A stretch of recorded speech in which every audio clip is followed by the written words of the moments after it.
Of doing enough in the passing game behind quarterback Landon Lemons to really set that offense up for success, and obviously putting 40 points up on the board at any level in football is very impressive. You know, it really seemed like everything was clicking for them. It almost seemed like to me Dillard was just outmatched. It seemed like Hugo's offense had too much firepower. And, you know, I think another bright spot is the defense. It did the job. They did give up 20 points, but you know what? When your offense doubles that score, your defense doesn't have to work too hard. So absolutely, there's that too. I mean, when your defense gives up 20 points, you know, and your offense can pick that up, it's fantastic. They play a standard 3-4 defense, and at this level, the most important thing on the defensive side of the football is to not beat yourself. If you can get out of your own way, no unnecessary penalties, no unnecessary big gains on yardage, you're going to have some serious success on that department. Now, turning to Checotah, they played Metro Christian last week. They had a little bit of a different story compared to the Hugo Buffaloes. They ended up dropping that game 41-21. It really seemed like the defense struggled and the offense couldn't get going. So just from the numbers, it seemed like Metro Christian just had more firepower than the Wildcats. Absolutely. Metro Christian, a well-established program already, came out ready to play against Checotah, and really Checotah couldn't establish the run game, which is what they want to do on the offensive side of the ball. And the problem with offenses like that is when you cannot get anything going on the ground and you force your quarterback into throwing situations, it's going to be very hard to stay on schedule, to convert first downs, and most importantly, convert to touchdowns. You know, that's a great point. You know, it seems like to me this offense is definitely built to run the football. Behind their star running back and Dontae Fisher, they have a couple stud offensive linemen and Levi Lawson, Amari and Warrior, Pouncil. You know, you have a good core of an offensive line, but when Dontae Fisher and Tanner Jones, you know, really struggle of even gaining more than 100 yards, and you're forced to go to the passing game, which, looking at the numbers last week against Metro Christian, you know, Jake Vernon, he did what I think he could last week. You know, he was 8 for 16, 104 yards and a touchdown, but, you know, he had 3 interceptions, and when you're turning the ball over, that's really not even going to help your defense at all, especially when they gave up 41 points. So I think if they're able to get the running game going, feed their star backs in Fisher and Jones, use their offensive line, that's definitely going to be, you know, the plan for Checotah. There should be the plan for Checotah for tonight. And when you have a run game as impressive as Checotah does, and when they establish it well, Jake Vernon, the quarterback, all he needs to do is be a game manager. The occasional pass, he does not need to play outside of his abilities. And he's a solid quarterback, and he can do good things back there. But all he has to do is he needs to make smart passes and really just establish a game plan and you know, make a nice handoff to their star running backs. Now, talking about last year's matchup, the Checotah Wildcats did win 30-14. And you've got to know the juniors and the sophomores on the Hugo Buffaloes, they've definitely not forgotten about that game. No, absolutely. Whenever you play a team 2 years in a row or more, you remember that in the locker room. And if you look at this roster from Checotah, it is solid top to bottom. They have a lot of returning seniors. They have a really good offense. They have a solid defense on both sides of the ball and in the special teams game. They're very solid and sound. So it's going to be interesting to see what strides Hugo has made in the offseason, what sort of players have stepped up to see what they can build around for this season and the future. And hopefully it's a much better game this year for both teams. You know, I think based on last year's matchup, being a very, you know, tight-knit game, it just seemed like Checotah was able to pull it out in the end, you know, obviously doubling Hugo's score. But, you know, I'm sure they ran the ball last year. They're going to run the ball again this year. So, you know, I'm sure last year's matchup, Checotah and Hugo have not forgotten about. I'm sure the Oklahoma rivalry is strong between these two schools. Absolutely. If you're the Buffaloes, you've had the circle for a while. You know that Checotah's going to try and run the ball. If you can stop that and force Jake Vernon to throw, you have a really good shot tonight to make some noise and pull off what I would consider an upset.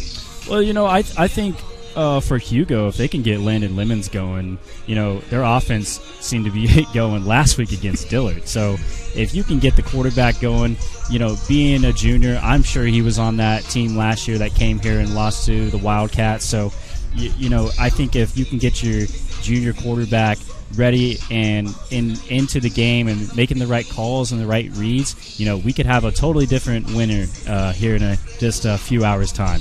Yeah, with Hugo running a spread offense, too, really anything is on the table. Like you said, they've got to establish some form of a run game. They really need to have their quarterback play well this season. And with Checotah's defense being as sound as it is, you've got to find the small mistakes there will be and exploit that. Well, I think another part to talk about is Chris Gross. Coming in as second-year head coach for the Hugo Buffaloes. I'm sure that was one of his first games that he coached for Hugo last year, so I'm sure he hasn't forgotten about that matchup either. Absolutely, and you see this Hugo team and this Checotah team are two different places. The second-year head coach, he's trying to find his footing, trying to build upon his win total of, I believe they won 4 games last year, and really just trying to create a good culture moving forward so that they can establish a solid program year in and year out. And I believe he is the guy to do it. They can do that. It's just going to take a little bit of time.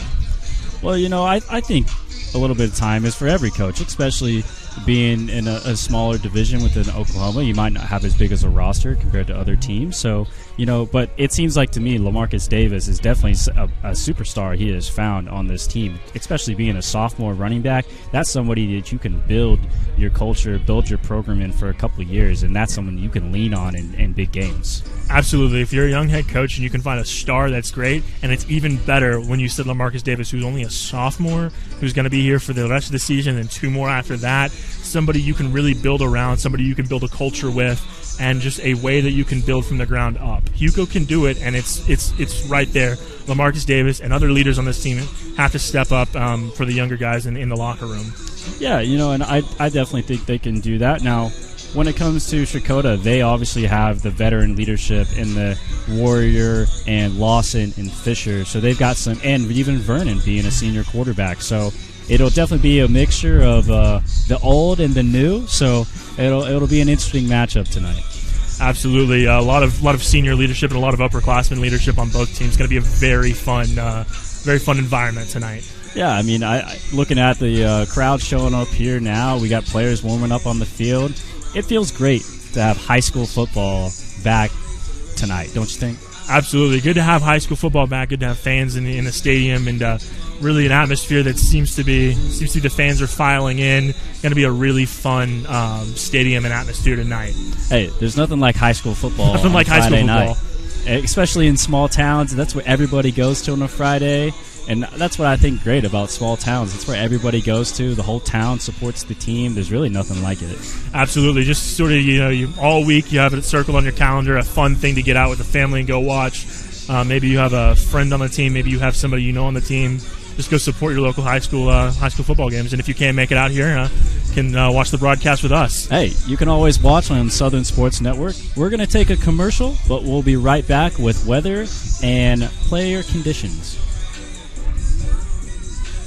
Today's game is brought to you in part by T-Lake Apparel Company, specializing in sport uniforms and accessories, custom orders to fit your needs and budget. From youth leagues to professional sports, call T-Lake at 580-977-6452. And by Champion Custom Jewelry. Trust a company that can provide quality at a great look to fit your budget. Trust Champion Custom Jewelry. Contact them at 580-977-6452 or on Facebook at Champion Custom Jewelry. My name's Todd Harden, and I am Todd's Coffee.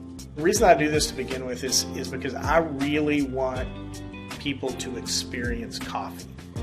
What I'm doing and what other roasters are doing as well is, we're trying to figure out what the bean is trying to tell us. My goal and my customer really is, there's probably 2 out of 10 people that could taste the difference in one of my better roasts versus an average roast. If I can make those people happy, I'm making everybody happy.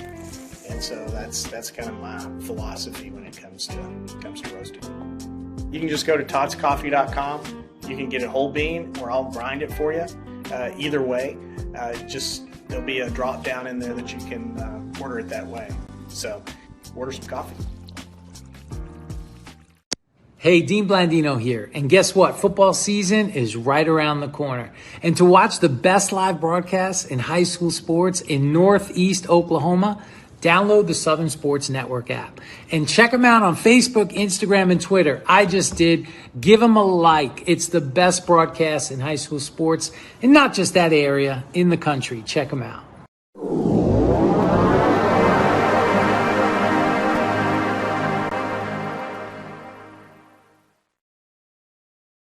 The College of Business and Technology at Northeastern State University is where education meets industry. Our in-demand undergraduate and graduate programs have real-world focus with practical workforce applications. Choose from degrees in accounting, marketing, supply chain management, information systems, healthcare administration, data analytics, and more. Lead with experience from Northeastern State University. We want to welcome you back from commercial break. Just to remind you again, we're in Checotah, Oklahoma for the matchup between the Hugo Buffaloes and the Checotah Wildcats. Now let's talk a little weather. When we hit kickoff here in a little bit, it's going to be 89 degrees and sunny. It feels wonderful out here on a Friday night in Oklahoma. Feels wonderful sitting in our booth right here. This is not what I would consider football weather yet. We're not to October, November, where it's nice and cool and dark early. And it feels great to us, but kind of concerned about the players on the field. Got to stay hydrated. Got to make sure they don't overheat. I'm sure both coaches have preached that this week, and just got to make sure you play within your limits and know your limits. Yeah, no, hydration I think will definitely be a key. I think more for Checotah with how much they want to run the football. They definitely need to continuously, drink water, drink Gatorade, make sure no one has cramping throughout the game. That can definitely happen on a late Friday night, more into the second half of the game. But, I think overall, I think we're going to have a good game, some nice weather, and, high school football's back. So. High school football is back. It's a nice, warm evening out here.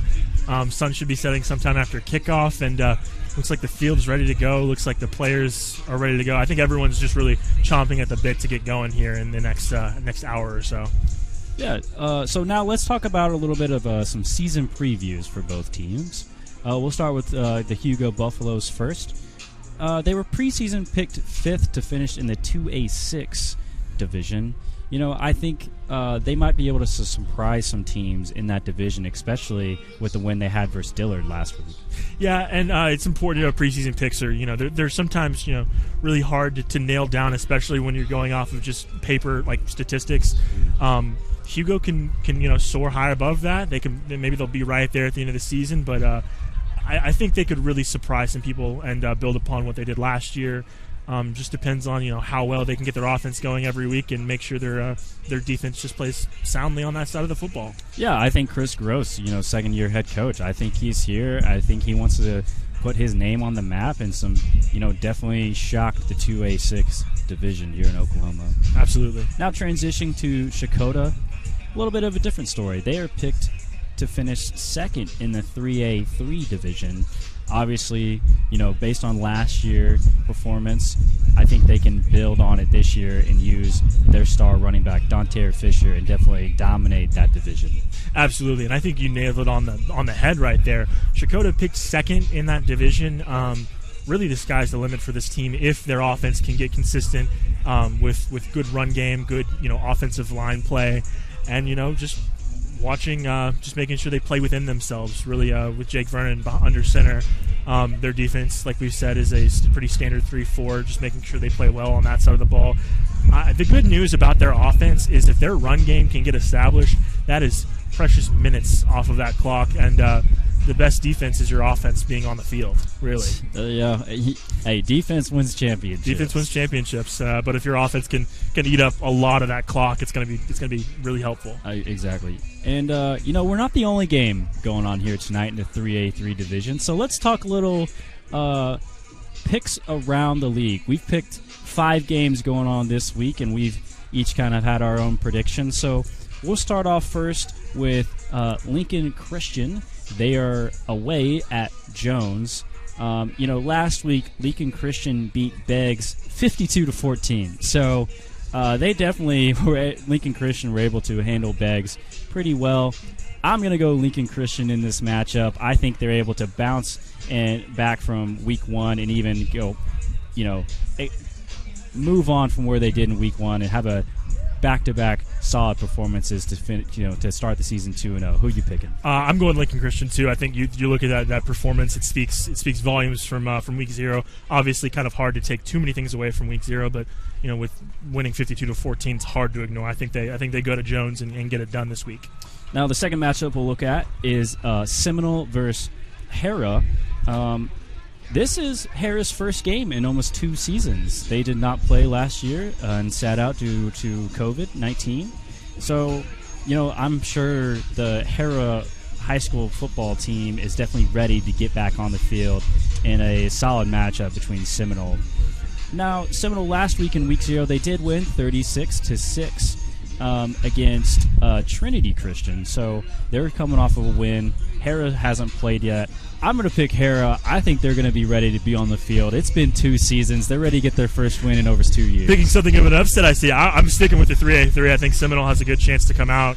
Obviously, winning by 30 points week 0, your defense playing well, only giving up 6 points. If you can continue that, you're going to have a good shot to win week in and week out. I'm going Seminole on that one. So we'll disagree there, I guess. Yeah. So the next matchup, we've got Tahlequah Sequoia. They are going to be traveling to Muldrow. Now, Tahlequah Sequoia did not play last week in week 0, so this will be their first game of the season against Muldrow. And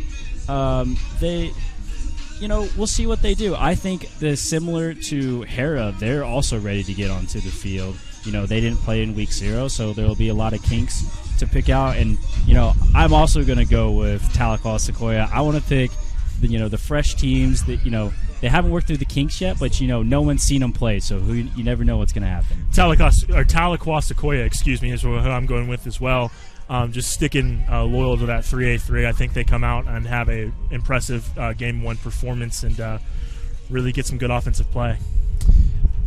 Now, the next matchup is Stigler at Adair, and Adair had a really tough into their week 0 matchup against Jay. They ended up dropping that game 46-42, but they really put some points on the board against Jay. They really had an opportunity to win that game and start the season 1-0, and because of that, I'm going with Adair. I think that Stigler, they did beat Sallisaw last week 26-19, but when I look at those point differentials, it really seems like Adair has an offense that can go. Yeah, and you talk about Adair's big loss week 0. Not big, but it was a heartbreaking loss almost. You scored 42 points and lose. That is hard to come back from, but I'm going Stigler. Stigler started 1-0. Tight win against Sallisaw week 1. I think they carry that momentum into week 1, or true week 1 tonight. And the last matchup that we'll be talking about tonight is Westville, and they're actually traveling to Arkansas to take on Lincoln, Arkansas. Now, Westville, they handled Hubert 40-0 last week. So I'm going with Westville. I don't think Lincoln is going to have the firepower that Westville does. I'm sticking with you there. Anytime you can score 40 points on any offense, it's impressive. Anytime your defense can pitch a shutout and win 40-0, that speaks volumes. I'm going Westville to win that one too. In almost a border battle right there. They're separated by very little distance. So going to be interesting to see that one, how that plays out. Well, I hope you enjoyed those predictions and picks from a few other games here in the 3A division. We'll be right back. We're going to take a commercial, and we're only getting a little bit closer to kickoff.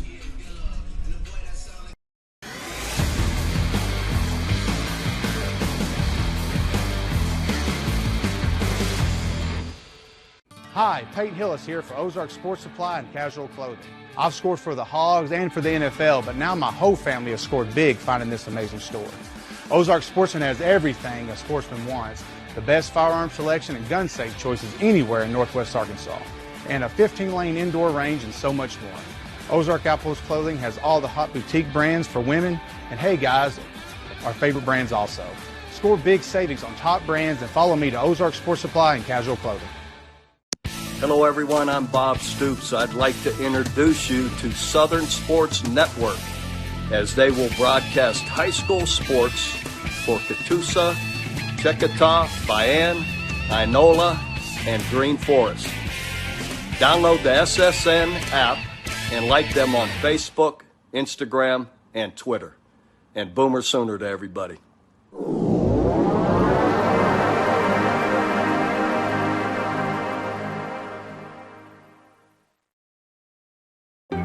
We are computer science pros, chemists and lab technicians, health professionals, mathematicians, and science educators. We are the Greg Wadley College of Science and Health Professions at Northeastern State University. Choose from degrees in natural sciences, health and pre-health professions, mathematics and computer science, and more. Discover the possibilities at Northeastern State University.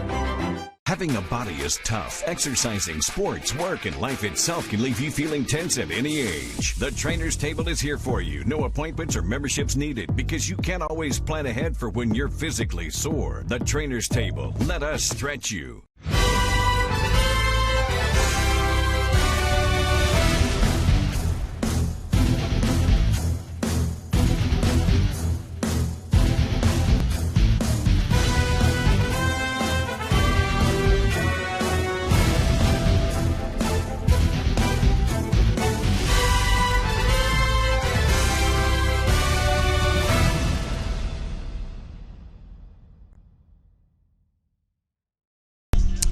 We want to welcome you back to the Cod's Coffee Roastery pregame show.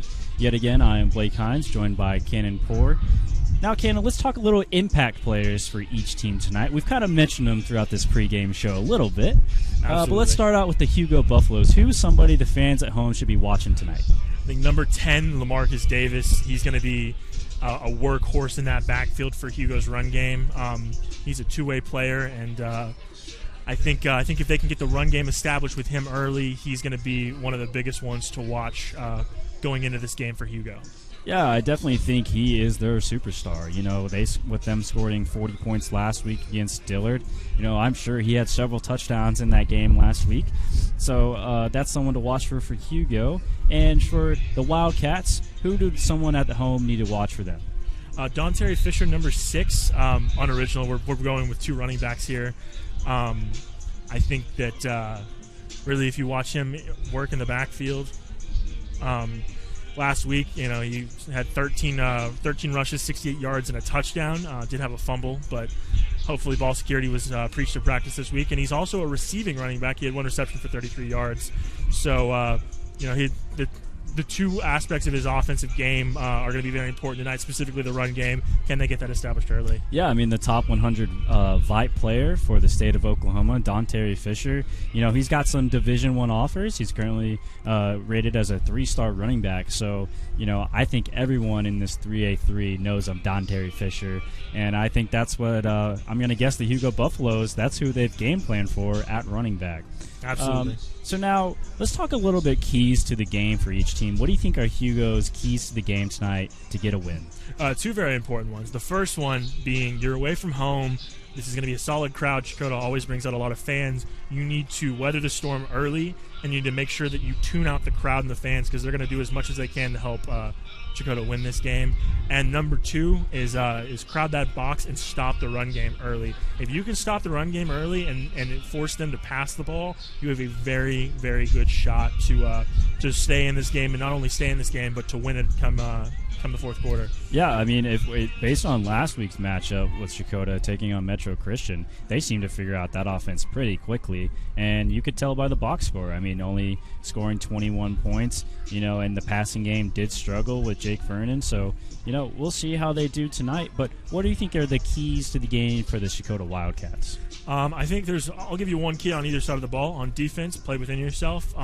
Forget week 0, forget, you know, the points you gave up, and really just play within yourself. Nothing, don't beat yourself if you're the Checotah defense. And then for the offense, run the ball. Just run the ball. You have a massive offensive line. You've got a very good running back in Don Fisher.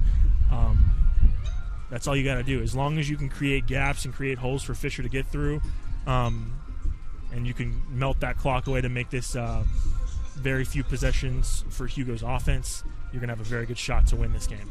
Yeah, I mean, you would think head coach Zach Ross, he definitely you learn his play style on offense very quickly by looking at the stats. So I think head coach Zach Ross for the Checotah Wildcats, definitely looking forward to this matchup. You got another second-year head coach, so you got two new somewhat fresh head coaches. You got some veteran players, you got some new players on both teams. So I think it'll be a great Friday night frenzy here in Oklahoma, here in Checotah. The fans are around. We got more fans. We're here next to the ticket entrance, and fans have been piling in the whole time. So I'm sure it's going to be a great matchup tonight. Going to be an exciting matchup. Glad to be at a fun atmosphere like this one. Really excited to get this one underway. Another point I think that we need to talk about for Checotah and Hugo, what do we think the kicking game or the 2-point conversion game is going to be like? I think the kicking game can be forgot about sometimes. Well, I think at the high school level, it's very important to realize that it's hard to find a reliable kicker. I think people watch, the college level and the NFL level and realize that those are mostly solid kickers. High school, sometimes they don't have a designated kicker. I think 2-point conversions could play a big factor into this game. Really taking the aspect of missing a PAT out early and just going for 2 every time. It really that's really what you'll probably see a lot of. And then on kickoffs, I think it's important to just make sure that there's no return possible, because you don't want to give up the big play, especially on special teams. Yeah, I think special teams, it is a third part of the game, and I think people sometimes forget about that at kind of a smaller level of play. When you get to college and the NFL, it's definitely something that everyone pays attention to. But I will be interested to see if there is no true kicker for either team, what kind of 2-point conversion plays are we going to have, and then what kind, who's going to do the punting for each team? Is that just going to be your quarterback, or do you just go for it on 4th down? You always have that option too. So I'll be curious to see when it comes to games management situation and the kicking game, how that is handled by both two young and new coaches. Yeah, what's funny is, you think that limits your playbook, but if you take the kicking aspect out of the game, there's really opens up your playbook more. You can go for it on 4th down, like you said. You can run trick plays for the 2-point conversion. Really gives you a lot of possibilities, and it's hard to plan for if you're on the other sideline as to what's going to actually happen. Yeah, checking some other box scores from around the 3A3 last week, I saw a lot of teams doing 2-point conversions. Saw a lot of 8s in the box score for quarter scores. So, we'll see what happens tonight. 2-point conversions are always exciting to the game, and you never know what you're going to get. So, yeah, absolutely.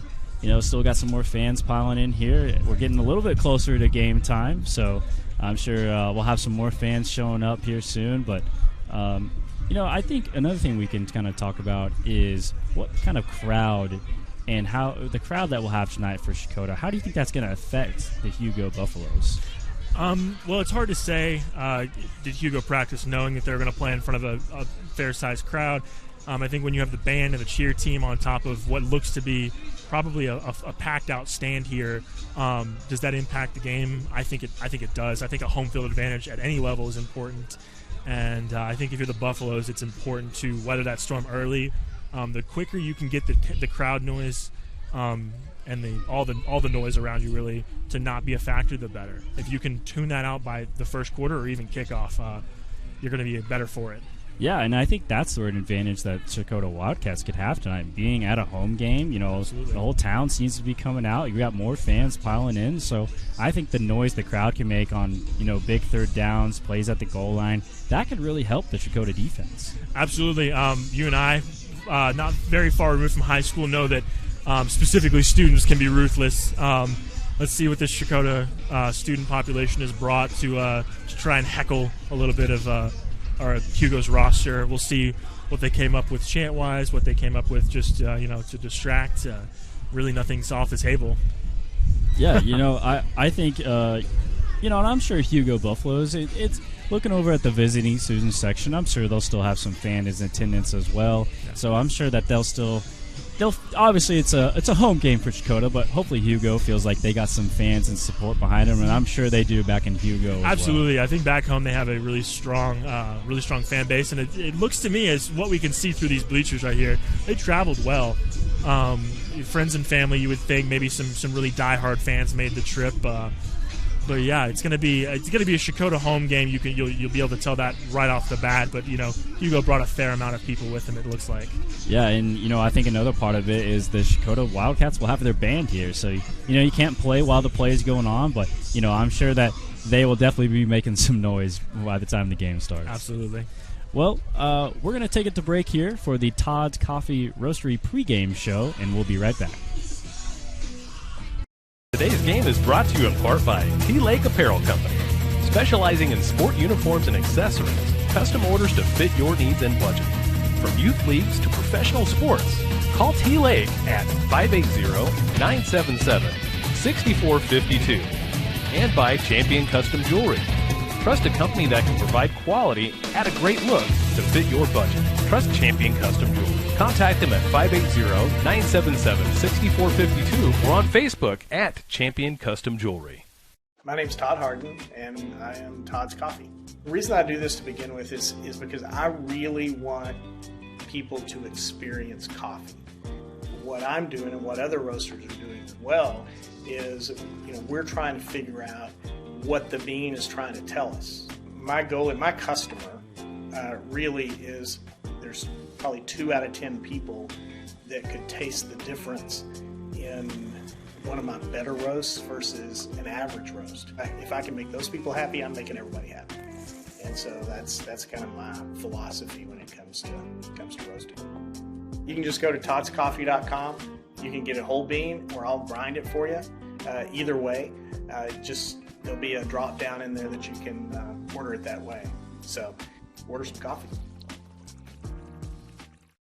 Hey, Dean Blandino here. And guess what? Football season is right around the corner. And to watch the best live broadcasts in high school sports in Northeast Oklahoma, download the Southern Sports Network app. And check them out on Facebook, Instagram, and Twitter. I just did. Give them a like. It's the best broadcast in high school sports, and not just that area, in the country. Check them out.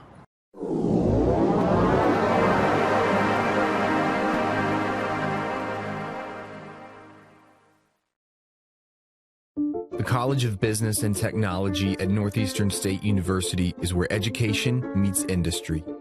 Our in-demand undergraduate and graduate programs have real-world focus with practical workforce applications.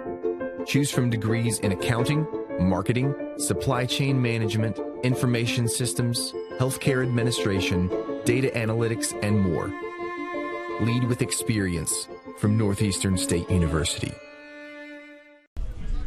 We want to welcome you back to the Todd's Coffee Roastery pregame show here in Checotah, Oklahoma, where the Hugo Buffaloes are taking on the Checotah Wildcats. Now, let's get a little bit into some starting lineups for both teams, and let's start with talking with the Checotah Wildcats. Let's go defense first. Absolutely. If you start with the defensive line, and it really does start there on both sides of the football, two keys right up front, Kyler Pouncil and Levi Lawson on the line. Going to really try and early break through the offensive line of Hugo and see if they can make their presence felt in the backfield. These are 2 players that play both ways. Going to be very interesting to see how quickly not only they can get into the backfield, but if fatigue becomes a factor with the heat and the fact that they're playing both ways. That's something to definitely keep an eye on as we move forward.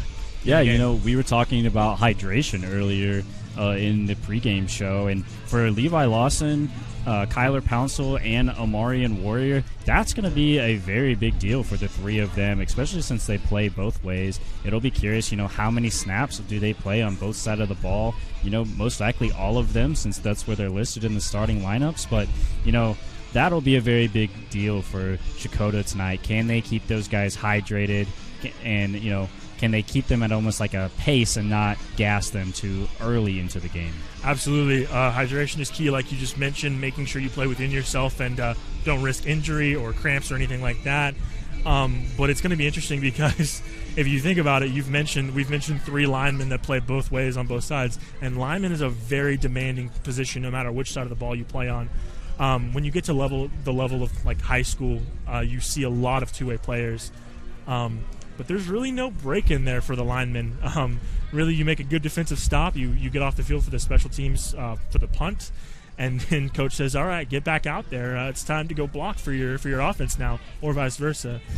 I mean, going to be a really interesting matchup. Not a matchup, but just a storyline to watch is how long that line for Checotah on both sides of the ball stays fresh and stays solid. Yeah, and, these aren't the only guys that are two-way players for the Checotah Wildcats. You've got Dontae Fisher, their star running back. He plays corner on the defense with his brother Elijah. So, you've got the brother tandem out on the outer edges. I'm sure that they like playing together. So, absolutely. Those are some other players that play two ways. And then when it comes to linebackers, your fullback, Creed Hall, is also one of your inside linebackers. I'm sure, being a fullback, being a linebacker, I'm sure Creed Hall loves to hit. So, I think he could be a very important guy for Checotah tonight on defense. Absolutely. You have what looks to be a lot of very key guys on both sides of the ball. In the secondary for the defense, in the backfield for the offense. Going to be very interesting to see, like we said, how well they can stay rested up. I mean, it's going to be key at halftime to make sure you get enough rest, and realistically, hopefully you don't get burned on the other side of the football, because this is going to be a tough game with how warm it still is out here. And you factor in the pads that they're wearing and just how grueling this heat is. It's not terribly hot anymore, but it is still very warm. Yeah, and that'll be another interesting aspect of it too, because both of your starting running backs and your fullback, two of them play linebacker, one plays in your secondary, and your offensive lineman is your defensive lineman. It seems like to me there's only a couple players on the team just play one side of the football.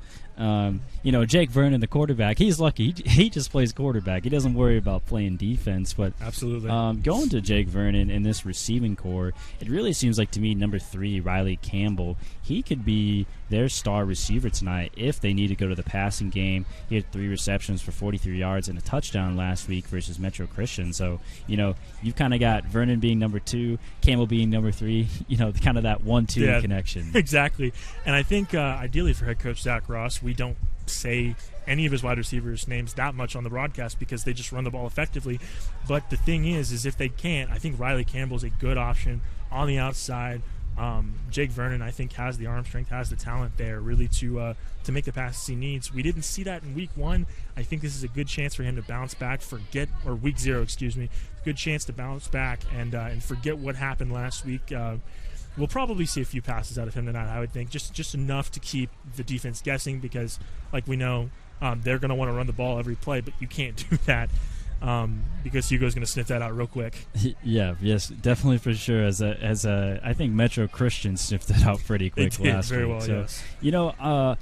Obviously we've mentioned him a bunch in this pregame show, but Dontae Fisher, he is the man that makes this offense go. So if they can get him going, I mean, he had 13 rushes for 68 yards and a touchdown last week against Metro Christian. If they can get him to 15 touches, maybe they get him to 80 to 100 yards or even 20 touches, and you sprinkle in a little bit of Tanner Jones, who had 11 rushes and 83 yards and a touchdown also last week against Metro Christian. So you've kind of got a 1-2 punch in Fisher and Jones. You can get each of those guys 15, maybe 20 carries. I think Checotah Wildcats, they'll definitely win this game tonight if you get the running game going.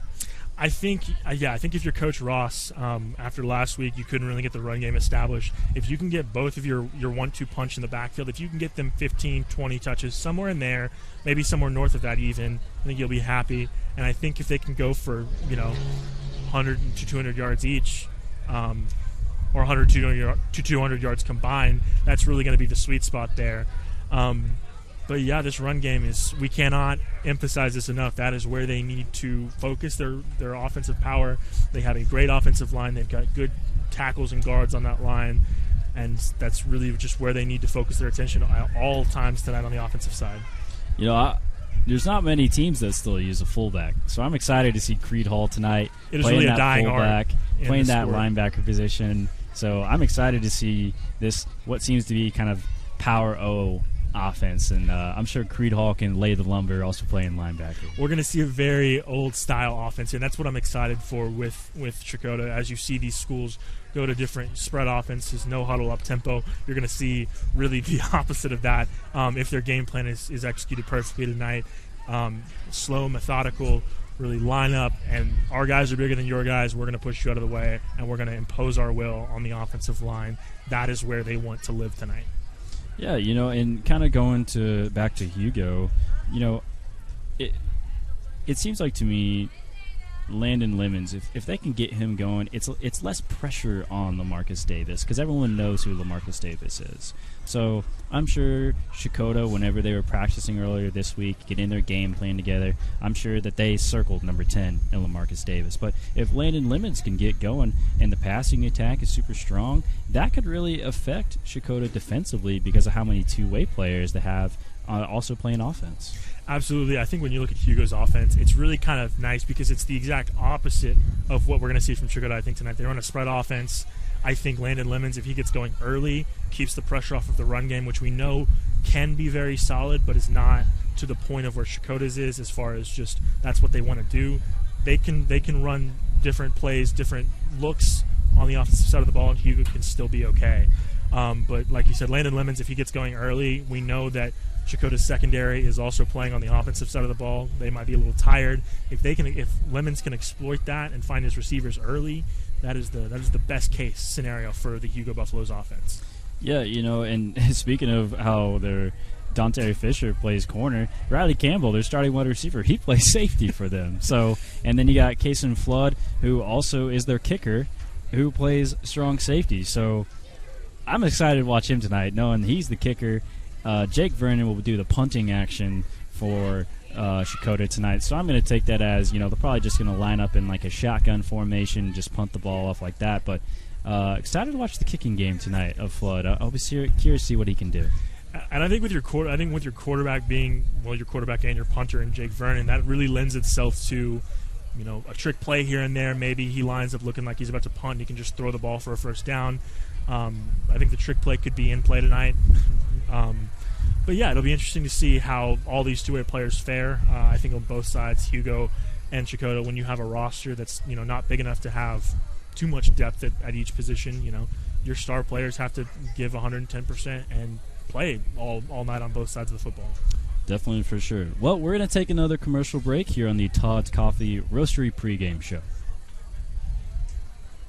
Today's game is brought to you in part by T Lake Apparel Company, specializing in sport uniforms and accessories, custom orders to fit your needs and budget.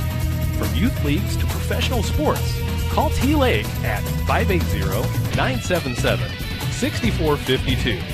And by Champion Custom Jewelry, trusted company that can provide quality at a great look to fit your budget. Trust Champion Custom Jewelry. Contact them at 580-977-6452 or on Facebook at Champion Custom Jewelry. The College of Liberal Arts at Northeastern State University is innovative, engaging, life-changing, empowering. Choose from undergraduate and graduate degrees in the arts and fine arts, languages, criminal justice, social work, and more. Be inspired at Northeastern State University. Hey, Dean Blandino here. And guess what? Football season is right around the corner. And to watch the best live broadcasts in high school sports in Northeast Oklahoma, download the Southern Sports Network app. And check them out on Facebook, Instagram, and Twitter. I just did. Give them a like. It's the best broadcast in high school sports, and not just that area, in the country. Check them out.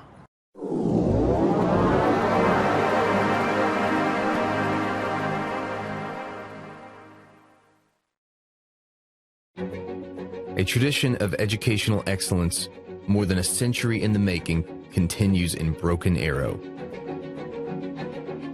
Here, supportive faculty, in-demand undergraduate and graduate degrees, and affordable tuition make Northeastern State University your transfer destination.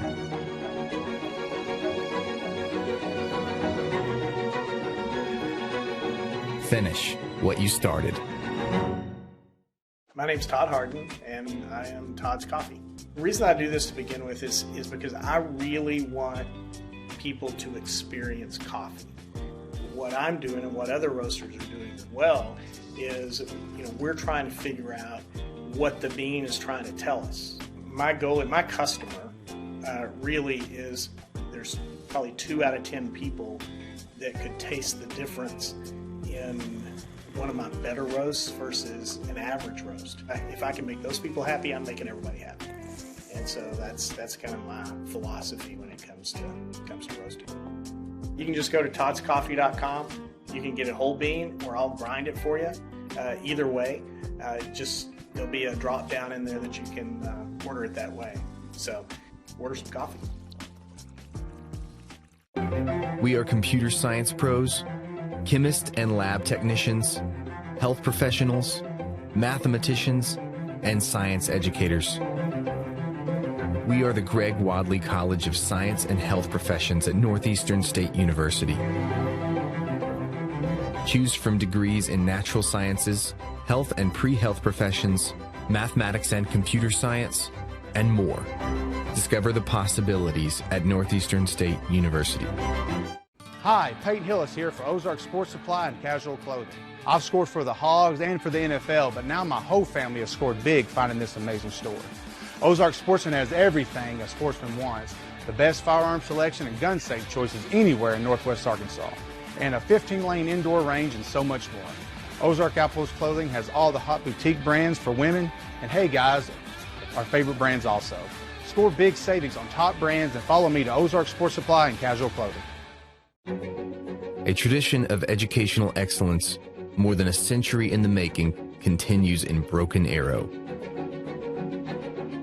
Here, supportive faculty, in-demand undergraduate and graduate degrees, and affordable tuition make Northeastern State University your transfer destination.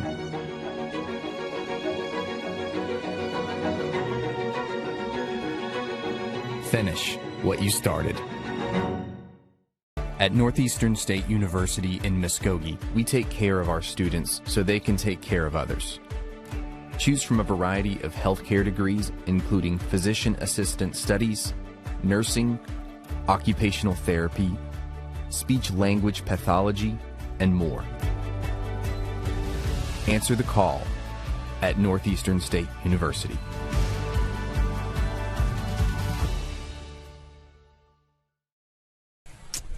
Welcome you back. We are still here on the Todd's Coffee Roaster pregame show. I'm your host, Blake Hines, joined here by Cannon Poor. Finishing up our closing thoughts before this game gets started. Apologies. I really think tonight, Cannon, as we've talked about all night long, Dontae Fisher for the Checotah Wildcats, that's the plan. Get him going, and that could get them a victory tonight. Yeah, I think we sound almost like a broken record at this point, but we cannot emphasize this enough. The run game for Checotah is going to be very important, and it starts with Dontae Fisher. Really have to establish that early, as they did in last week, and that's going to be important. Really, that's going to swing the momentum either way. If they can't get that run game, the first few drives ironed out, it's going to be hard to really get an offense going at that point. You're going to have to rely on your quarterback.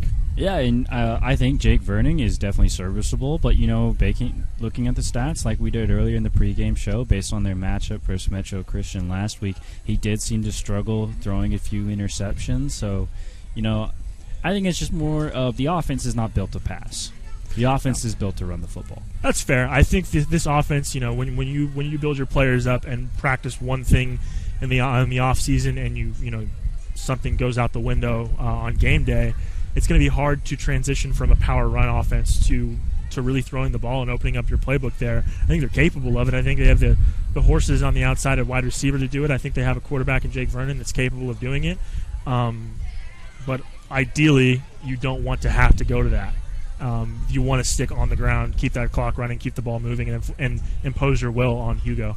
Yeah, for sure. And turning to Hugo, I really think that if they can take their momentum from their Week 0 matchup versus Dillard, winning 40-20, and move it over to Week 1 against Checotah, I think they will get a victory here in Week 1.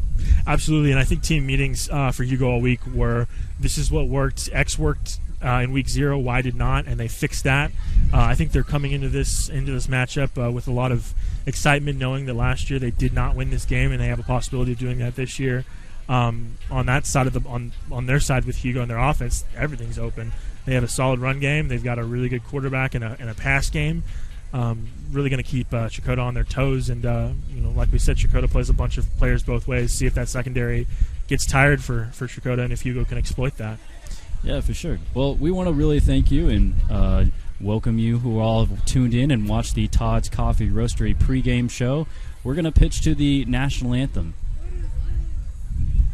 We're on a...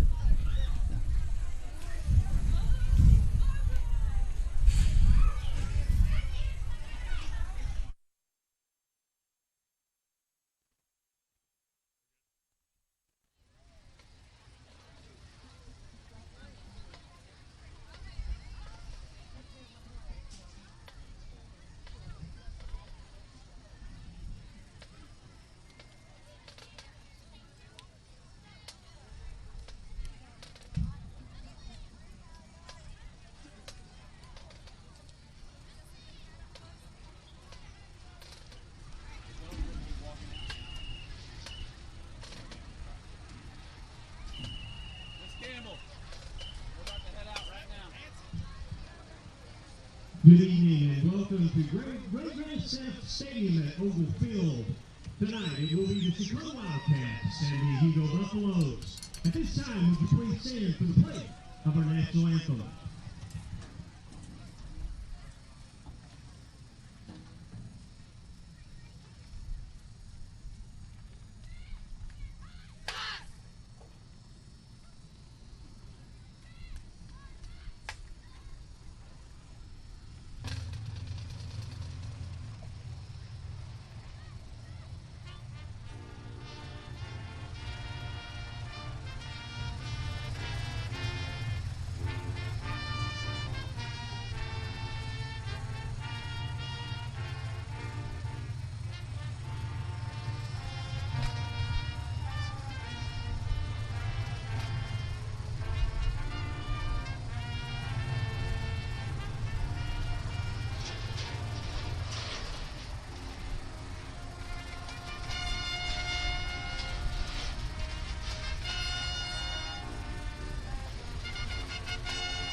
And now, ladies and gentlemen, the class is to play High School Marching Band under the direction of band director Ashley Hackler.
Like reminds us the football team is selling tickets for a chance to win a TV at halftime, donated by the boat doctor, Mike Wilhite.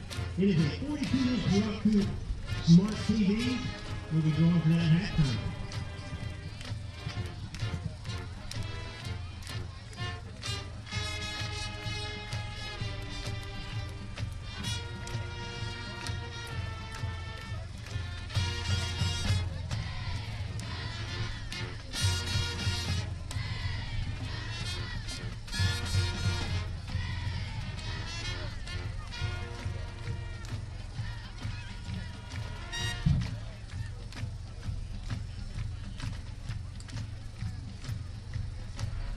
Captain for Checotah, number 6. Dante Fisher, number 12. Tanner Jones, number 36, Jason Flood, number 79, Tyler Council.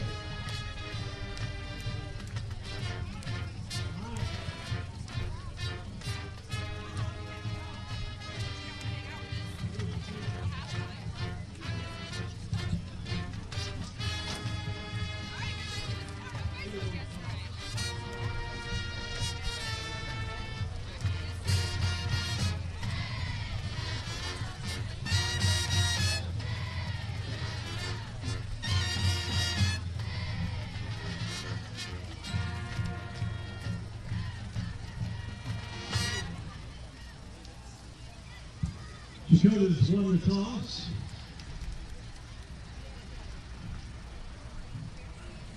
First in the second half, they will be kicking off and defending the west end zone.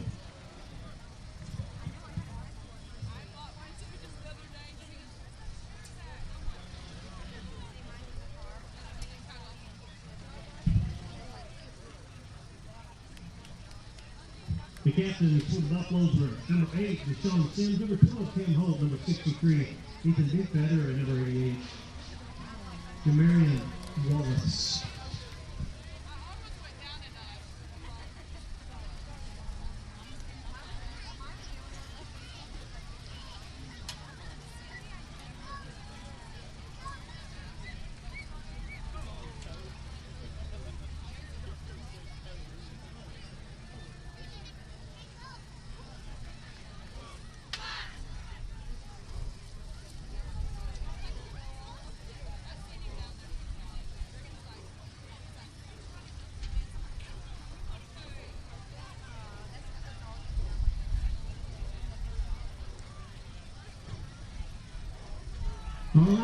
And welcome to beautiful Checotah, Oklahoma for tonight's game here on the Southern Sports Network. Football Friday night presented by Northeastern University. I'm Stephen Blackson alongside me, Cannon Port in the booth. Welcome into the tree house up here. Cannon, we have a great contest between two different offensive styles. The Hugo Buffaloes that like to throw it around a lot, and the Checotah Wildcats, well, if you like the run game, you're going to see a lot of that tonight here in Checotah. Absolutely. Two just opposite styles of offense. Going to be a fun time. Like you said, Hugo really going to air the ball out and try and get the pass game established early. This week on our game notes, you said that Checotah likes to run the ball some more. I think that's a good way to describe it. They're going to try and establish power run game early and often. Well, last week we had a train horn in Vian. Tonight we have fireworks. It sounds like it is a great atmosphere for football here in Checotah, Oklahoma. Absolutely. Stands are filling up. You can hear the band. You can hear everyone out there ready for a nice Friday night here at in Checotah, and you're really excited to get this one underway. Yeah, we're just basically all the way from teeing up the football here in Checotah. We will have kickoff right after this.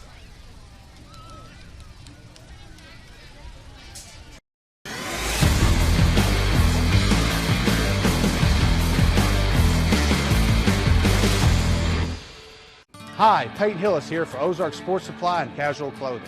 I've scored for the Hogs and for the NFL, but now my whole family has scored big finding this amazing store. Ozark Sportsman has everything a sportsman wants. The best firearm selection and gun safe choices anywhere in Northwest Arkansas. And a 15-lane indoor range and so much more. Ozark Outpost Clothing has all the hot boutique brands for women. And hey guys, our favorite brands also.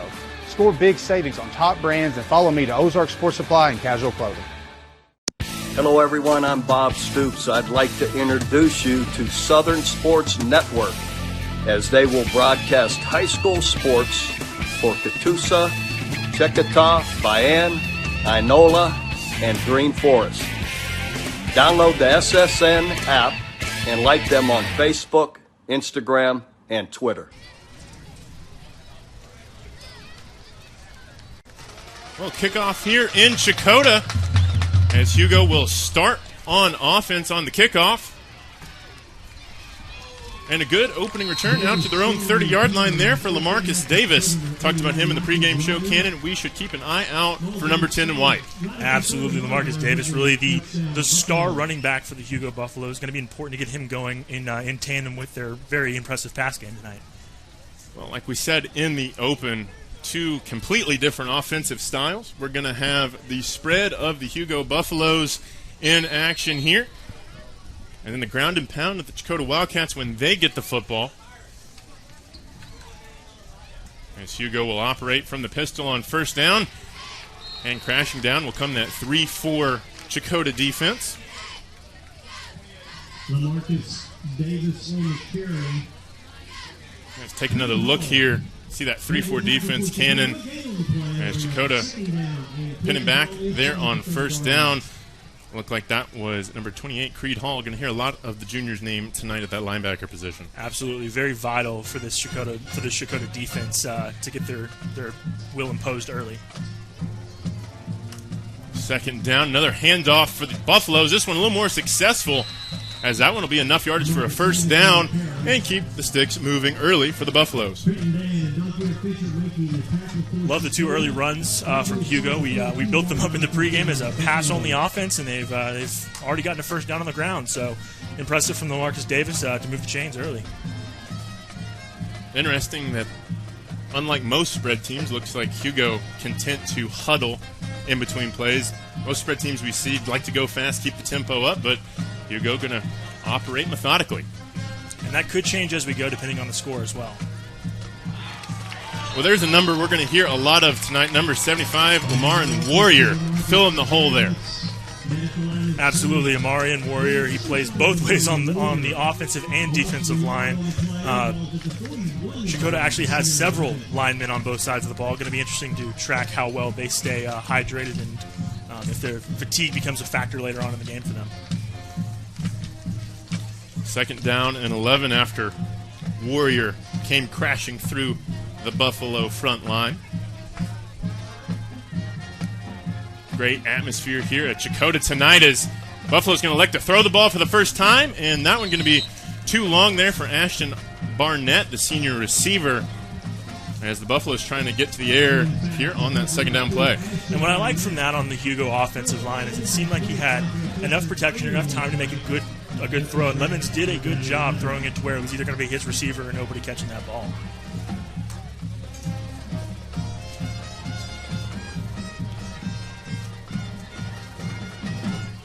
Quick third down here after, about 2 minutes of run off the clock. Nearing sunset here in Checotah. As it'll be another rush, and that one unsuccessful for LaMarcus Davis and brings up fourth down near their 45-yard line. And almost midfield, really kind of a questionable area for Hugo to go for it. Looks like they're going to switch out units and punt here. But a good start for this defense of Checotah to get a stop and get their offense on the field quickly. Fourth down, 3. Fourth down, 7. Well, Checotah defense stands tall and forces this drive to stall out for the Hugo Buffaloes. Back deep to return will be Elijah Thomas and Dontier Fisher, brothers. One's a freshman, one's a senior. The elder, number 6 in blue, as not a bad snap, but whistle will be blown first. Can't imagine this will be anything other than a delay of game here, Cannon. And you hate for that to be the case because unnecessary penalty there, really going to back you up 5 yards. And interesting to see where this punt goes. You have two very capable returnmen back there for Checotah. Do you punt it to them? Do you punt it out of bounds? Where does this go? We saw a lot last week where if you made a punt to either returnman, they made you pay. So going to be important on the special teams side of the ball for both teams.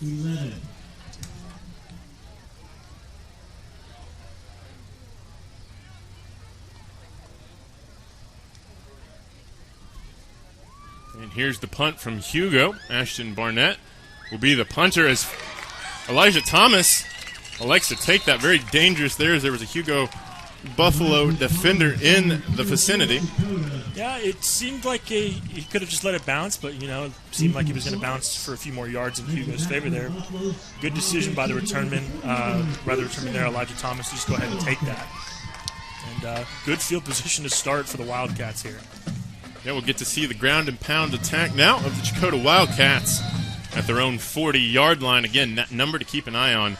Number 6 in blue, Adair Fisher, top 100 recruit, top 25 recruit in the state of Oklahoma. Has some serious offers on the table when his senior season is done here in Checotah. As he'll get his number drawn on the first play and going to cut it back the other way. Lots of green grass cross midfield. A strong hit. He'll lose the football near our camera down there on the sideline, and that is why he is a top 25 prospect in this state. That was a very impressive run from Adair Fisher here. You just see goes one way and then says, whoop, no, we're going the other way. Good protection from his offensive line, and he decided that he could get the edge there for a very nice gain, and then just a very strong, emphatic finish to that run there. First down and 10 again. As Checotah going to hand off again. Luckily there for Adair Fisher, that ball falls back into his hands. Is near disaster after the beautiful first down rush. Absolutely can't get ahead of yourself. Got to make sure you secure that ball from your quarterback and don't give away any unnecessary fumbles. But good on Fisher to get that ball back for him. We'll bring up second down and 10 here for the Wildcats.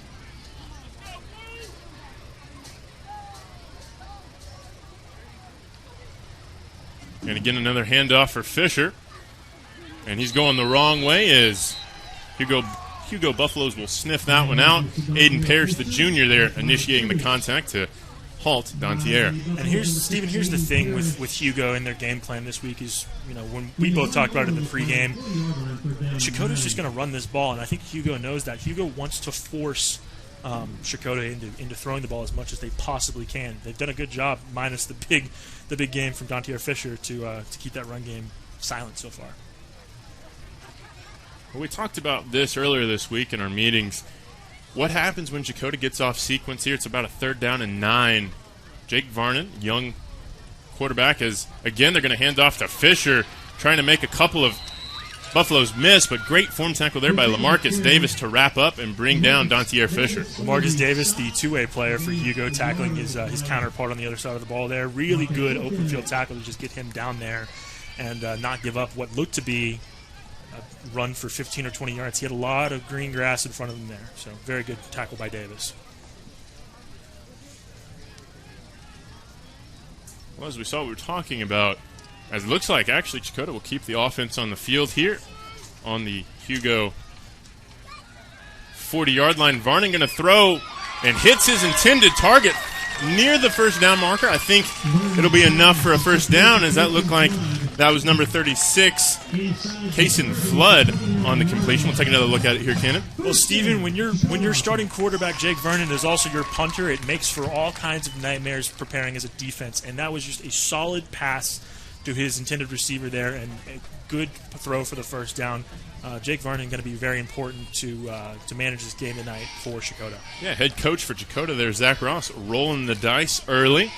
Picks up the first down. Pitch out for Fisher. He's trying to get to the edge. A flag will come in on the backside of the play. And that probably will be a hold, I would imagine, if it's on the other side of the play there, Cannon. It would probably. It's in the area for that. But Checotah really, with their run game right now, just running side to side, really trying to wear that Hugo defense down. It doesn't look like a lot right now, but once we get second quarter or second half of this game, it's really going to take its toll physically on this Hugo defense. Well, got the call there from the Whitehead. It indeed was a hold, and this will get the Wildcats deep off schedule, and they will replay first down.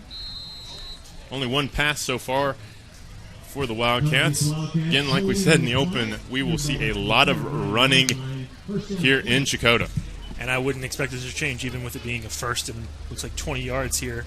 As long as they can pick up a good chunk of yards each run, they should be fine. But they want to avoid positions where they have to throw, where they have to make Jake Varnon throw, like there. Well, they'll throw here on first down and a mile. And looks like they'll lose a couple yards there, as that's kind of the double-edged sword that Checotah lives with. If they run the ball so well, they have to sacrifice the pass game. Really, they do. And in these situations, and specifically when the game gets when we get farther and farther in this game, that pass game is going to have to be it's going to have to make its presence known. Absolutely. We'll see Jake Varnon again. Play action pass. Looking down the field. And that one in and out of the hands of the intended target there. Riley Campbell, the senior, couldn't bring it down, but tight coverage from the Hugo Buffaloes to be expected there. And another good throw early from Jake Varnon here. Hugo's secondary doing everything they can to stop that pass game and keep it quiet. Just really threw it into a hard position for it to be caught. And now we got third and a country mile here.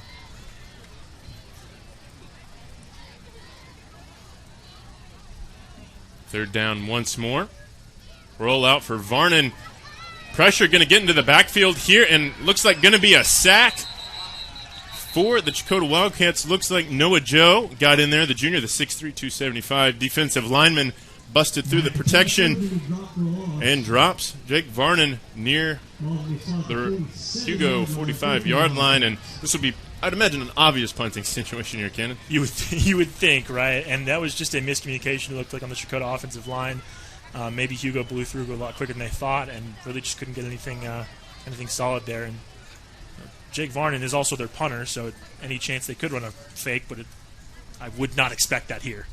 It would definitely be unadvised, as there's 4 seconds left on the play clock. Better get it off, as Varnon won't get all of that one, we'll put it mildly, and that'll be a net punt of, I believe, well, there is a flag, but a net punt of, we'll call it about 12 yards there, Cannon. Yeah, not the best punt, to put it lightly. Got to check on the flag here. We'll see what it could possibly be. It came from the area where the punt was kicked, so going to be interesting to keep our eye on this.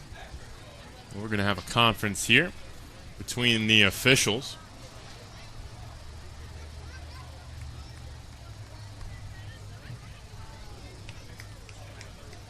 Is that an automatic first down? I believe it will be an automatic first down, as Hugo gift wraps one to the Wildcats there. And that is just backbreaking for the Hugo Buffaloes.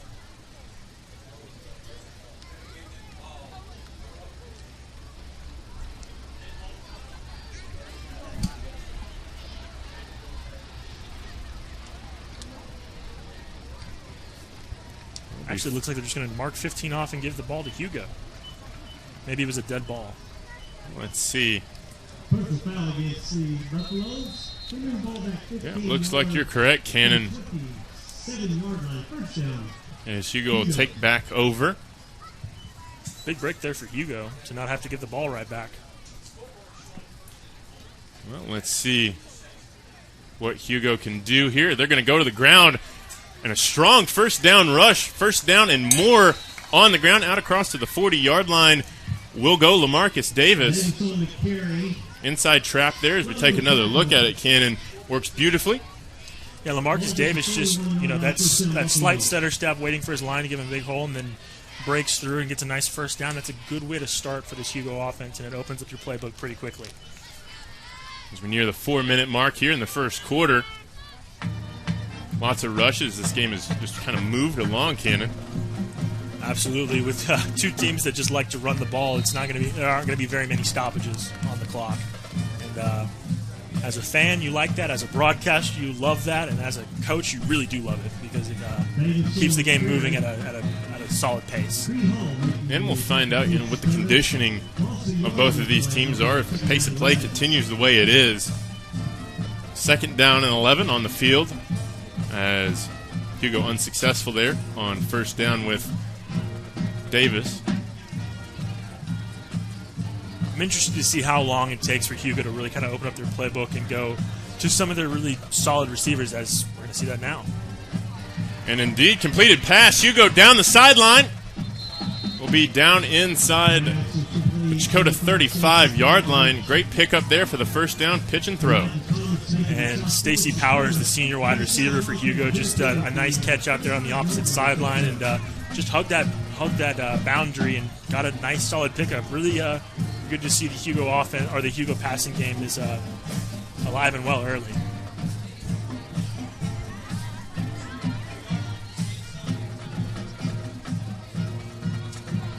As again, Hugo going to roll out. Warrior going to get to the quarterback. That one, we'll see if it was outside the tackle box, but a flag on the backside of the play might negate everything. A lot of early flags here, it seems like. That's something you got to clean up, and, with your in-game adjustments or even at halftime, because those are very easy fixes. And a hold will back up the Hugo Buffaloes after that great pass just a couple plays ago. It's one step forward, 2 steps back thus far for both teams, really. Really, and I would say Hugo of the two is more equipped to operate behind schedule here. They have a strong passing game, as we know, but this is not a position either coach wants to be in here. You have to really get aggressive in your play calling when you're 1st and 20.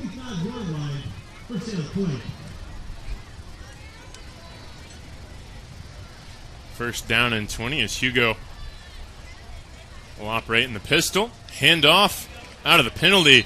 Nothing there. Hard to tell. I believe that might have been Trenton Dan, who just stuck his hand out there and stopped any progress that LaMarcus Davis had.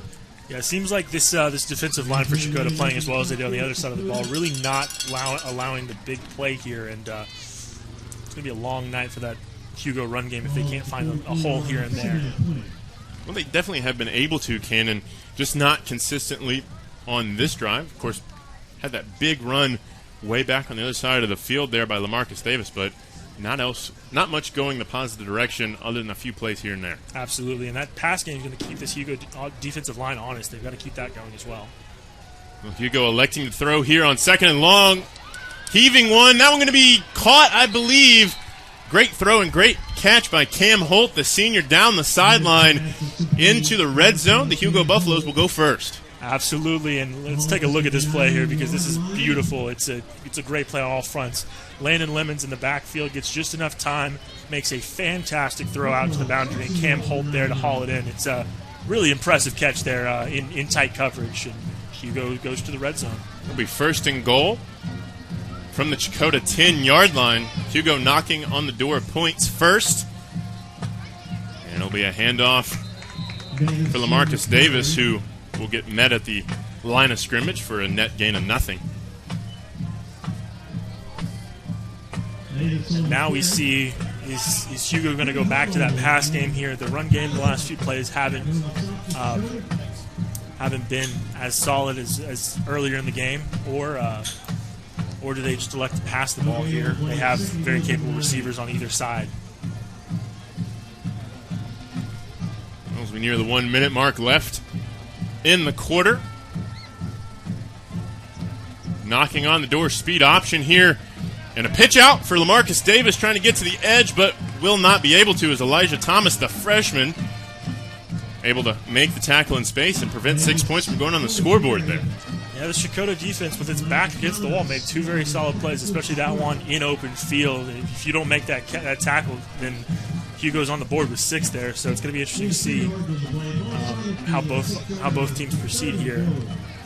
Cannon, with a spread offense, as they get closer and those windows become tighter, how much harder is it to throw that football in this sort of system? I mean, it's very hard when you run out of – they're really running out of room, to be honest with you. They're right up on that end zone. They're about 5 yards out, so not as easy as just heaving the ball down the field here, but they have options here. Electing to go to the ground once more. Breaking a couple tackles near the goal line. We await the signal. And it looks like they're going to call Hugo just short of the touchdown.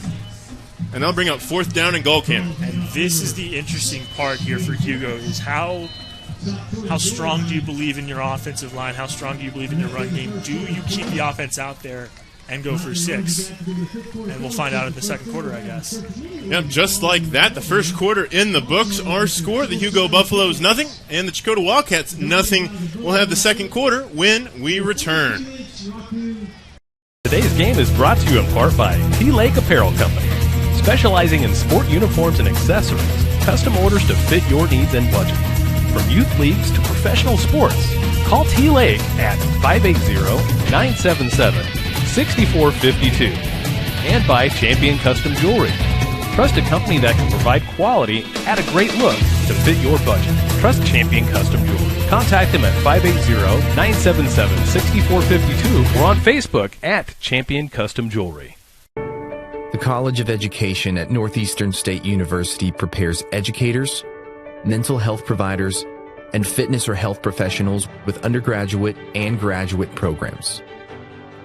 Choose from degrees in elementary, secondary education, special education, health and human performance, psychology, and more. Be ready from day one at Northeastern State University.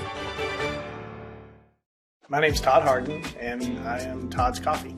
The reason I do this to begin with is because I really want people to experience coffee. What I'm doing and what other roasters are doing as well is, we're trying to figure out what the bean is trying to tell us. My goal and my customer really is there's probably 2 out of 10 people that could taste the difference in. Well, welcome back here for the start of the second quarter, as both teams had to go 99 yards the other direction. 4th and goal. Handoff for the Buffaloes into the end zone. Touchdown, LaMarcus Davis.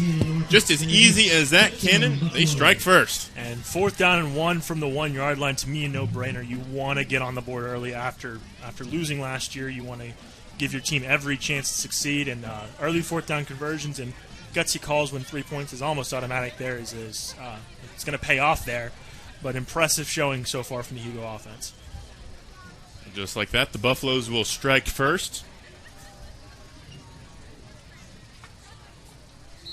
After LaMarcus Davis powers that one in from the 1 yard line. Extra point up. And no good. And our game will remain 6-0 Hugo. As Checotah now will have an answer, see if they have anything in their bag to be able to go down and get 6 points of their own. I'm going to guess it's going to start with the run, and that's where they really need to live right now. Seen a few very solid runs out of Adair Fisher. This offensive line really doing a good job to open up a few holes. Early flags have been one of the issues for this Checotah offense, and staying on schedule is where they need to be. It's going to start, too, with a very good return if they get a chance here on the kickoff. Well, it looks like everybody's lined up, ready to go. For Hugo, at least. As looks like Checotah and the coaching staff want to talk a few things over.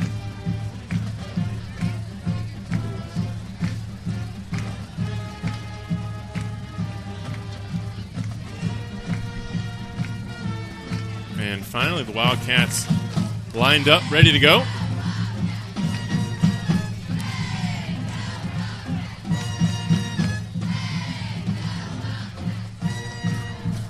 Looks like Ashton Barnett will be kicking off for the Hugo Buffaloes. Back deep to return. Who else? Number 6, Adair Fisher.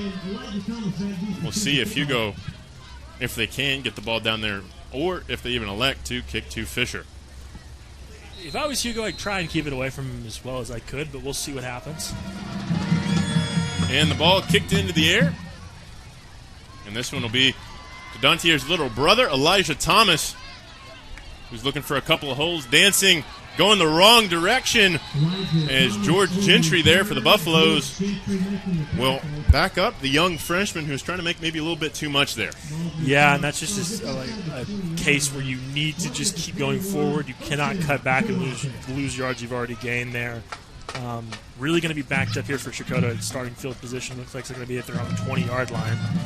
Long way to go, especially for this power run offense.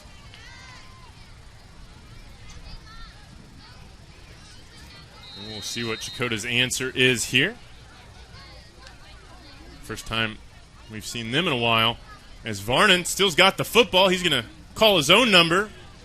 Might have been a little bit of a busted play there, Cannon, but it'll net positive yards there for the quarterback. And Jake Varnon does a really good job on whether it's designed or a broken play there to get something out of it. Looks like he got about 5 yards. And, if you have a quarterback that has some mobility, that opens up your playbook even more.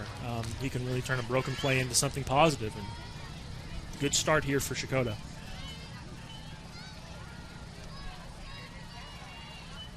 Much more manageable situation. Out of the broken play, we'll call it. Is Dontier Fisher going to get his number called, and he'll be lucky to get back to the original line of scrimmage. Hugo doing an excellent job through 2 quarters, Cannon, of limiting this impact player for the Wildcats and making them have to make plays elsewhere. Absolutely. Hugo, all week is prepared for that ground and pound run game, specifically from Dontier Fisher, and they've done a good job keeping it quiet thus far. They've just got to keep on top of that. And third down, call it 6 here. You wonder if they open up their playbook and try and throw the ball. Definitely for Hugo, I would imagine they're expecting a run. And it'll be a play-action pass. And just into the hands there for the Checotah Wildcats. That'll be enough for a first down and a little bit more there for Creed Hall, sneaking out of the flat and picks up the first down through the air. And that's a good look from Jake Vernon. Varnon. He's rolling out. He has no real protection here on the play action, and you got big Kane Worthy from Hugo in his face. Makes a good play to just get it to his receiver and get a first down. This will extend the drive for the Wildcats, as it'll be a handoff. Lots of green grass in front. Creed looking for more, but he'll get brought down there. That'll be Creed Hall. Strong run. Hugo not expecting that one. Maybe a little bit of eye candy there, moving Dontier Fisher out the flat. I was just about to say that. That's an incredible use of motion right there. A little misdirection, if you will. Take Dontier Fisher out of the backfield, and that creates a big hole here for Creed Hall to just run through. It's an incredible gain. Looks like the run game sort of settling down, and that use of motion just brilliant from head coach Zach Ross. Well, they'll feed Dontier here, and he'll pick up a few more yards and then some. First down on back-to-back plays, nearly busting it there, Cannon. Wildcats have got their mojo on this drive. And Hugo did everything they could on this third down back here to stop them, and now you've seen 2 really impressive runs back-to-back, first from Creed Hall and now from Dontier Fisher, just taking what his offensive line could give him, and another solid pickup.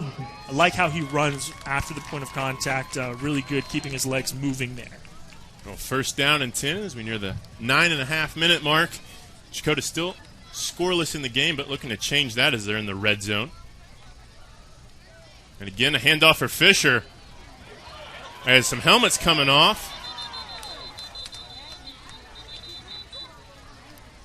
A little bit of pushing and shoving and no loving there, Cannon, as a flag will fly in.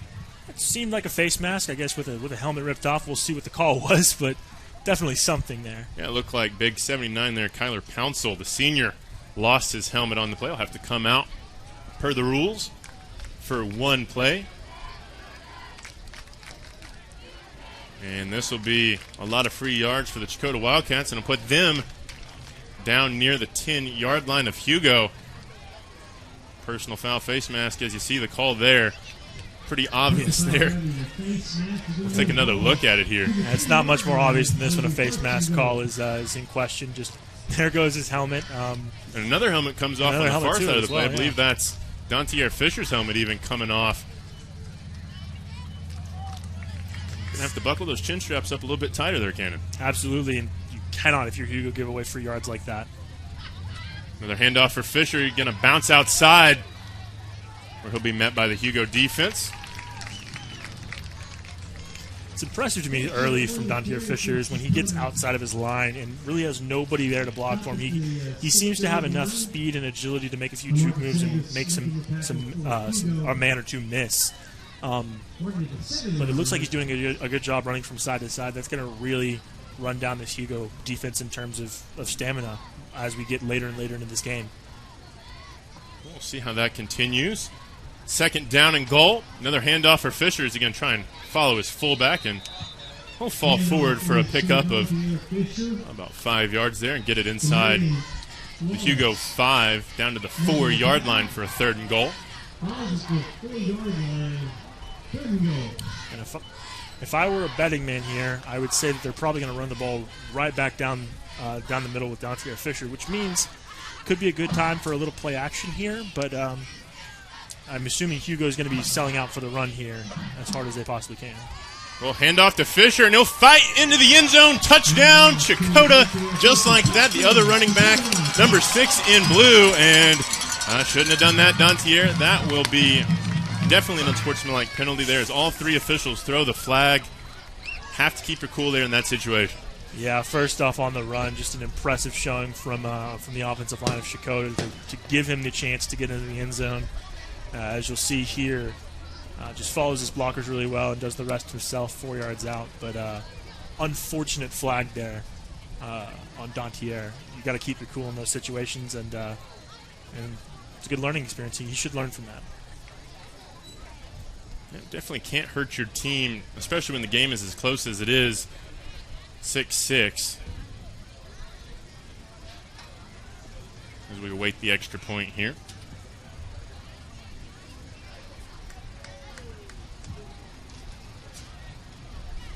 And this aspect of the game is going to be super important. We already saw Hugo miss an extra point attempt. Can Checotah convert on this one?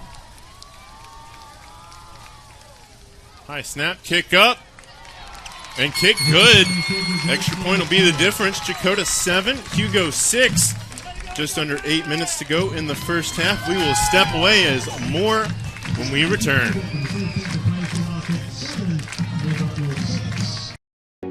A tradition of educational excellence, more than a century in the making, continues in Broken Arrow.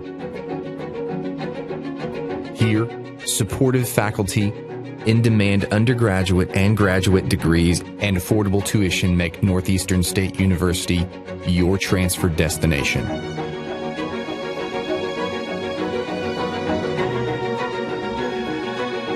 Finish what you started. Well, welcome back to Checotah, Oklahoma, as the home team takes a slim 1-point lead, as it's been the story of both running backs thus far, as Dantier Fisher scampered in just a couple moments ago for the Wildcats. And on the other side, number 10, LaMarcus Davis. It's going to be a great battle, I think, the rest of the game, seeing how both of these running backs play out, seeing what adjustments both defenses can make to make the quarterbacks have to make the difference in this football game. Absolutely. With Checotah, Hugo knows that they're going to run the ball, and then on the opposite side, Checotah really kind of in a guessing game, as Hugo can open up that playbook well, but both offenses really start with a solid run game behind LaMarcus Davis for Hugo and Dantier Fisher for Checotah. And of course, Checotah kicking this one off from their own 25 after that unsportsmanlike penalty. And it's going to be going, it just stays in. Great job there. Great job there by, I believe, Kason Flood. Got the pitching wedge out and dropped that bad boy right on the out-of-bounds line. If I had a pitching wedge like that in my bag, I'd have a lot more fun on Saturdays playing golf. That was impressive, and it looked like it was orchestrated that way just to get it to the boundary. Really no chance at returning, and good kickoff. What's important to note after that unsportsmanlike penalty there for Dantier Fisher, if he gets another one, he will be ejected from this football game tonight. And if you know that and I know that, I'm sure the Hugo sideline also knows that. So we'll see how the rest of this game plays out, as he is a two-way player for them. Well, let's see what the Buffaloes' answer is here. And it's more the ground game for the visitors. There's a handful of yards there on first down for LaMarcus Davis. And early on, we're seeing two very similar looks from both of these offenses. Just run game after run game. But later on, it's going to translate to something different for Hugo. You can really start to see more passes incorporated into this offense. But if they can keep this run game as solid as that run was, and the other ones we've seen from them, it's going to be quite impressive from the Buffaloes. As you see there, Interstate 40 there in the background. And also, if you look at those flags, Ken, and that wind blowing straight in from the south, I'm sure that'll impact a lot of throws to the near sideline and the far sideline for Landon Lemons. But breaking free will be Davis across midfield, still on his feet, making a couple of Wildcats miss. He'll finally be brought down at the Checotah 15-yard line. And just like that, that's the big gap play Hugo is looking for. And that's how a run game works. You have a run, you get a few yards, have a run, lose some yards, and then you have a run like this with LaMarcus Davis. And it's just incredible in open space how he can make one after another miss. And you see that cutback right there just to get a few more yards. That's a really good awareness play there from Davis, and a huge gain for the Hugo Buffaloes.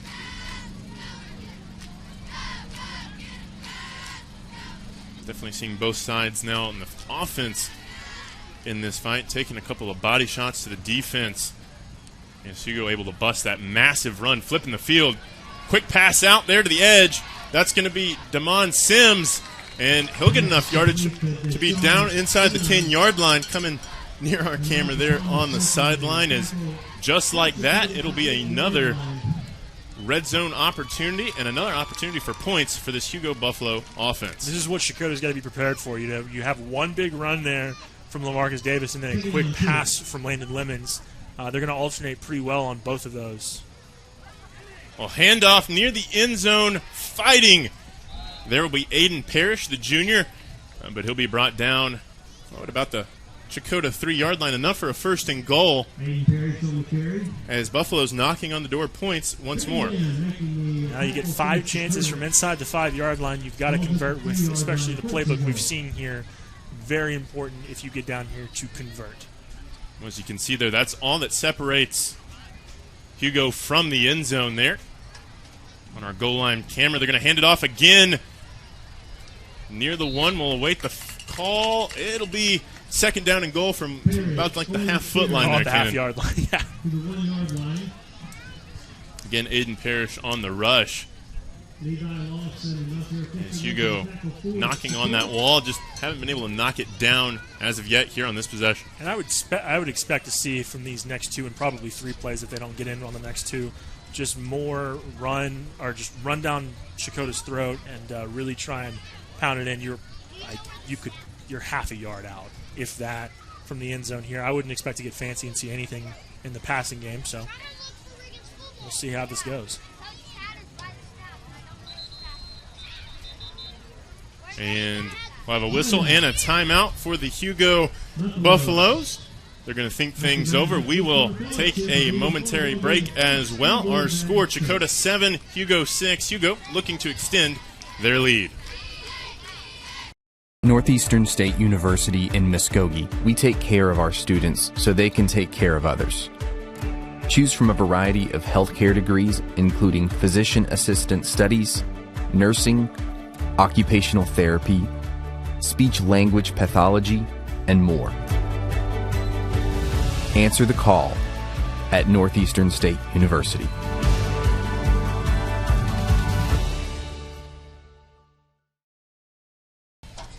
Well, welcome back.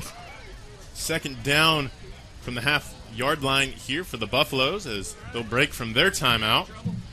Curious as to why Hugo did take a timeout there. Maybe they didn't like the look. Maybe they wanted to change the play up. But it really does open up all the possibilities here. I don't expect to see a pass. That being said, I am not the head coach of the Hugo Buffaloes. So we'll see if they just try and run it behind their big offensive line 3 more times or if they try and get fancy with it.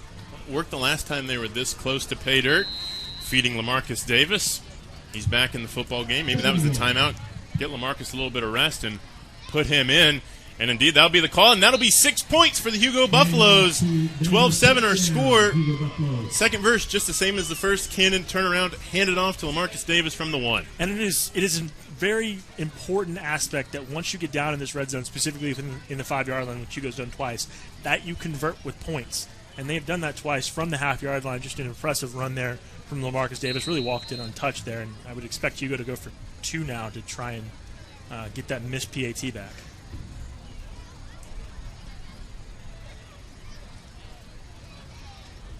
Indeed, they'll line up to attempt the 2-point conversion. And it'll just be a simple handoff. Looks like Checotah has that one read and measured. Our score will remain Hugo 12, Checotah 7 after the 2nd rushing touchdown on the night for LaMarcus Davis. We'll have kickoff after we take a look at this replay here. Yeah, it just looked like a standard run, and Checotah had that sniffed out from the beginning. But an impressive stand again from Checotah to not allow that 2-point conversion, really keeping it a closer game than it should be.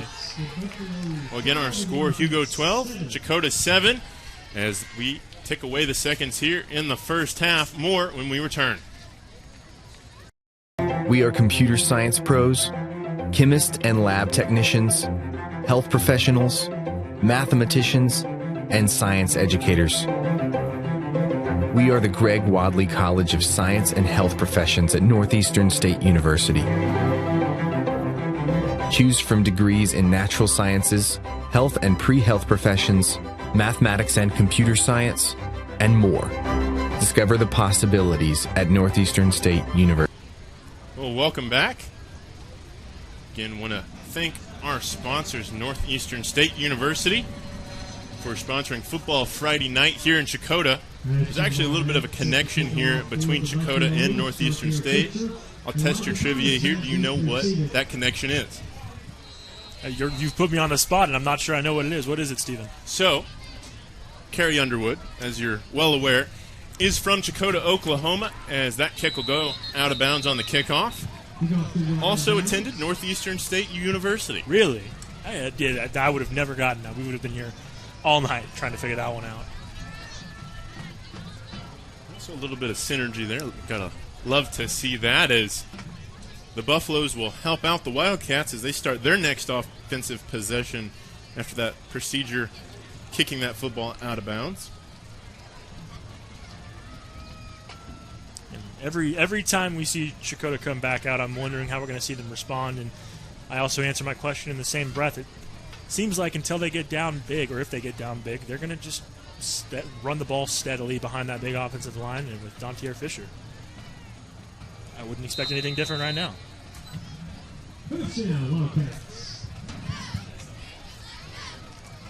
Again, be a play-action pass. Vernon looking down the field and just... Is that a catch? We'll see. No, it looks like they're going to wave that off. Nearly a beautiful catch there by Kaysen Flood on the boundary. Couldn't bring it in with the one-handed grab. And as I jinxed it with the start of the run game, we get a nice rollout here from Jake Vernon, and he finds his receiver in reasonable space there. It looks like he does catch it, but he's out of bounds. So now 2nd out of 10. Maybe now we see the run game. Yeah, maybe if that football field was, just about 5 more yards wider, we'd have seen a highlight play there on first down out of the play action, but instead it'll be 2nd down and 10. As this time they'll hand off. And Fisher, strong run, carrying a Hugo defender with him, and he'll fight hard for about 3 yards there and bring up about a 3rd down and 7. And now you're in the reasonable range for where you can run the ball on 3rd down if you want, or you can. We've seen good passes from Jake Vernon so far tonight, so we'll see what they elect to do. Not a crucial conversion here, but an important one for Checotah to keep their offense on the field. Well, let's see what offensive coordinator Carter Bradley for the Wildcats draws up here. And it'll be a pitch out for Fisher. Flag will come in behind the play, so more than likely a hold. Great run by Fisher. He'll get the 1st down, but imagine this one's coming back, Cannon. Yeah, and you hate to see that, especially with a solid run there from Fisher. Probably going to knock Checotah back a few yards and put him way off schedule. Holding is the call against the Wildcats. Indeed, it will move the Wildcats out beyond the sticks. As that's kind of been the story tonight. Yeah. When Checotah has some chances, they get in their own way a little bit and get themselves so far off schedule that they can't do the one thing they do great and rush the ball. I don't want to say they're beating themselves because Hugo's done a very good job stopping the run game for the most part tonight. But when these unnecessary penalties come in, it really is hard to regain momentum and regain your focus here, because now we're at about 3rd and 20, 3rd and 19, somewhere around there. And play action, looking down the field, and that one will fall harmlessly to the turf there. Looks like the intended target, Adair Fisher, coming out of the backfield on the play action, but it'll bring up 4th down and long for the Wildcats. Hugo's defense doing a really good job standing out to this imposing offensive line for Checotah, and they're going to get the ball back here. Looks like right before halftime, 3 minutes and change left. We'll see if they can march their offense down one more time and put some more points on the board here. Definitely this game has lived up to the billing thus far. As Vernon will have a much better punt this time. It'll keep rolling. And that baby's going to roll down to the Hugo 31-yard line where the Buffaloes will take back over. Much better punt there for Jake. Absolutely, and looks like it bit back a little bit and got him a few extra yards here, but that's going to give this Checotah defense a little more room to work with than Jake Vernon's last punt. But we'll see where Hugo goes with this offensive drive. I mean, they've really had success on both fronts with passing and running, and if I'm confused about it, I'm sure there's a little bit of uncertainty on the Checotah defensive side as well. Yeah, the Buffaloes have definitely been able to do what they want, whether it be through the air or on the ground.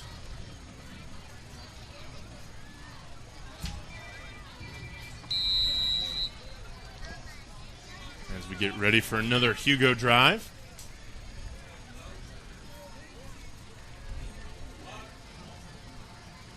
And just a simple handoff on first down that'll be a net positive of a couple yards there for LaMarcus Davis. If that was down near the 1 yard line, I think that would have been enough for his third touchdown on the night, but instead it'll be second down and about 7. And that run gets the clock moving a little bit. Not totally in a 2-minute drill here, but Hugo really gonna look to try and run some of that clock off while gaining a decent amount of yardage here, because the last thing you want to do is give it back to Checotah before the halftime without scoring.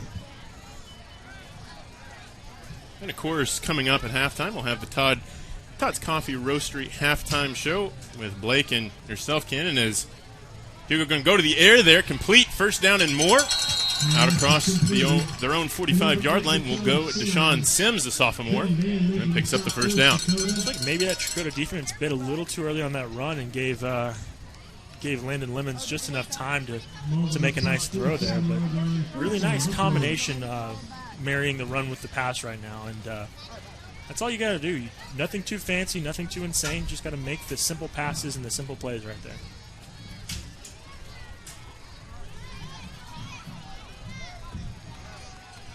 And another run. That one a little looks unsuccessful there, as just a handful of yards there for LaMarcus Davis. And timeout Checotah, their first of the second half, as we near the 2-minute mark to go. And this is where Coach Ross believes his defense can either get a stop a few more times and get the ball back, or if they break off a big play, there's still going to be some time left on the clock for the Wildcats to get the ball back. But either way, a good chance for his defense to catch their breath here and really strike up a good game plan on that side of the ball. Well, again, 2 minutes or so from halftime. Don't go anywhere, as we'll have the Todd's Coffee Roastery halftime show with our own Blake Hines. And, Cannon, you're going to have to get some steps in and go back down to the tent. Pulling double duty tonight, yes. Pulling double duty, as we'll talk some about the first half of this game, have some scores from around the area that you guys talked about, see how well your guys' predictions are going to pan out, and get some thoughts on the second half of action. Again, don't want to go anywhere, as we're minutes away from halftime here. There's been a great game by both sides thus far, Cannon. No one side really being able to separate themselves. Checotah definitely has gotten their own way a little bit, but if they can hold on here and get into the halftime break only down a score, I'm sure they will take that. I think there's positives on both sides. I think you're happier if you're on Hugo's side, but Checotah's got plenty to build on in the second half. And Lemons dropping that one in the bucket of Ashton Barnett. Just like that, first down and 10 in Wildcat territory. Great catch and throw on both ends. And just an impressive job there from the Hugo offense, figuring out what space Checotah's secondary is going to give them on the passing game. And Lemons, just another impressive throw to Ashton Barnett. And this Hugo offense is moving at will almost. Yeah, we'll take another look at it quickly here. As Lemons just tosses that bad boy down there in the bucket. On the field, going to be a handoff on first down and 10 there for Deshaun Sims. It's not really one particular player. Of course, obviously, LaMarcus Davis has those 2 touchdowns, but it's not one particular player on the ground that is working for this Hugo Buffalo offense. It's really impressive when you look at their roster that they have almost a star, you can call him in LaMarcus Davis, but they've got the receiving core. They have a solid offensive line, and they've got Landon Lemons with arm talent and just enough mobility to really make that offense work in the way they want to in the spread offense.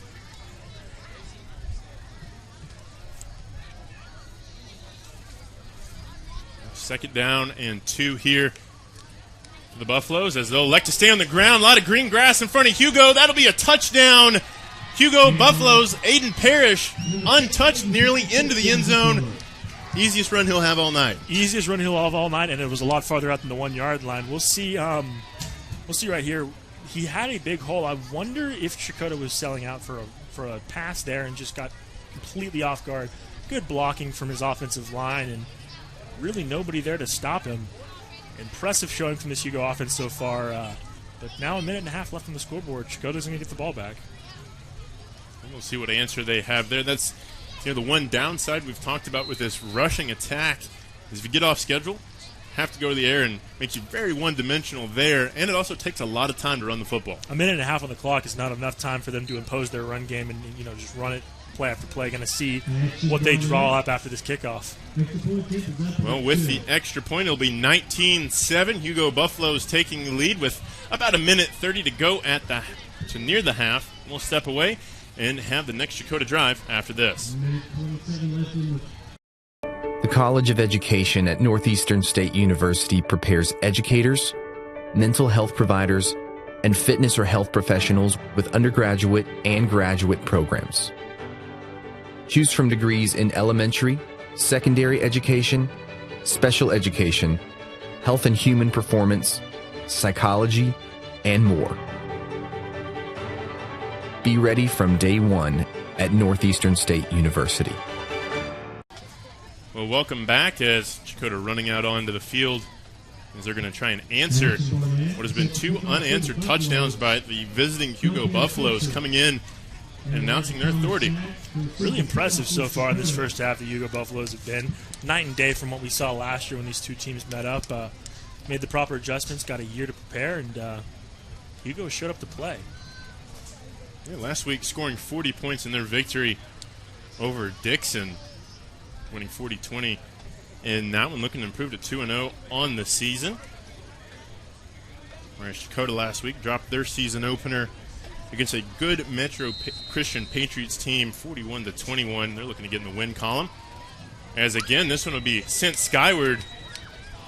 And we'll see if that one went out of bounds or went into the end zone. Nope, looks like it's going to be at the 1 yard line.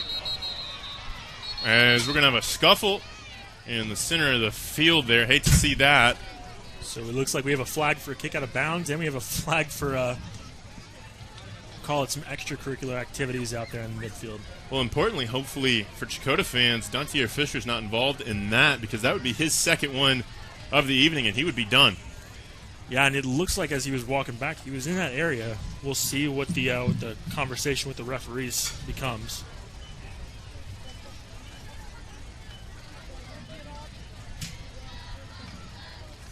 Going to be a long one, too.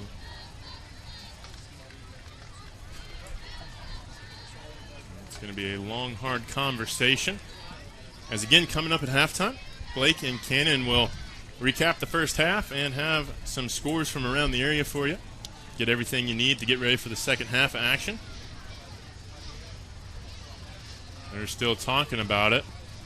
Long conversation. You have to imagine this might be making sure what numbers are involved, where the ball will be spotted. They'll break here, and we'll see what the white hat will call.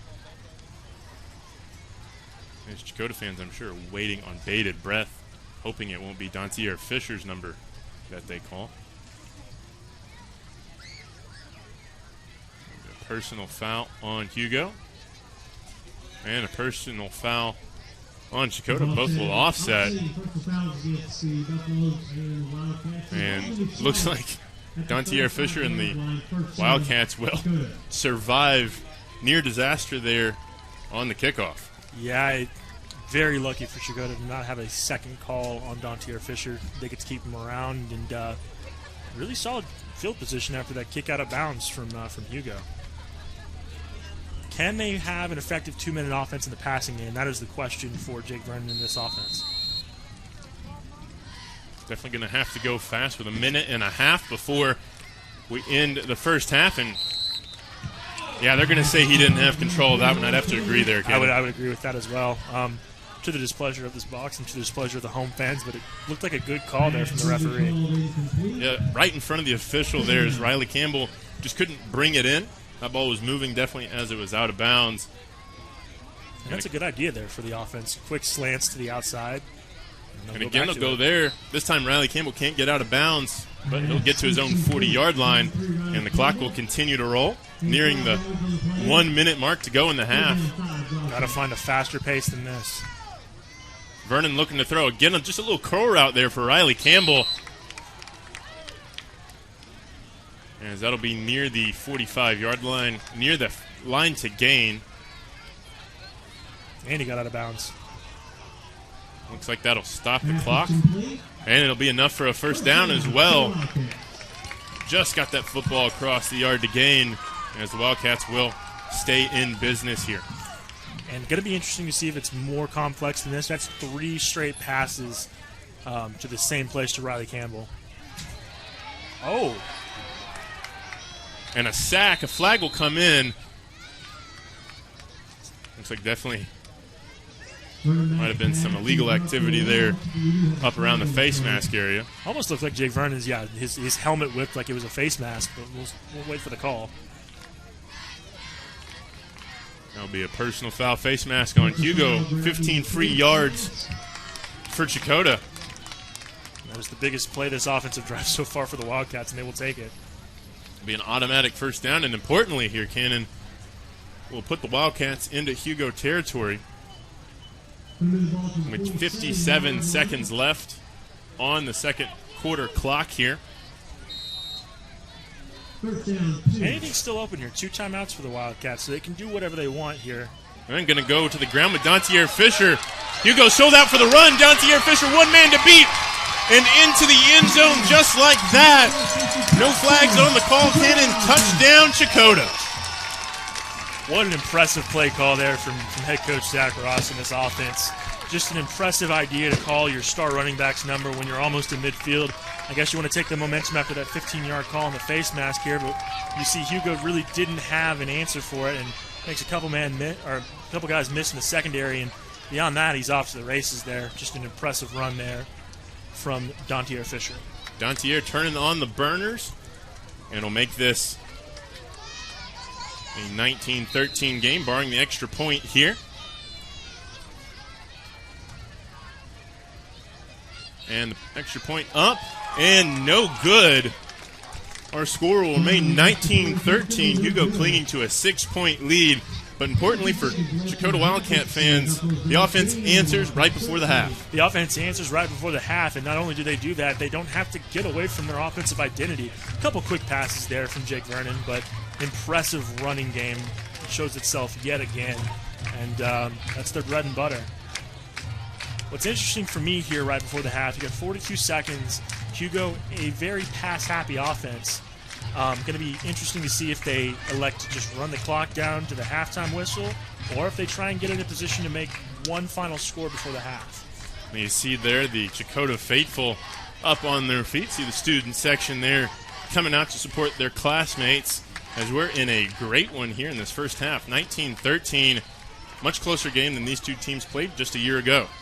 Much closer game, much more entertaining game. Both teams really executing the offensive side of the ball well.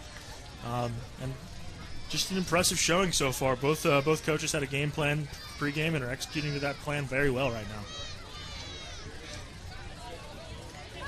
Flag set to kick off for Checotah.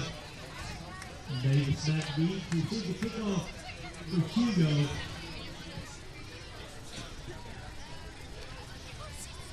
Again, after the conclusion of this quarter, we'll have the Todd's Coffee Roasters halftime show with Blake and Cannon. I'm going to stay tuned after the commercial break for scores and updates, as well as their thoughts on the first half. As it looks like Checotah having a little bit of trouble getting that football set up. And it is a gusty night here in Oklahoma. That wind coming straight south out of Texas. And you wonder if that's affected some of the PATs as well. Not a deep kick there from Checotah. Definitely returnable for the Hugo Buffaloes.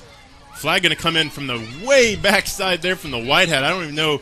Has to have bionic vision to see something that happened back there on the backside of that kickoff. We'll have to check the marker. It'll have to be a clear call because that flag came in from a different zip code. He threw that flag from Muskogee. We'll see what the call is. Great vision there to find the hold. It must have been really obvious there, as all the positive on the kickoff turn will be negated there for the Hugo Buffaloes. I think with that call, you probably see Hugo just try and run this clock down for the halftime whistle.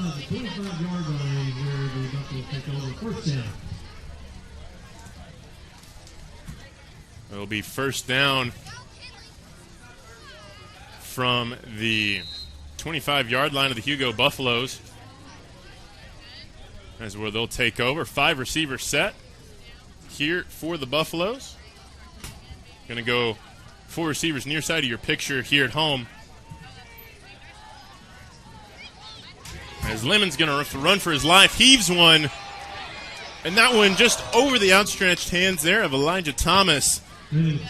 As Checotah trying to flip the script here with just a couple seconds left in the first half. Dangerous, though, there by Landon Lemons. As he tried to probably get that one out of bounds. Intended target Stacy Powers. As it'll be second down and 10. 28 ticks left before halftime whistle.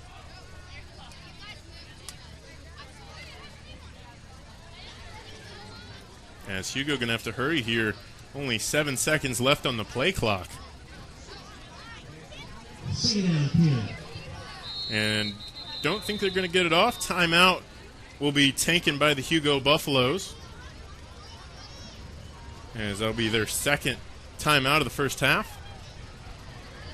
As that one, just a situation where they didn't break the huddle, I assume, fast enough to get set. Again, second half coming up, just in a couple of ticks of the clock left. Only a little bit of time left for both, as you see there, the Checotah Wildcats getting some coaching from defensive coordinator Rusty Harris and head coach Zach Ross here on the near sideline, making sure the Checotah secondary understands nothing behind them here. Can't have a guy in white and gold get behind that secondary, or it will be disaster before the halftime horn. And on the other side of the field, the Hugo Buffaloes looking to get as many yards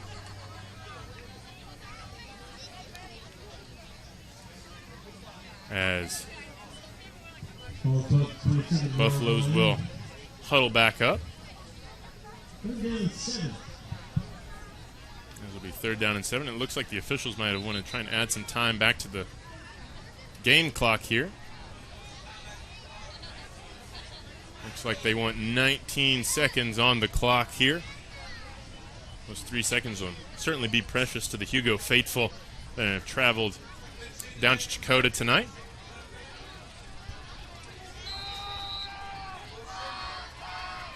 And again, Hugo operating from the shotgun. Lemons slant across the middle. That'll pick up a good chunk of yards there near midfield for the Hugo Buffaloes. As Cam Holt going to come out of there on the post with the completion. Take another look at it here.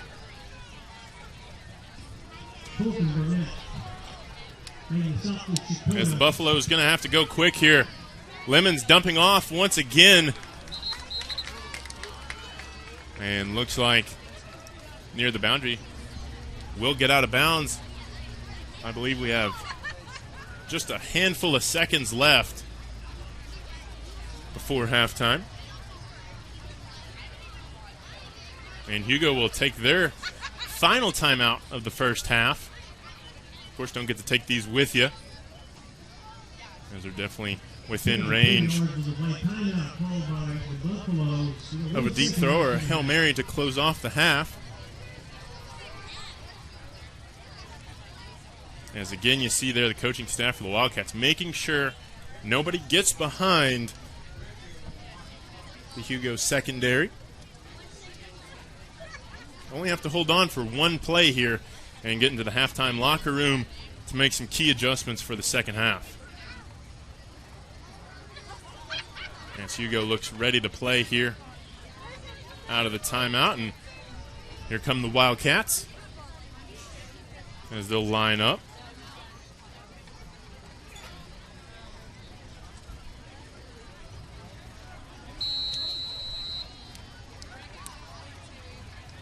There's one more play, and that should do it for the first half. We'll see, as that'll be just a simple run here for Hugo. You hear the horn for halftime.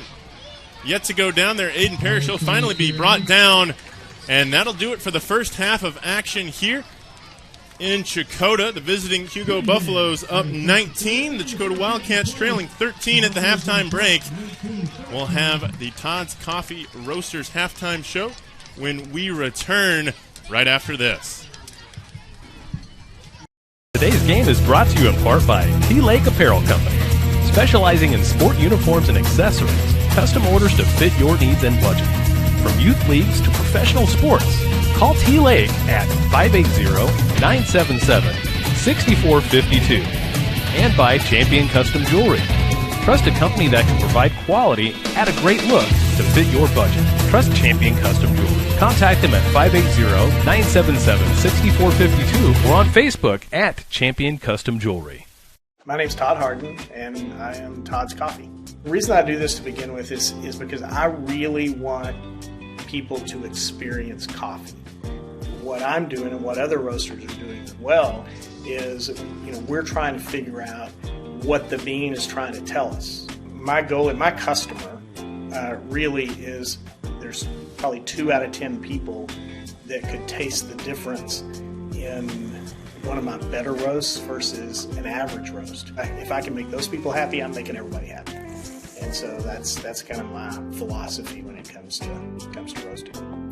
You can just go to toddscoffee.com. You can get a whole bean, or I'll grind it for you.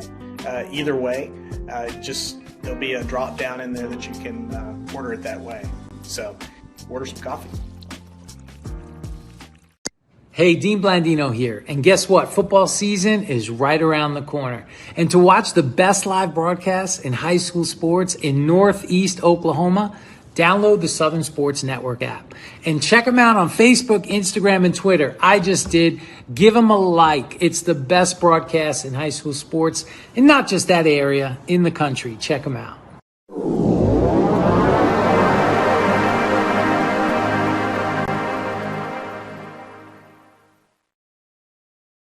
The College of Business and Technology at Northeastern State University is where education meets industry. Our in-demand undergraduate and graduate programs have real-world focus with practical workforce applications. Choose from degrees in accounting, marketing, supply chain management, information systems, healthcare administration, data analytics, and more. Lead with experience from Northeastern State University. And we want to welcome you to the Todd's Coffee Roastery halftime show. It's been a pretty impressive first half. Pretty even on both sides. Score at halftime is 19-13 Hugo. Cannon, what do you think Hugo has done well in this first half? Well, they've recovered from last year's matchup. As we know, Checotah won that one running away, really. Hugo's played offense well. I mean, they've thrown the ball effectively. They can run the ball well, as we've seen. They're just playing sound offense, and that spread offense is really sort of opening up. We're seeing a lot of, really nice pass plays so far from Landon Lemons. We're seeing good runs from LaMarcus Davis so far, and their defense is not beating themselves. Few unnecessary penalties in the first half. That's something easily to clean up at halftime, but so far so good if you're the Hugo Buffaloes. Yeah, Lemons has been very impressive. It seems like to me the Hugo offenses do that rollout, short passing game, and then they lure you in, and then they toss one over deep. I've been impressed with LaMarcus Davis. He's got 2 touchdowns tonight. They've both been a little short yardage, but on the third drive, he had a huge run to open up that series, and that drive capped off with a touchdown. Yeah, LaMarcus Davis played very well for the Hugo Buffaloes offense thus far. Obviously, two-way player. He's had a couple really solid tackles on defense as well, but several really good runs, several really good looks, and that those runs from LaMarcus Davis are opening up the opportunities for Hugo to be able to throw the ball that lure the Checotah defensive line in, and just really opening up a ton of space in that passing game. Now, Checotah is still definitely in this game, only being down 6. They have seemed to get Deontay Fisher into this ball game. It started in the second half. So now that they've got him going, it seems like the offense is starting to perform better. They got Creed Hall involved on a nice back-to-back plays of a nice catch and then a really nice downfield run. So they're definitely still in this game. They're getting the running game going. Yeah, getting that 1-2 tandem with Creed Hall and Adair Fisher going is very important, and they did that well in the first half. We thought during the 2-minute drill on the broadcast they were just going to have to throw the ball behind Jake Vernon. Ended up getting a really some free yards there from Hugo, and Adair Fisher had a very nice run just right before halftime.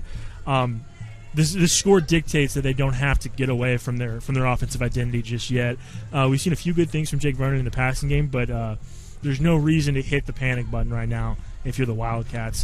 Just a few offensive adjustments, clean up the unnecessary penalties, and get back to your ground and pound game in the second half. Yeah, no, definitely. They can still run the ball.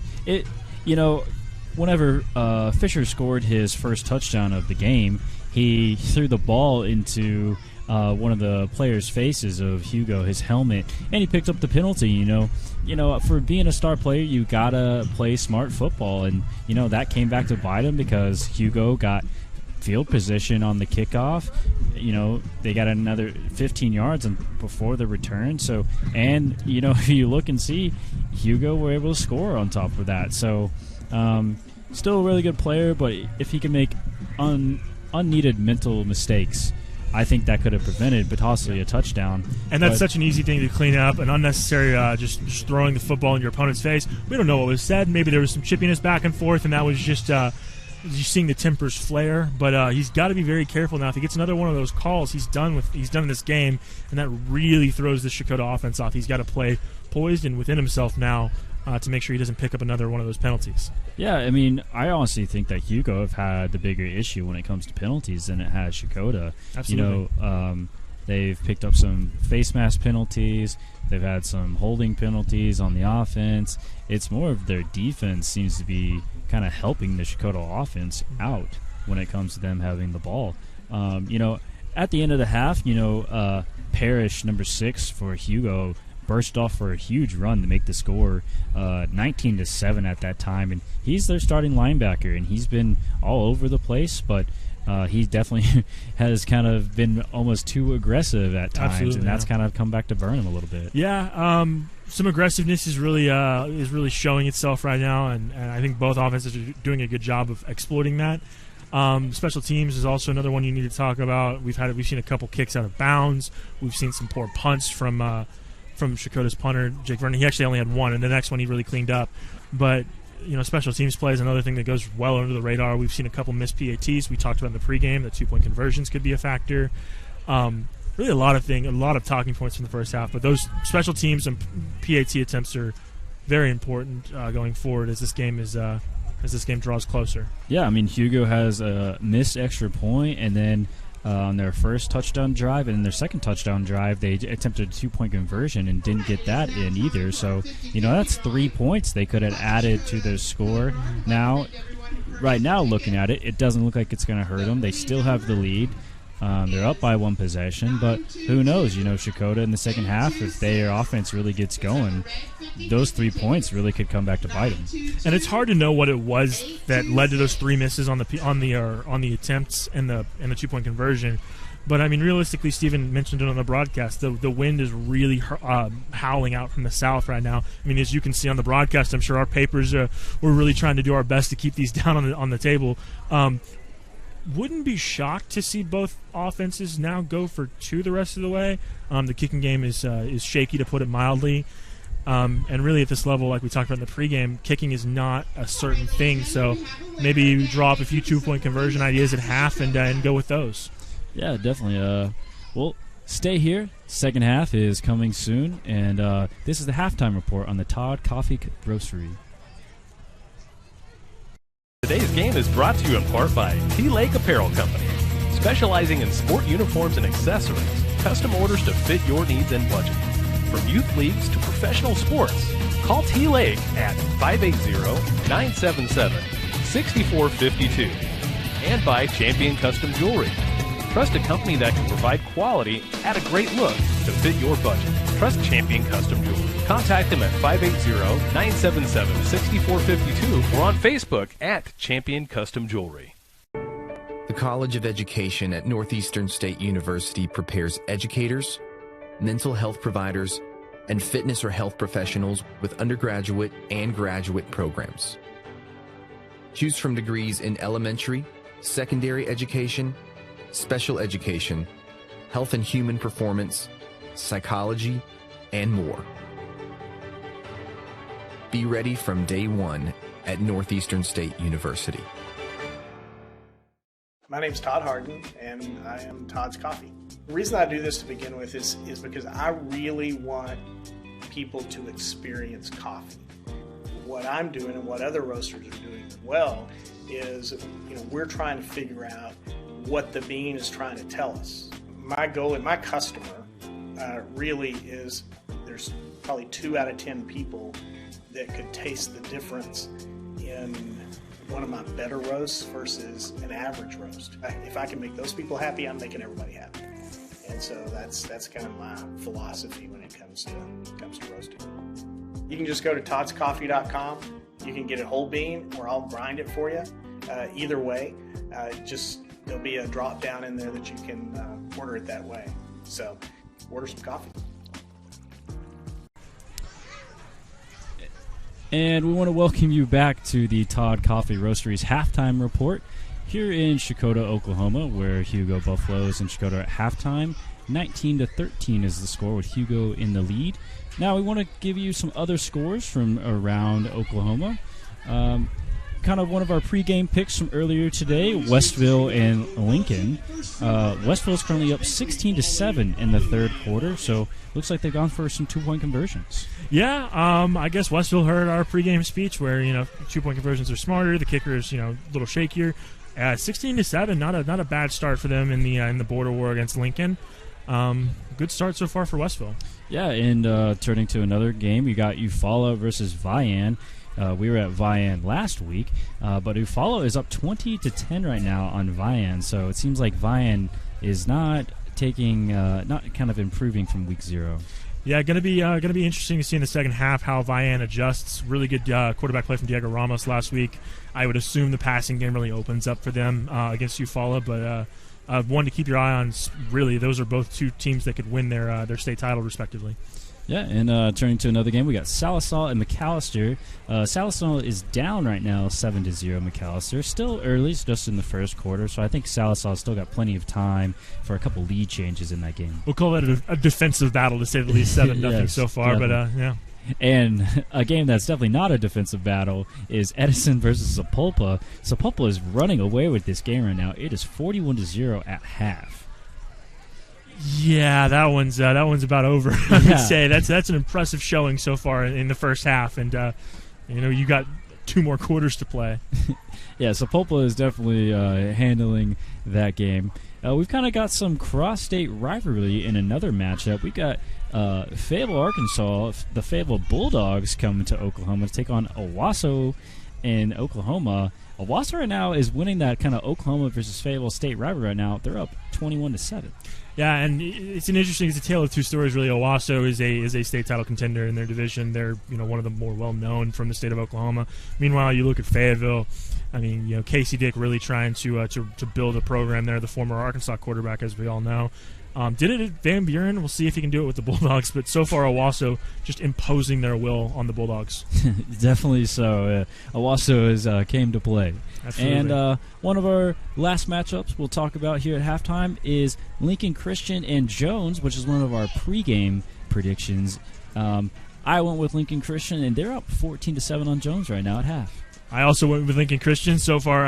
So if we're looking at the spreadsheet here, the 2 games that we have scores for Westville and Lincoln Lincoln Christian and Jones, we're 2-0 right now if those scores hold. So pretty solid picks for both of us, I would say. Good. Yeah, absolutely. Good. Well, that's all the scores that we have from around the league, and we'll come back for some more at this halftime report for Todd Coffey's Roastery. We're off air. We're good. Today's game is brought to you in part by T-Lake Apparel Company, specializing in sport uniforms and accessories, custom orders to fit your needs and budget. From youth leagues to professional sports, call T-Lake at 580-977-6452. And by Champion Custom Jewelry, Trust a company that can provide quality at a great look to fit your budget. Trust Champion Custom Jewelry. Contact them at 580-977-6452 or on Facebook at Champion Custom Jewelry. The College of Liberal Arts at Northeastern State University is innovative, engaging, life-changing, empowering. Choose from undergraduate and graduate degrees in the arts and fine arts, languages, criminal justice, social work, and more. Be inspired at Northeastern State University.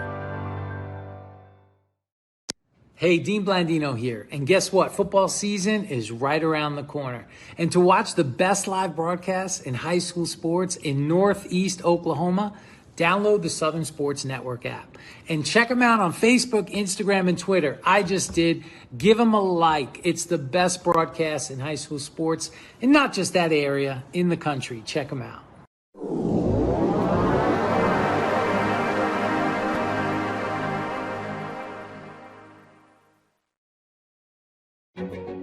A tradition of educational excellence, more than a century in the making, continues in Broken Arrow. Here, supportive faculty, in-demand undergraduate and graduate degrees, and affordable tuition make Northeastern State University your transfer destination.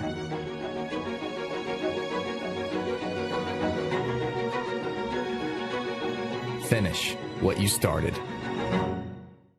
My name's Todd Harden, and I am Todd's Coffee. The reason I do this to begin with is because I really want people to experience coffee.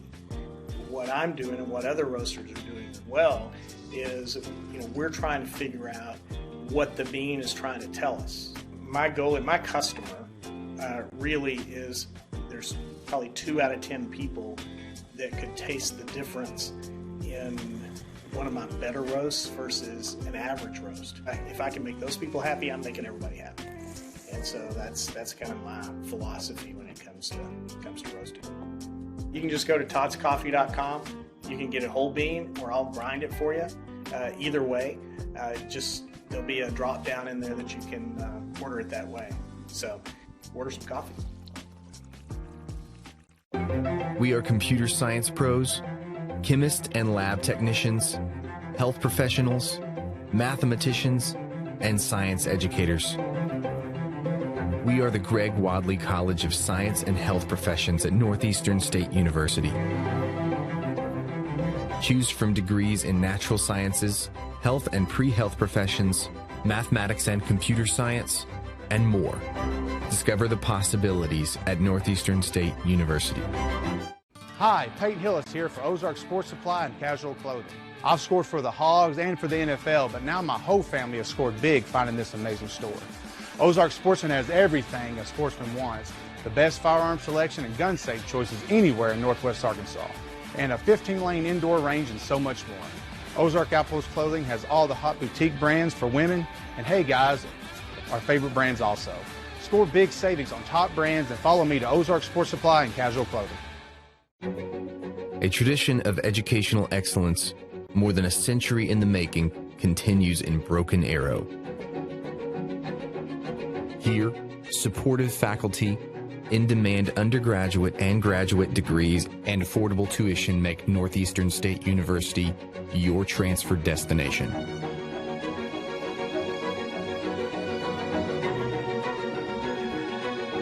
Finish what you started. At Northeastern State University in Muskogee, we take care of our students so they can take care of others.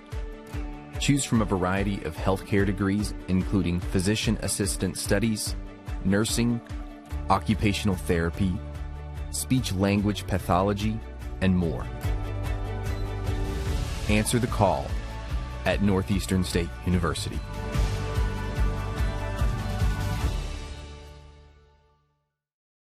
And we want to welcome you back to this halftime report brought to you by Todd's Coffee Roastery.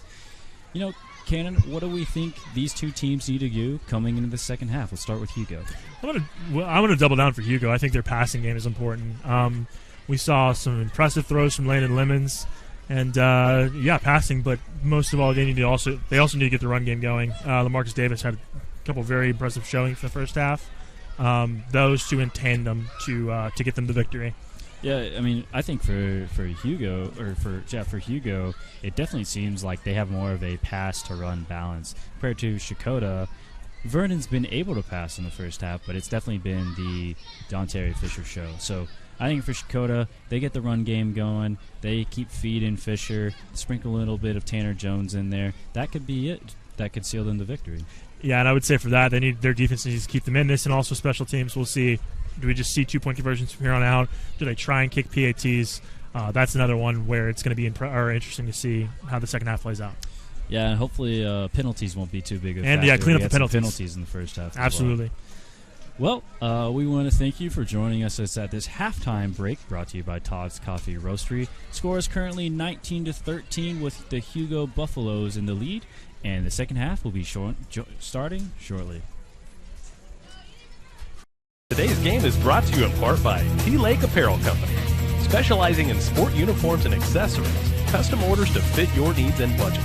From youth leagues to professional sports, call T-Lake at 580-977-6452. And by Champion Custom Jewelry. Trust a company that can provide quality at a great look to fit your budget. Trust Champion Custom Jewelry. Contact them at 580-977-6452 or on Facebook at Champion Custom Jewelry. My name's Todd Harden, and I am Todd's Coffee. The reason I do this to begin with is because I really want people to experience coffee. What I'm doing and what other roasters are doing as well is, we're trying to figure out what the bean is trying to tell us. My goal and my customer really is there's probably 2 out of 10 people that could taste the difference in one of my better roasts versus an average roast. If I can make those people happy, I'm making everybody happy. And so that's kind of my philosophy when it comes to roasting. You can just go to toddscoffee.com. You can get it whole bean, or I'll grind it for you. Either way, there'll be a drop down in there that you can order it that way. So order some coffee. Hey, Dean Blandino here. And guess what? Football season is right around the corner. And to watch the best live broadcasts in high school sports in Northeast Oklahoma, download the Southern Sports Network app. And check them out on Facebook, Instagram, and Twitter. I just did.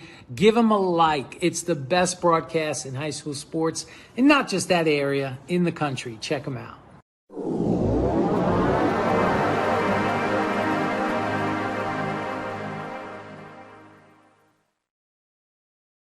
The College of Business and Technology at Northeastern State University is where education meets industry.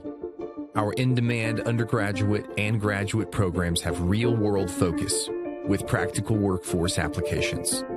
Choose from degrees in accounting, marketing, supply chain management, information systems, healthcare administration, data analytics, and more. Lead with experience from Northeastern State University. Well, welcome back inside the treehouse here at Checotah, Oklahoma's football stadium. A great game so far, Kenny. You made it back into the booth, pulling double duty for us, getting your steps in tonight. Yeah, I just got a notification, 10 flights of stairs today, so really getting around the Checotah football stadium, but excited for the second half. Yeah, so speaking of that second half, our score 19-13, 6-point lead for the Hugo Buffaloes going into the break. What are some key takeaways you think will be the difference in the second half for both teams? Like I said on the halftime report, I'm going to double down on both of them. I think the passing game for Hugo was more than impressive in the first half. If we can get more of that in combination with their run game, and obviously for Checotah, run the ball. Now, if their defense has to keep them in the game, if their defense lets this become a 2-3 score game, they're going to have to opt for the passing game, but I would say defense, too, is an important one for Checotah. Yeah, definitely. You saw at the end of that first half, Checotah's defense taking advantage of a little bit in the deep passing game of the Hugo Buffaloes. Nearly enough there to get a touchdown before halftime, but held on. Absolutely, and that's a good start to the second half here for them. I would also say one more thing: special teams. We're going to see. Let's see if they've dialed up 2-point conversion plays. Let's see if they're going to try and do different kickoffs. So we've seen 2 kicks out of bounds. Those are small things that you can fix and easily change in the momentum of a game. Well, he's Cannon Poor. I'm Stephen Blackson. Second half action will be here in Checotah, Oklahoma, right after this.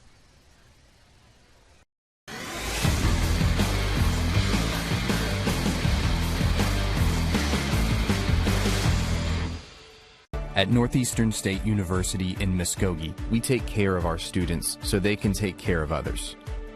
Choose from a variety of healthcare degrees, including physician assistant studies, nursing, occupational therapy, speech-language pathology, and more. Answer the call at Northeastern State University.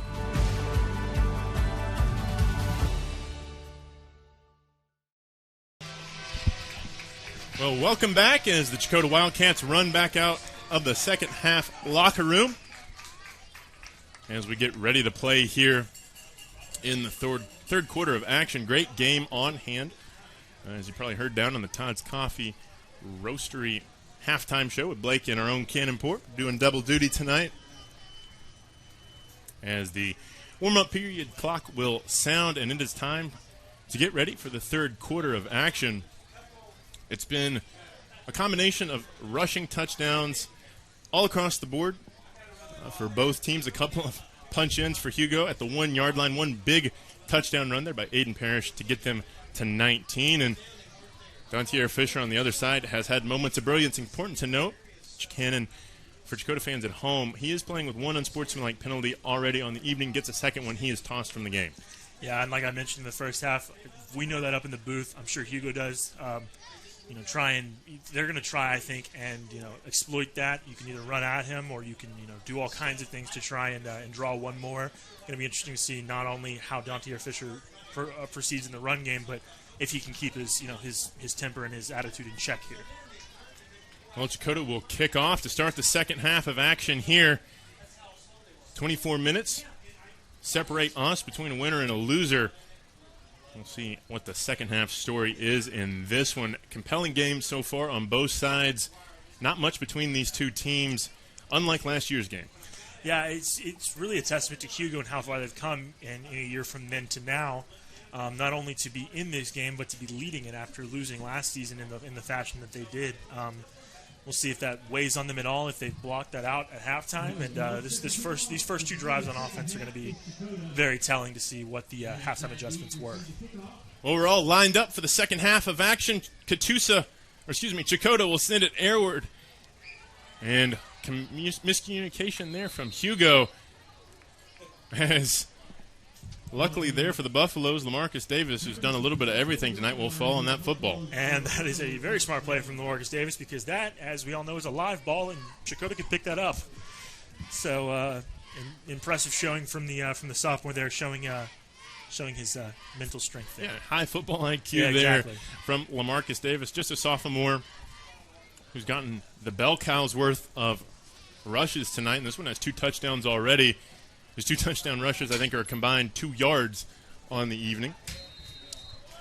And we'll see, once again, this high-octane Hugo Buffalo offense who can break a big play at any moment.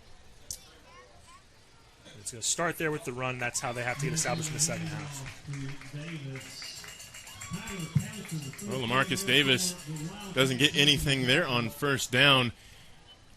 As Checotah will win the first play from scrimmage in the second half. And more of what we saw, just some short runs from Hugo trying to set up that run game, and would expect in the next play or two to see them, take a shot, not necessarily all the way down the field, but a nice, a significant amount of yards. Leisurely pace here for the Buffaloes. 10 seconds on the play clock. We saw at the end of the second quarter that was some issues that arose, but be a pitch out on second down. Good running lane and a little bit more near that first down marker. We'll go LaMarcus Davis. As it looks like Checotah might have left the tee out on the 40 there as they send out number 57, Preston McBride, the freshman, out there to get that thing off the field. Good of them to notice now rather than when the play is right on top of it. So good awareness, we'll say, from Checotah. There's actually an official standing right where that tee was, so he probably would have rolled an ankle or at least noticed it probably down there on the ground. So smart heads-up play there by Preston to get that off the field. But back on the attack go the Hugo Buffalo. Strong tackle there by Trenton Dan, the senior, laying the wood on LaMarcus Davis. And just another solid run from Hugo. We've seen we saw the pitch and we've seen them just run straight into the offensive line. It's been impressive so far, and you would think that a run or two more, it's going to start opening up that a chance for a big play. Well, Buffaloes will elect to huddle here. And working at a leisurely pace for a spread offense. It kind of goes against one another, the spread and a leisure pace. Well, triple option here. LaMarcus Davis going to get the pitch. And thrown out of bounds there. Looks like those hands might be a little bit high there for the Checotah defender, but officials say play on, and looks like LaMarcus Davis might be a little shaken up on that play. That's not what you want to see if you're a Hugo Buffalo, but nice play here to try and get the outside by Davis, and Checotah's defense was having none of that. You could see the hands were a little bit high, but it looked like in the ref's eyes that it was a clean, good tackle. And Davis going to stay in the game with not a limp, but it looks like he was a little ginger. A little ginger, yeah. 3rd down and 5 for the Buffaloes. And going to hand off here for LaMarcus Davis, and he's going to get thumped, but enough for the first down marker and move the chains. Hugo Buffaloes. And just another good use of motion there to really kind of throw the defense off for a split second here. You can see they're going to bring a wide receiver back in for motion here, and that just throws the defense into one of two things, and Hugo goes the other way with LaMarcus Davis, just enough for that first down, moving the chains, eating up some clock. Impressive first drive from Hugo here.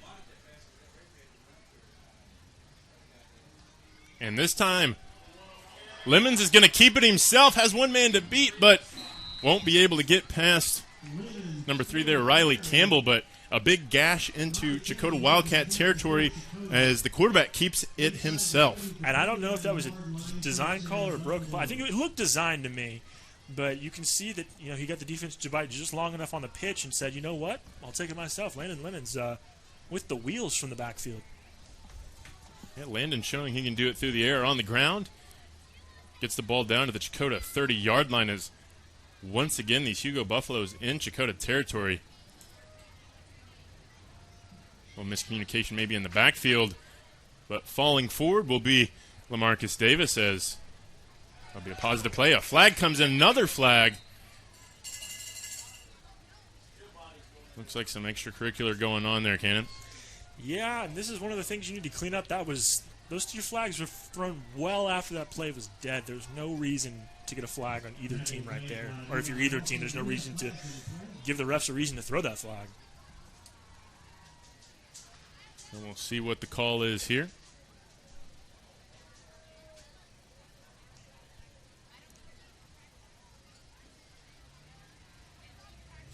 That'll be a personal foul on Hugo.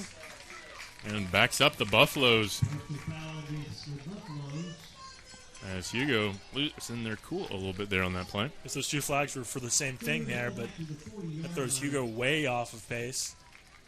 And as we've seen, they're built for it. They have a nice aerial attack. We're going to see it. We'll see if they go to that right away or if they just keep, running the ball.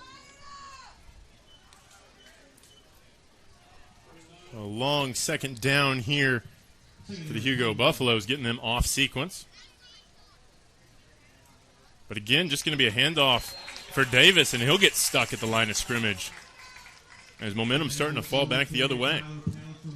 Davis taking his time to get up yet again.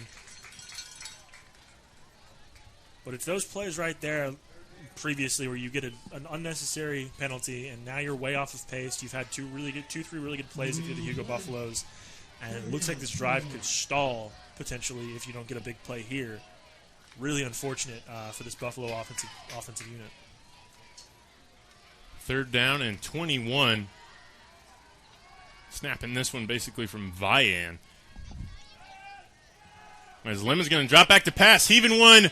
Has a couple of Buffaloes there, but we'll say that one intended for number 2, Ashton Barnett, will fall safely to the green grass here at Checotah's football stadium. And it wasn't a bad throw per se. It was just a little bit off the trajectory here, and good coverage downfield from Checotah.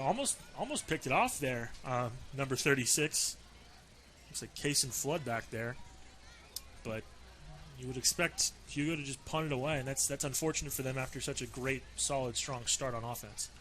But props to Landon Lemons there. I was doing the math. That was a 40-yard throw. Got it down there with ease. Oh, yeah, he's got the legs to make a run, and he's got the arm strength to throw it. And he's still on the field for them. Well, the play clock will hit 0. We'll see if Hugo elected to take a timeout. I'd imagine they would, because I don't see a penalty marker here, Cannon. And I was thinking, maybe you take a delay of game and give your punter a little more room. And well, it looks like actually that's what they're going to do. They just decided not to even throw the flag, Cannon. Yeah, I guess that gives there's the delay of game call. You give your punter a little more room, I guess, there. Because if you punt it in the end zone, it's a net gain of 10, 20 yards. You want to make sure you pin Checotah as far back as you can, make them run really or go as 99 yards the length of the field. Well, this ball will be snapped now at the Checotah 45. There's still a little bit of miscommunication here for Hugo trying to get set. As that one kicked up into the air, and I think that one will drop dead. That's beautiful. Impressive. Beautiful That's punt at the 5-yard line. Special teams, you guys talked about it during Absolutely. the game, making the difference. And looks like that was Ashton Barnett on the punt. Just a nice, he drifts to the left a little bit, gets plenty of hang time for his team to get down there, and gets the most impressive bounce you'll see in high school. And I was thinking to myself, I should have said it, and just make myself look a little smarter. I don't know if they can get it down there, but they had the yardage measured perfectly and just dropped one in there like a nice pitching wedge on the golf course. Yeah, he's been very impressive in the kicking game. Had that one kick that dropped right in front of the sideline. Had that one down there that pins the Wildcats 95 yards away from pay dirt. Definitely special teams favoring the Hugo Buffaloes right now, as well as the scoreboard is. And it's something that goes so under the radar in high school that special teams are very important. But yeah, the punt game was very impressive there, and it gives your defense, more room to work with, and it puts a little more pressure on this Checotah Wildcats offense. We'll see what they draw up here in the huddle. Definitely don't want to start in the shadow of your own goalposts. Important to note, you see there, those flags kind of died down a little bit. That southern strong gusty wind that we've had is kind of tapering off here tonight and just breezing in from the south. And wind really played a factor, it seemed, in that first half. Maybe less so in the second half here. Granted, if you keep it on the ground most of the time like Checotah does, it really doesn't matter. We'll see what Checotah elects to do here, snapping this one at their own 5. Adair Fisher's got his feet firmly in the end zone. I believe Jake Vernon even has his on the goal line, but a quick screen out there. And we'll call that one incomplete there for Riley Campbell, who couldn't bring that one in. Hit him in the hands, just couldn't bring it in. And you never want to say an incomplete pass was a smart decision, but that seemed like it was. He really didn't have any help on the outside there. Could have been driven back a few yards or, at least stopped at forward progress right where he got it. Interesting that they elect, with such a strong run game, to start out with a pass there. Well, 2nd down and 10 after Campbell couldn't hold on there. As Checotah going to send 2 receivers way far to the other side of the screen, but simple bread and butter here for Adair Fisher, as he'll get to about the 7-yard line there, pick up a handful. And this 3rd down right here, 3rd down and it's like 7 almost, is important as you look at it. And the starting quarterback for Checotah, Jake Vernon, is their punter, and we've seen one, we'll call it not so good punt to be kind, and then we'll call it one better punt. But if you get something in between that on a 4th down here, Hugo is going to be starting with really good field position. Very important for the Wildcats to convert here. We'll have to get 7 yards. Is Vernon going to roll out, trying to hit his receiver? And I believe that one will be complete. Great job fighting for the football there, Kason Flood. I don't know if it'll be enough yardage for a 1st down, but it'll get them out of their own end zone and near the 15-yard line. And really an impressive call there. Vernon rolling out, showing a little arm strength, and Flood there. We've called his name twice in the second half. Nice defensive play and a great catch, but it looks like he's going to be just short, and you'd expect a punt here. You have to punt this deep in your own end. There's such a risk. Of course, Vernon is the punter. Oh, and wow. bailed out by the Hugo defense. A false start, or excuse me, an encroachment will give the Wildcats the first down, and we'll get these fans back into it here, Cannon. And see, that's just, it's backbreaking for Hugo because you do this, you have an awesome punt there, and then 3 straight plays to stop this offense from really gaining any sort of momentum. And then 4th down, looks like they might go for it. You get a little excited, and you get that flag thrown. So Hugo need to lock back in on the defensive side. Well, Vernon to throw. That one high and incomplete.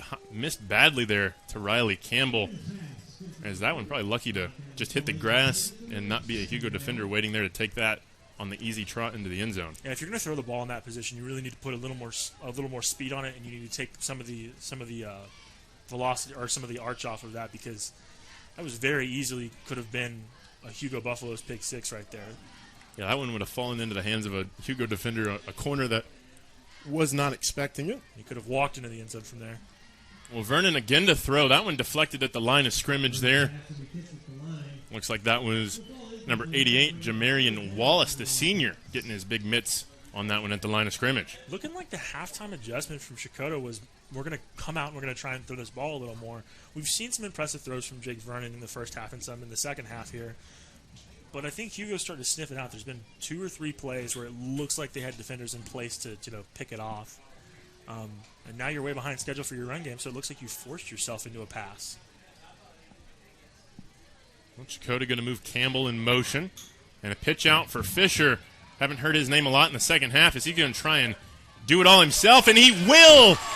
A shoestring tackle away from a touchdown there, Cannon. Adair Fisher says, I got this, guys. I can take this. Don't worry about the pass game. Announcer's jinx, Steven. I'm not sure why I even speak anymore. You're just going to hand your ball to you're going to pitch the ball to your best running back, Adair Fisher. He's going to make several men miss, and he was about a shoestring tackle away from going all the way to the end zone. And this place would have erupted if that had been the case, but nonetheless, a first down on the field for the Wildcats as this drive somehow still manages to survive against all odds, really. They're doing just enough with the encroachment flag and then that run from Fisher just to keep this drive alive. Oh, on a reverse. Going the wrong way. Hugo not fooled there on first down on the reverse.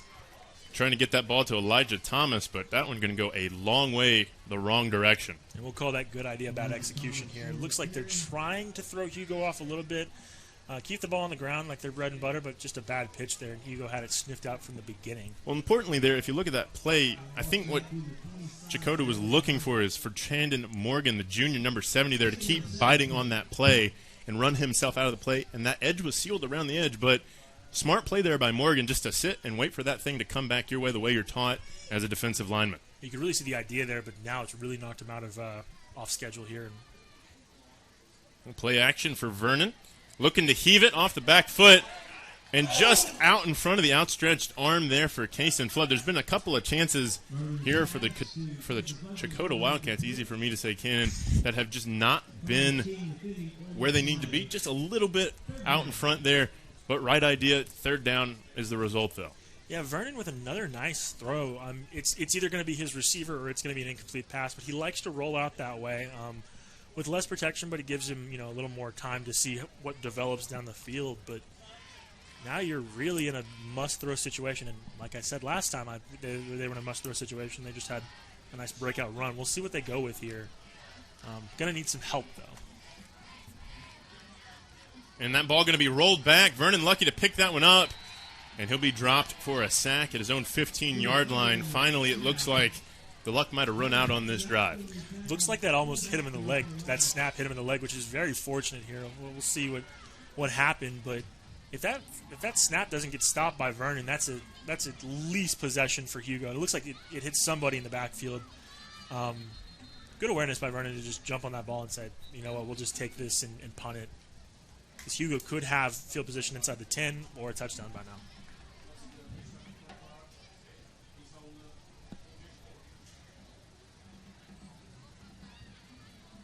Looks like Checotah, keep wanting to call him Catusa. Place will be later. High snap for Vernon. That one going to wobble out of there. And muffed. Near disaster there for the Hugo Buffaloes, as Ashton Barnett will fall on that football fortuitously for the visitors. really looks like he does everything for this Checotah special teams unit. He kicks it, he receives it, and he jumps on top of it when he drops it. It looks like he even called for a fair catch there and bobbled it.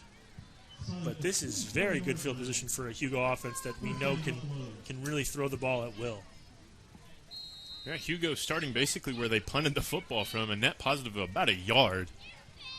And they'll get to start over with a fresh set of downs. With this field position and the momentum you could feel like can swing towards Hugo, wouldn't be the worst idea in the world here to see if you can catch the Checotah secondary sleeping and maybe take a shot here. Or just run it. A powerful run right up the gut. Been the bread and butter at times for Hugo. Still yet to go down. It'll be number 6, Aiden Parrish. Strong run. And he'll pick up a first down and a whole lot more down near the Checotah 28-yard line. Great, powerful run there. And that is why I am up here calling the game on a broadcast with you, Steven, and not down there calling plays, because Hugo saw an opportunity and Parrish made him really pay. That's as good as a deep pass, and you didn't have to throw the ball at risk of an interception. And moves the sticks, keeps this drive a-rolling here in the third quarter. Looks like they're working on another Hugo player on the sideline there.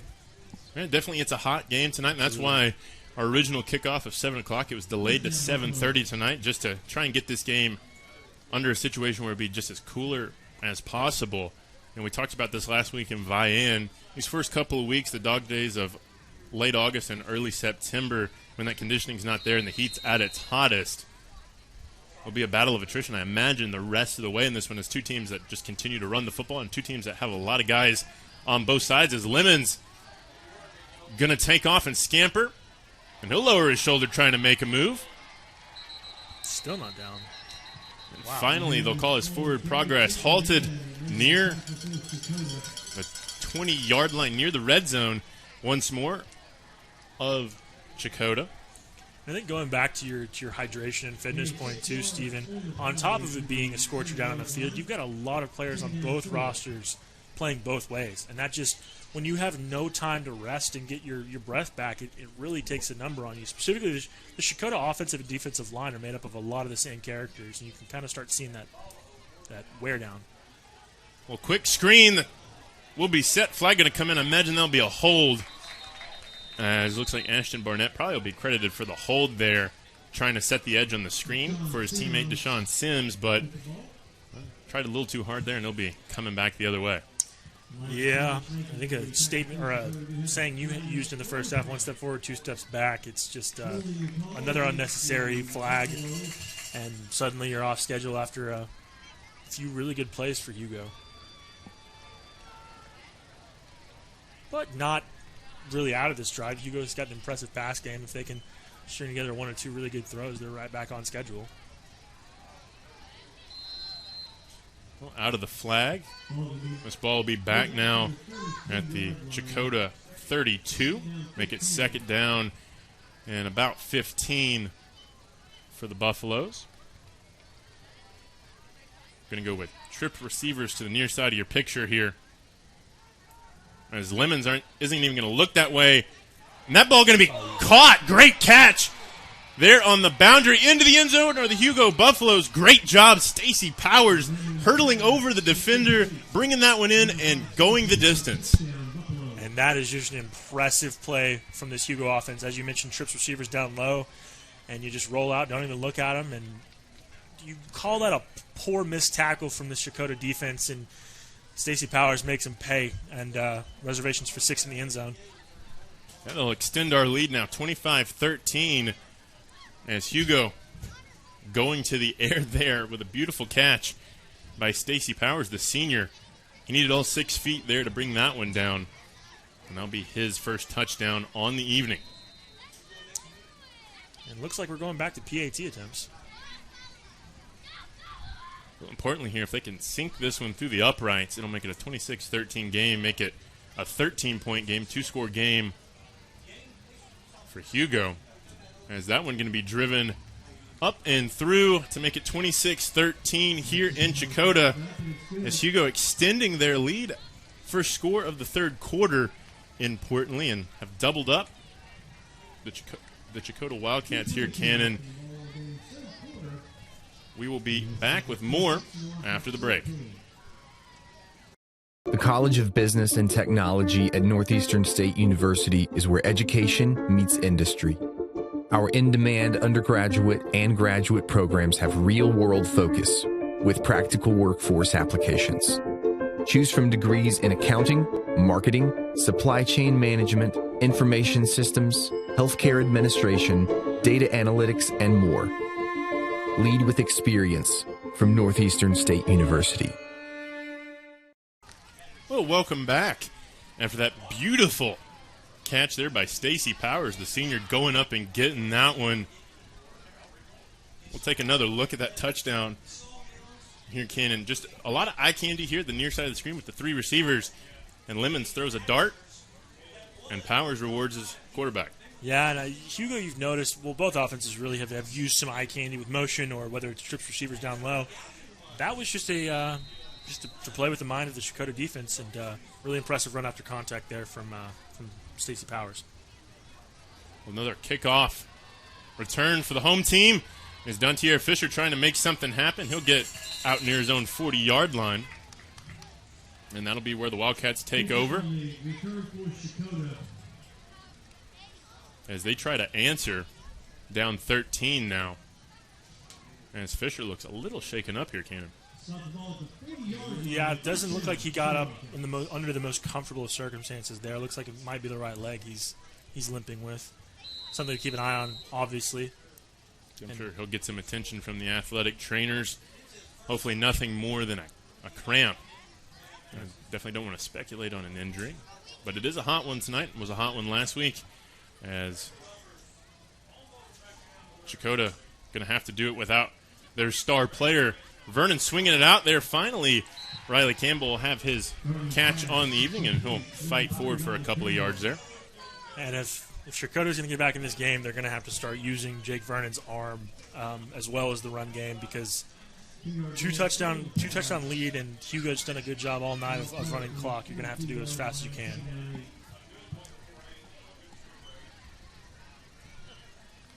As they're still attending to Adair Fisher here on the sideline. Well, on the field will be another rush. And Checotah will fight forward for about a yard and get out to their own 45. And with your star running back out right now, and a good chance that you could go 3 and out, the Checotah offense has really got to draw something up impressive here. You cannot go 3 and out after giving up that big touchdown to Hugo. Well, 3rd down and 6 this will be the first time I think we've seen Checotah empty the backfield. Vernon there by himself. And that one just a simple drop. But a flag will come in, maybe roughing the passer here, Cannon? Yeah, it looks like it. And it's a good thing, too, for Checotah, because that ball was nowhere near the sticks. They would have been still short on the 1st down. But, yeah, they're going to call a personal foul roughing the passer, and that'll get them a free 1st down. Checotah really bailed out there by the refs, and just maybe some sloppy play on the Hugo defensive side of the ball. Take another look at it here. Just dropped, but Hugo going to bail out Checotah. As coming into the game is freshman Elijah Thomas, younger brother of Adair Fisher. Fisher's still over here trying to stretch his legs out. They'll have to be on little brother as we have a minute left to go here in the 3rd quarter.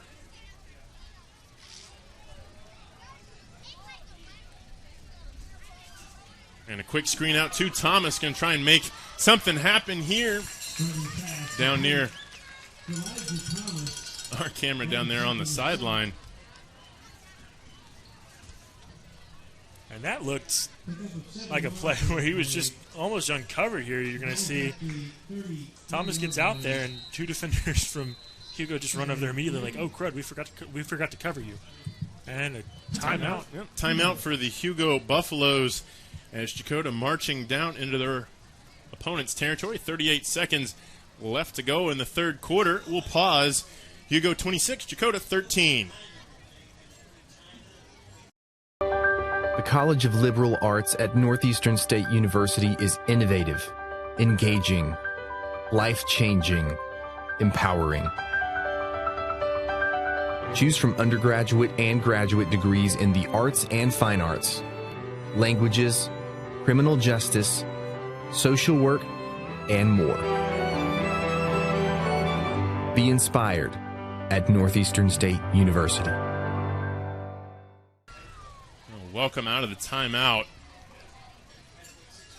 As will be 2nd and 2 on the field.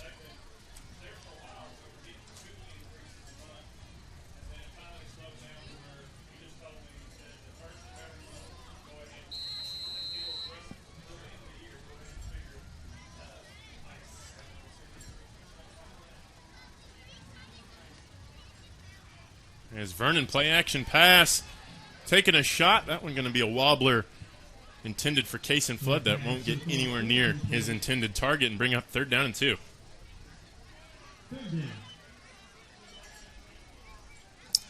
And another set of extracurricular activities going on there. A couple teammates had to be separated, but it looked like that ball was between 2 receivers. Not sure exactly where Vernon was trying to go with that one.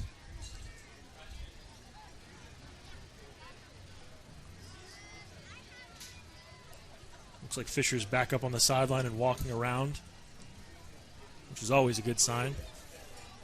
Definitely a good sign for the hearts of Checotah fans. Is Vernon going to throw again? That one in and out of the hands there of Aiden Parrish, who already has 1 touchdown on the ground tonight, looking to get an interception added to the scat column there. And Steven, as we look back at that one looked like a case of maybe it was so easy he overthought it, because that one was just teed up for him to catch the ball. And not only do that, he could have gotten a significant amount of yardage on that and just dropped the ball.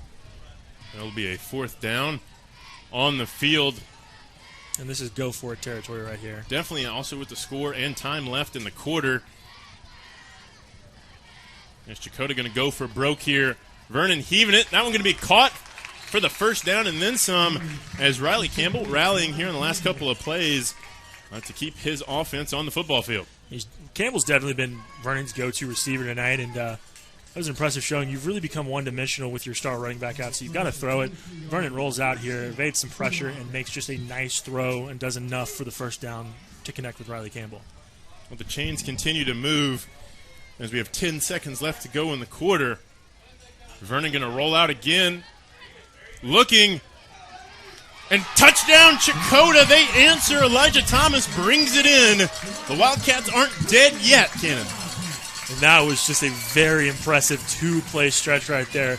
Not only to go with a 4th down conversion and a quarterback, Jake Vernon, but also to just say, all right, well, we'll throw again. That worked the 1st time. Vernon rolls out, really nobody close to him, and he makes a really good throw to the end zone there. And Checotah right back in this game just before the start of the 4th quarter. I guess the blue and white faithful on their feet. Extra point upcoming to try and make this a 6-point game on the field. And that one up and good. Our score 26-20. The Checotah Wildcats answer here with 2 ticks of the clock left in the 3rd quarter. Cannon, we have a football game once more. We have a 1-possession football game, and really good to see that both teams have adjusted well in the second half. Hugo looks like more halftime adjustments, and Checotah more out of need because their star running back has been out the last few plays. Yeah, we'll take another look at that touchdown pass. Great throw and catch there by Vernon, who's stepping up with the star player, Adair Fisher, not on the field, and his little brother making the touchdown catch there. Yeah, making Big Brother proud right there on that catch, not only to get his hands on the ball, but to secure that one and make it into the end zone. You know, in the preseason, head coach Zach Ross talked about how special player Adair Fisher is, but he had to pause and say his little brother, Elijah Thomas, might even just be better as a freshman. He's got 3 more years of Checotah Wildcat football ahead of him, and he's definitely making an impact here when it matters most. Yeah, and 3 more years really has to excite Wildcats fans. He's just a baby in terms of football experience right now, and he's here for 3 more years and really making an impact and making his name known here in the second half. Well, importantly here, defense going to have to step up for the Wildcats and get a stop on the other side as they're still down 1 touchdown. Yeah, their defense is really going to have to step up. It starts with a good kickoff here from their special teams, but Hugo seemingly moving the ball at will, whether it's on the ground or in the air. Going to have to see what Checotah's defense can dial up to stop the Buffaloes.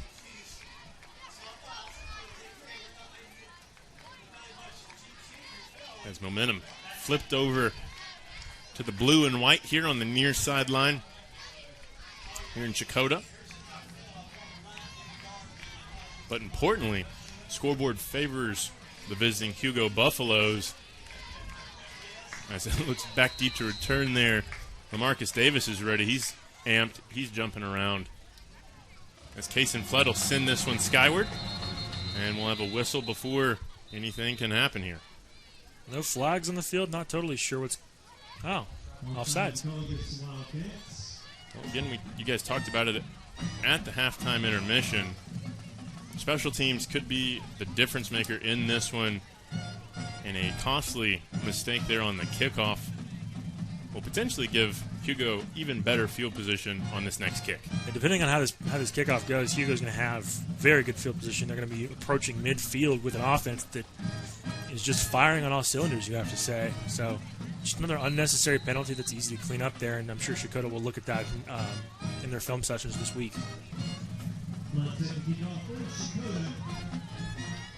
We'll line up, try it again, this time from the Checotah 35-yard line. As Case and Flood will attempt his second kick in as many plays.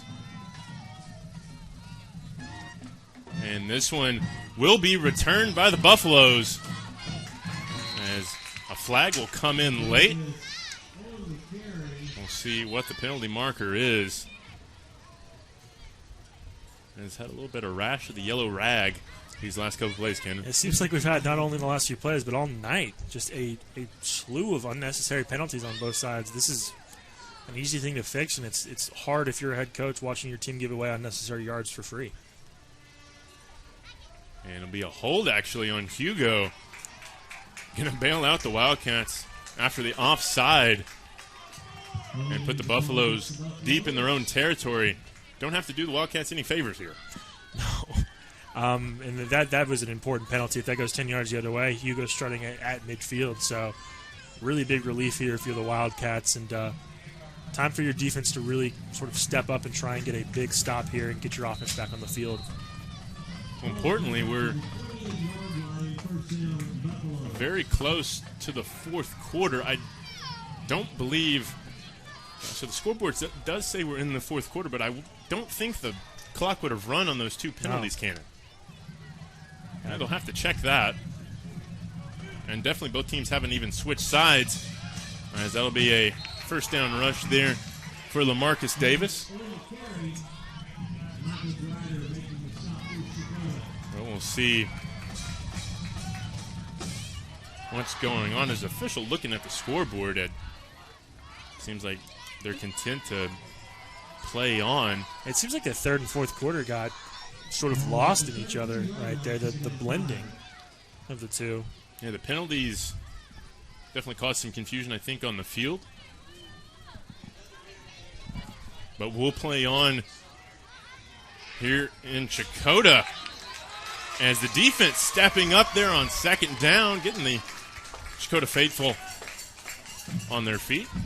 Yeah, big play from the defensive line there, just breaking through as quickly as possible and making sure that LaMarcus Davis can't do anything with his legs. We've already seen a few really impressive runs from him tonight, and interesting to see where they go on this third down. We've seen Lemons throw it well. We've seen some runs from him. We've seen some incredible third down runs from the Hugo running backs. We'll see where they go.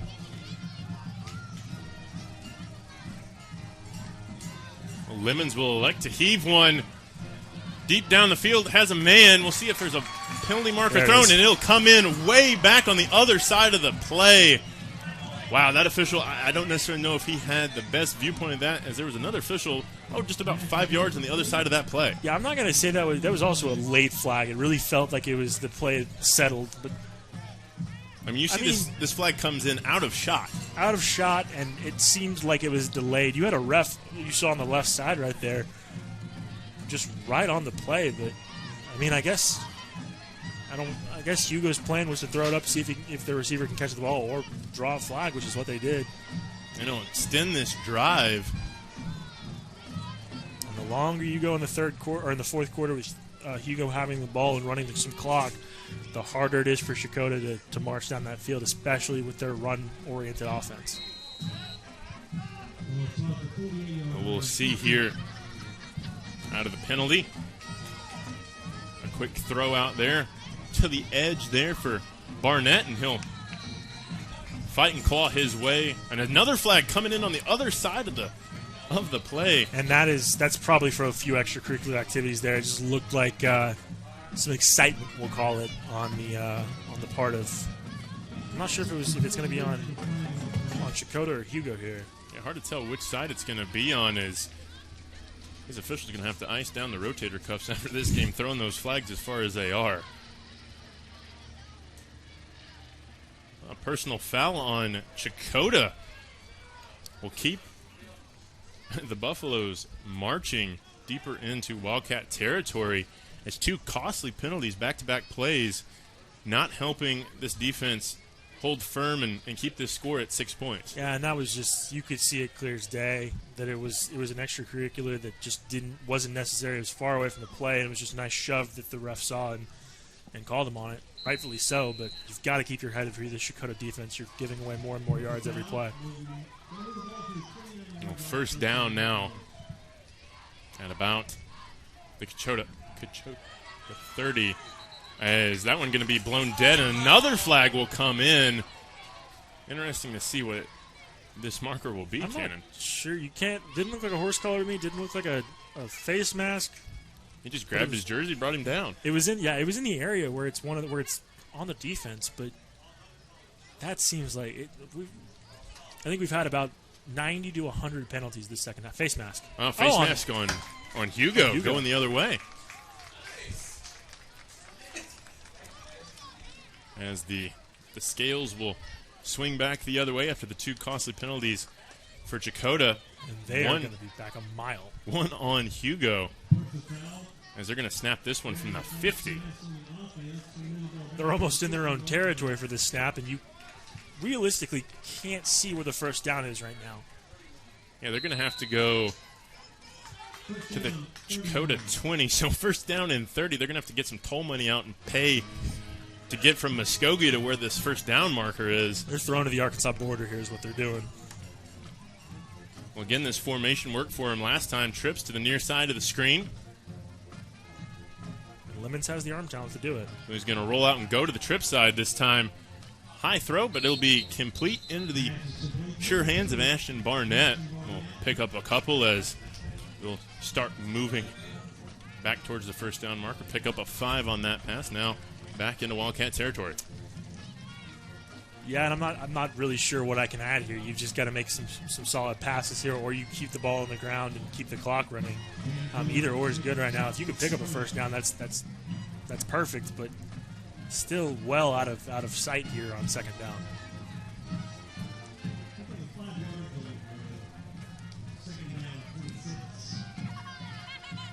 And Lemon's gonna throw once more over the middle. And that one in and out of the hands. They're intended for Deshaun Sims. A little bit of a high hit there, but a fair play. Yeah, fair play. Like you said, high hit. Kind of shocked not to see a flag thrown, but maybe a good no call by the referee, as we'll see on the replay.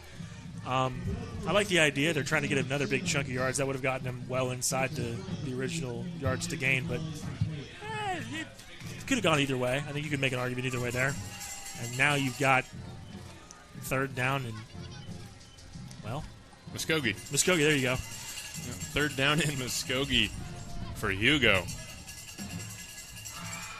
As we definitely have seen Landon Lemons have the arm talent. Saw him throw a 40-yard pass earlier, 40 yards in the air, as Lemons will throw again. Double coverage on the far side. That ball going to be caught. Not a first down, but great job there by Lemons to throw that one. And who's going to come up with the catch? Ashton Barnett, sure-handed Ashton. Going to give his Hugo Buffaloes a chance as a big chunk play, about 22 yards on the pass, just comes back. Both Wildcats overrun the throw. That's an incredible catch by Barnett, and you go for this. I think you snap decision, you go for this. You're in a position fourth down and very manageable. Looks like 2 or 3. We'll call it 2 yards, but I think you go for this. And looks like they might take some time to talk about it. Yeah, it looks like the Hugo Buffalo's going to think things over. Crucial 4th down and 2 on the field. A 6-point game here as the visitors are ahead 26-20 over the Checotah Wildcats. We'll have the conclusion of this one after the break.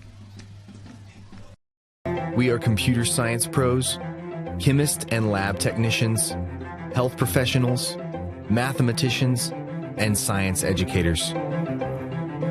We are the Greg Wadley College of Science and Health Professions at Northeastern State University. Choose from degrees in natural sciences, health and pre-health professions, mathematics and computer science, and more. Discover the possibilities at Northeastern State University. Well, welcome back here. As you see the pensive home fans here as this game hangs in the balance. Big 4th down and 2. Hate to say that this would decide the game here, Cannon, but it has the feeling that if Hugo can get the first down, score 6 points, Checotah's just not going to be able to answer. Or even get into a field goal position and score 3. That would make it a 2-possession game here. This is a really big play both ways. You can either feel some momentum, deflate or really, really be with this offense here, depending on how this goes. 4th down and 2 as both sides will hold their breath. And looks like Hugo going to have enough yardage for a first down. Who else? LaMarcus Davis, old reliable for the Buffaloes, will break the back and break the spirit of the Checotah Wildcat faithful here. It looks like there's enough room for them to get another first down, too, before they even score. There's quite literally no reason for Hugo to put the ball in the air right now. Just run the clock, run it down the middle, and see if Checotah can stop you and use some of their timeouts here. But a lot of the momentum here with the Buffaloes right now.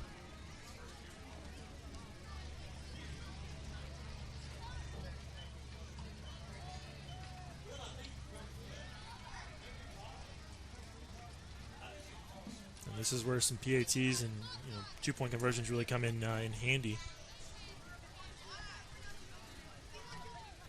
Handoff on first down. Why not? Like you said, Cannon, no reason to go to the air.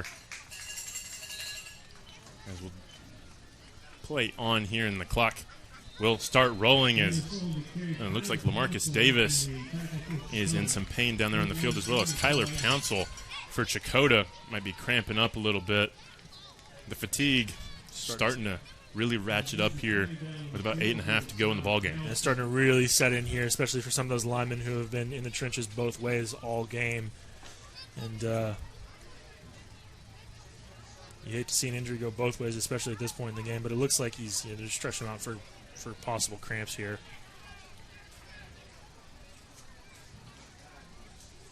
As we have the injury timeout.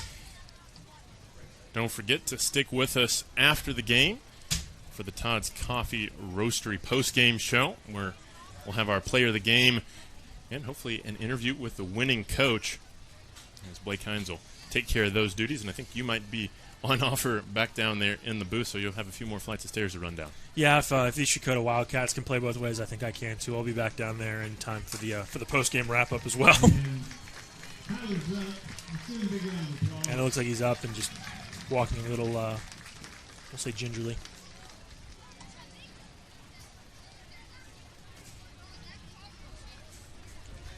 Importantly, this stoppage allows Checotah to kind of catch their breath a little bit, as Hugo's just been landing body blow after body blow on this drive, really just stamping their authority on the football game.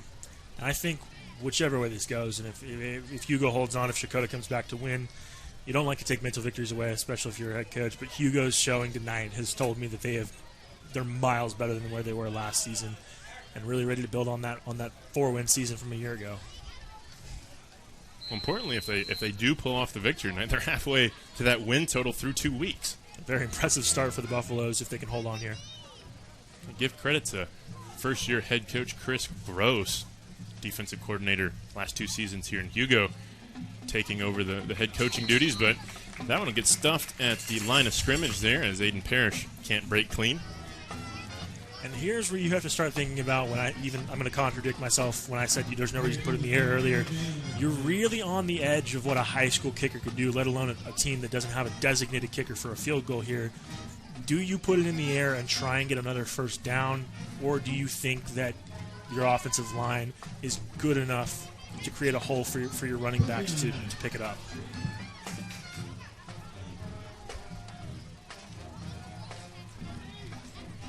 I would trust Lemons here. Yeah, Lemons will pass. Like you said, Cannon, he's looking and he'll smartly just keep it himself. A flag will come in. He won't get enough yards for the first down. Have to check the marker here. Not sure which way that one goes. Didn't see any clear penalties. That was a smart play from Lemons, though, because hands to the face looks like on Checotah. Wow. Checotah can't get out of their own way there. And that has been the story of the night. But Lemons, really, I mean, it doesn't matter anymore because that play is blown dead. But it was important that he either gets the ball out of his hands quickly, or he just goes down in bounds to keep the clock running. And now it's not going to matter. Are they going to? Is that an automatic first? It is an automatic first down. Yeah, with the yardage, it would be regardless. As Hugo's drive will continue to be extended here. And this is backbreaking for Checotah because if Hugo had just scored almost automatically, it's a 2-score game, but you've got the time, 2 or 3 more minutes on the clock. Yeah, now they've done a good job of running the clock down, imposing their will, and now if they can cap it off with a score, it's really going to be hard for the Wildcats to come back. First down and goal for the Buffaloes. As they'll snap this with 6 seconds left on the play clock. And a strong form tackle there.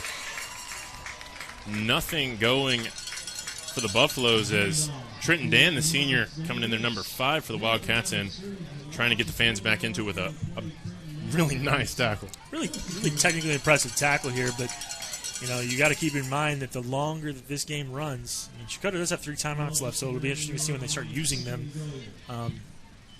You're kind of now in a comfortable position where a field goal kicker might be able to make it.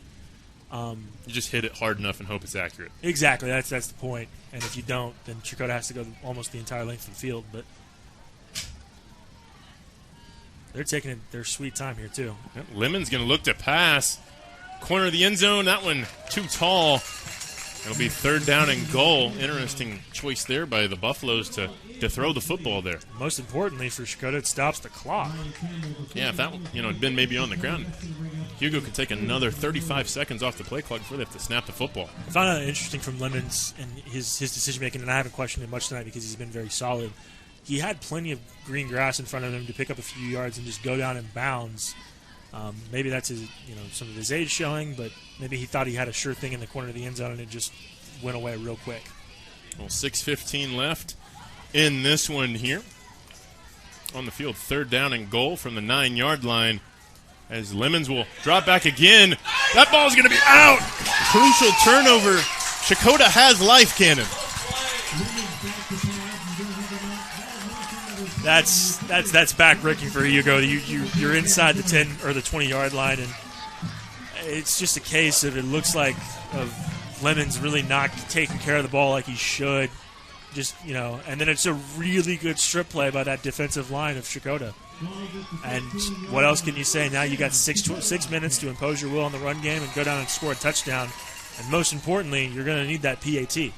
Definitely going to need the PAT to win the football game. You need the touchdown first to get there, obviously.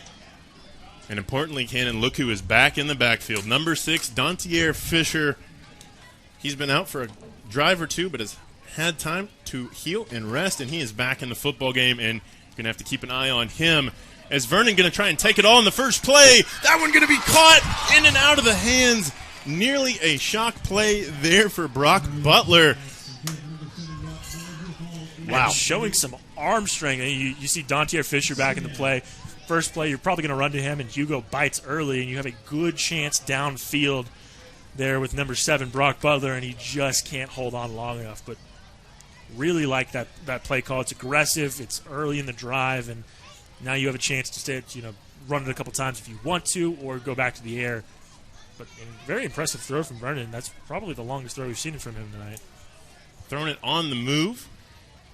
As this time he'll throw again. And that one almost telegraphed. Nearly a pick six right there for Ashton Barnett. That one telegraphed out there on the edge of Riley Campbell, the intended target. And that is the second chance we've seen tonight for this Hugo defense, where it isn't a sure thing with a pick six, but it was very close to it.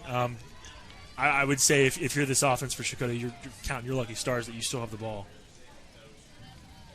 And now you're in a position where you almost have to throw it. You've gotten away from your your bread and butter, yeah. Well, 3rd down and 10 after 2 rolls of the dice is Vernon direct in traffic, trying to heave one deep, and that one going to be well out in front of his intended target, Riley Campbell. Nearest player, honestly, was Ashton Barnett, who's had his name called a few times here in the last couple of plays. And it's very questionable to me, Stephen, that so the first play where you see the deep throw to Brock Butler, that makes sense to me. You take a shot, and then if you don't get it, you go back to your bread and butter. Time is not of the essence right now if you get this first down. But 3 straight throws, and one of which could have been a pick six. The other one was well out of the hands of his receiving or of his intended receiver. Just a very questionable sequence of decisions for Checotah. And Vernon will punt as this one will roll and going to be picked up back into Checotah territory. Will be the Buffaloes when they get the ball back. And importantly, Ken, in that drive, only ran about 10 seconds off the clock.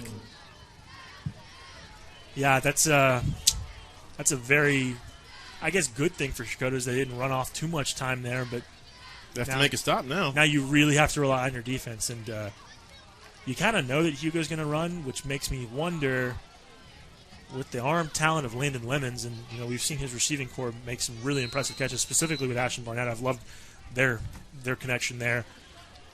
Do you throw it a couple times and see if you can pick up one or two first downs here, and Checotah at least has to start using timeouts? I think here you're just going to see a heavy dose of the run. I don't disagree with that. Just going to try and run 5 minutes or so off the clock as right there, LaMarcus Davis fighting for every inch he can get, and he'll pick up about 3 on first down, and that clock will start rolling. And it looks like Checotah's going to take their first time out. They think that this is their spot here to try and get a stop and a 3-and-out. That'll be Checotah's first timeout of the second half. So have 2 more, as they're going to try and preserve as much time as they can. I wouldn't say it's necessarily 4-down territory here for Hugo because we've seen what Ashton Barnett can do on the punting front. But if they can get 2 more runs and then maybe give Landon Lemons a chance to get a first down on 4th and short, there could be a very good argument there to go for it on 4th down and really just try and kill this game completely. But we'll have to get there first. Can Checotah make more stops? Is there a turnover? There's all kinds of things we have to figure out here. Well, as you see, the cheerleaders haven't given up for Checotah, trying to will on the fans and will on the home team. What a game tonight we've had. Been impressive showing from both sides, really. I mean, you look at last year's matchup, and now Hugo's in position to, if they can kill this last 5.5 minutes, take a big win and start 2-0. It's been a very impressive turnaround for the Buffaloes. Definitely a big feather in the hat if they can beat a team that was projected to finish second in their conference, that being the Checotah Wildcats here. We're projected to finish second in their conference behind the Holland Hall Dutch, who won the state championship last year in 3A. But another run, and I'm sure another timeout for the Wildcats, and indeed it will be, as we'll stay here. Again, make sure to join us after the game, as we'll have our player of the game. Don't really know who it'll be at this point. It's going either way. A lot of time left. If you're looking at if Hugo holds on to win here, Landon Lemons definitely has to be a strong contender for it. LaMarcus Davis with 2 rushing touchdowns. Heck, even Stacey Powers with that beautiful touchdown grab. And on the other side for Checotah, I mean, obviously the big highlight, the attention getter, is going to be number 6, Dontier Fisher. But hats off to Jake Vernon, who's had a heck of a game tonight, having to take over at times whenever the bell cow was injured on the sidelines. He's done what was needed of him tonight, Jake Vernon, and there's a lot he can build on here going forward in the season. I like the arm talent there. I like he's got enough of a run game to really keep the defense guessing, and he can throw on the run, as we've seen. He's made several really good throws. A few of them have been dropped, but there's a lot of good player of the game candidates here. And I'm going to bounce one off of you here, Steven. 3rd down and 5 or 6, we'll call it. Do you throw the ball with Lemons being as talented as he is, or do you keep the ball on the ground? No. Football knowledge would tell you just run the ball and get that third timeout off the board. But Lemons has had a nice game tonight. Maybe see him throw the ball here, or at least roll out acting like he's going to throw it and then go down. Ultimately, that'll be the decision of the coaching staff over there. I would imagine going to be a run as you see here. Pitch out, late throw, but it'll be enough to get near that first down marker, and I'm sure Checotah will take their final timeout here. But more importantly now, it's fourth down and about 1. And I think that's it, go for it type territory. Definitely. I mean, it doesn't look like Checotah's electing you to use that last timeout, so Hugo can take off another 20 seconds or so, snap this thing with 4:30. If they pick up another yard, get the first down, then it becomes a situation where this one's kind of over. You get the feeling there are a few plays. They're getting there kind of late. Maybe they take a timeout here and decide, or they're going to try and rush up and catch Checotah off guard. 3 seconds on the play clock. They'll just get it off. And that'll be enough for a first down as once again LaMarcus Davis rings the bell. And that one will be enough to clinch the first down. And importantly, Hugo can run another 40 seconds or so off of this game clock. And just an impressive call right here. You really didn't keep it, or really didn't make it fancy. Just a nice put it in the chest of your best running back and go for it. And now you really need to, if you're Checotah, you really need to stop them on the next 3 plays. Otherwise, it's lights out. Of course, we saw the fumble earlier, so anything can happen here. Just ball security for Hugo is the most important thing right now. We'll snap this one with 5 seconds on the play clock. And still fighting. Has fought all night. LaMarcus Davis, the sophomore, definitely a bright spot for the Buffaloes of the future for the next couple of years. He'll fall forward for about 3 or 4 and keep the clock rolling. That is the most important thing, is that clock is still rolling. Checotah does have 1 timeout left. I guess holding it to see maybe if they get, a 3rd and long, you can call a timeout there and try and get some time out, or some time back. But you're in a position now, if you're the Wildcats, to get the ball back where it's a must-throw situation. And I go back to questioning the last time they had the ball and they threw it 3 times when they really didn't have to. Could that be the difference in the game here? Well, this one will be snapped with 3:25. Another just a little handoff for Davis. And the ball's out again. And Hugo will hold on. Looks like Davis is on the ground still, a little shaken up. That was an impressive play from the Checotah defense. But coming in hard. You see that football pops out, rolls between a couple of wickets of the Wildcat defenders as Davis still down on the ground. That looked hard to watch, because it seems like he's in a great amount of pain now. That was definitely a car crash. We will step away momentarily while they tend to LaMarcus Davis. We will return after these messages. The College of Business and Technology at Northeastern State University is where education meets industry. Our in-demand undergraduate and graduate programs have real-world focus with practical workforce applications. Choose from degrees in accounting, marketing, supply chain management, information systems, healthcare administration, data analytics, and more. Lead with experience from Northeastern State University. Welcome back, as LaMarcus Davis will be helped off the field. Hopefully nothing too serious for the sophomore. Definitely a star of the future for the Hugo Buffaloes offense and for the team in general. Has a bright future ahead of him. Had a great night tonight. A couple of touchdowns, a couple of good runs. Has been the bell cow for this offense. It's been a ton of fun to watch tonight, and you wish him well and hope it's nothing serious. But now that you've taken the star running back out of this in a 3rd and long-ish situation, where do they look? Where does Landon Lemons, or where do Landon Lemons and crew look for this first down? Well, I'm sure it'll be through QB number 1. And there's a false start, I think. Well, that'll definitely help out the Wildcats' cause, as indeed it will be a false start. And we'll back up the Buffaloes, make this a 3rd and 13 in a situation where really you expect to pass. Yeah, you're going to have to. You'll have to throw it, or do you just want to, take 3-4 yards on the ground and get Checotah to use that final timeout. We've seen Ashton Barnett with his impressive punting abilities. You could pin him deep here if you just want to run the ball. Or if you're Landon Lemons, you can try and do something with your legs, with your arm. There's all kinds of options. And a sack. That's a strip out. sack. Going the other way. Goodness. Nothing but green grass in front of him. Oh, it looks like they're going to call the play dead, Cannon. Calling the play dead. That is... Wow. Of all the moments you needed to swallow the whistle. And I don't think they know it yet. I think the fans are still going crazy. I'm not sure what happened. That looks like a live ball to me. That looked like a strip sack. 6 points for the Wildcats. Yeah, I'm not sure where they call that a dead ball unless there's a penalty. That is all frustrating and unacceptable. Yeah, absolutely. That's just there's no other way to say it. That's a bad call.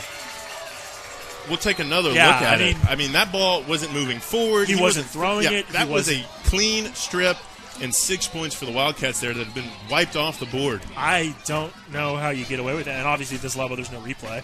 There's no replay for us there is, but there's no replay for the referees. But that's nothing but a blown call. Wow. That's awful. And you can see head coach Zach Ross out on the field. He's furious, irate. and he should be. He's got to be careful. Yeah. To a point. But that's a horrible call right there. That's awful. He's certainly irate for a right reason. I mean, and I would be if I was a fan, a coach, anyone. That's unacceptable. Yeah. I mean, that was a clear strip, a clear recovery, and that was going to be 6 points for the Wildcats as Trenton Dan did it all himself. We'll take another look at it here. I mean, you have to keep looking at it because you're trying to figure out where it is. There's no flag on the field. He's not in a throwing motion. I mean, that ball comes out. The ground doesn't force that. It's out before he hits the ground. That's poor officiating. Yeah, and if I was a fan, if I was a player, if I was a coach, if I was anyone, I would be absolutely furious. But that's a huge break for Hugo because now they get a chance to try and pin him deep.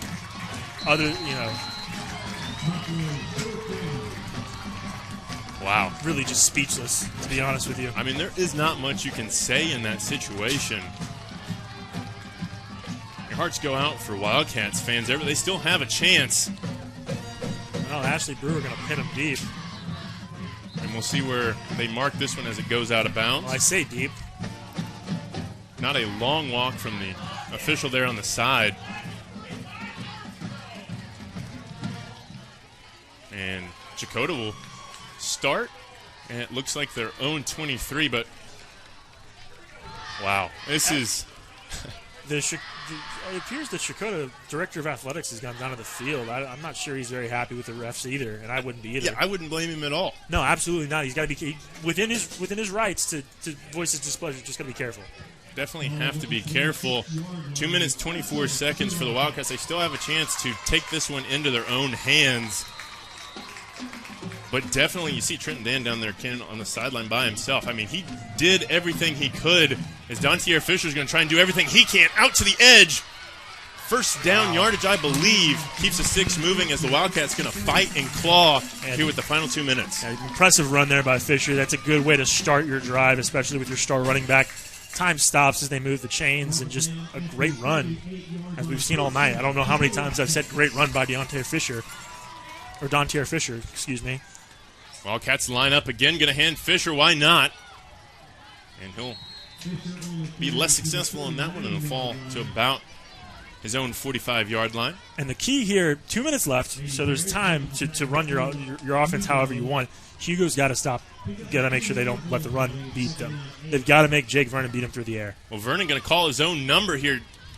Looks like a bit of a miscommunication. That play going nowhere. And now with no timeouts, you're really in a tough position. It'll be 3rd and 8. Have to go quick here. Minute 30 to go in the ball game. There's going to be handoff for Dontier Fisher. He'll hit the circle button, but nothing there. Can't spike it as Vernon looking for the spike signal, but it's 4th down. You can't stop that. It's turnover. So you've got to get that play call in quickly. You've got to get that in effectively, and you've got to get a first down. You've got to get 8 yards. And you can't settle your players down here with a timeout. Just going to have to go. As Vernon looking to pass this one for the ball game. Vernon going to have to make something happen here. has green grass. First down across midfield. Jake Vernon calls his own number. Got to get going. Wildcats have life. 1 minute left. Impressive from Jake Vernon. Just says, nobody's open. I'll do it myself. Finds a lane here. Gets enough of a block from, I'm sure, his tired offensive line. And now we're going to go quick. And Vernon looking. Going to call his own number again. Nobody keeps an eye on the quarterback, and he'll fall forward for another 6 yards or so. If you're Hugo, you'll take that. Nobody got out of bounds. That clock's going to keep running. Just got to make sure you contain this quarterback. And Vernon will spike with 40 seconds or so left in the ball game here, Cannon. This is going both ways, sideways, up, down. It has got everything you want. As Checotah trying to get into the end zone to win this game, or tie this game at least, and trying to get an extra point to win this one. I'll tell you what, this has the feel of a late November playoff game right now. Both teams really just, trying everything they can. Jake Vernon realizing his arm isn't going to get him there specifically because his receivers are covered. Just says, "I'll use my legs." Has enough of a run. And Vernon's got the call. He'll go back out there. Important to know for Vernon that if this doesn't get a first down, you've got to go quickly. There's no spike available. 38 seconds left, and looks like a timeout maybe? Oh, delay a game. Oh, wow. Wow, a delay a game. Big miscommunication for the Wildcats. This will hinder any chance they have. Wow. And you really hate to keep beating a dead horse here, but the fact that that's, I don't know the exact number, but that's too many unnecessary penalties. And 3rd down and 10 almost. Obvious passing situation with the time left in the game. Vernon, eyes squarely downfield, fires one across the middle of the field. Elijah Thomas has it. He's down at the 20. 30 seconds to go in the ball game. Wildcats going to have to get down and spike it quick. We'll take another look at it. And just the bread and butter of Jake Vernon right here, seeing there's nothing really available, rolling out, giving his receivers enough time. And Elijah Thomas just doing enough, and we'll see a spike here to stop the clock. But now you're near the red zone. All options open here, and 26 seconds. The only thing you have to do is make sure you're not tackled inbounds before you get a first down here. But my goodness, what a game we've had here tonight, Stephen. It's definitely had the billing of an instant classic. We'll see if it has the finish of an instant classic. Wildcats on the Hugo 20-yard line, right in the red zone. 28 seconds left to go, as we'll have a stoppage and a timeout for Hugo. And that's a necessary call right there. Hugo's been burned a couple times on the defensive side. Not only can you get your guys a breath and a drink of water, but you can get a game plan effectively together and not have to worry about the no-huddle offense that Checotah is in right now. Well, again, while we have a moment, I want to tell you, Todd's Coffee Roastery post-game show will be after this. We'll have our player of the game. We'll have the winning coach, whether it'll be head coach for the Hugo Buffaloes, Chris Gross, or in a comeback fashion, the head coach for the Checotah Wildcats, Zach Ross. Either one will be ecstatic to hold on either with a victory or a come-from-behind win, as the Wildcats only have 20 yards between them and tying this football game. And now where do you go? Because your run game is effectively out. Yeah, 26 seconds left. You have to go to the air, have to go fast, try and get something out of bounds here, I'd imagine. I think you look for Elijah Thomas again. He's had a heck of a game tonight. And if he can get open, he's in the slot, it looks like. If he can get open past the chains, I think you call his number and go for that. They've definitely got a chance here. 26 ticks of the clock left in this game. Going to send Fisher out in motion. Vernon looking end zone. Thomas catches it down at the 1-yard line. Wow. Checotah has life, has a yard to go. Going to have to spike the ball here with 20 seconds left or so.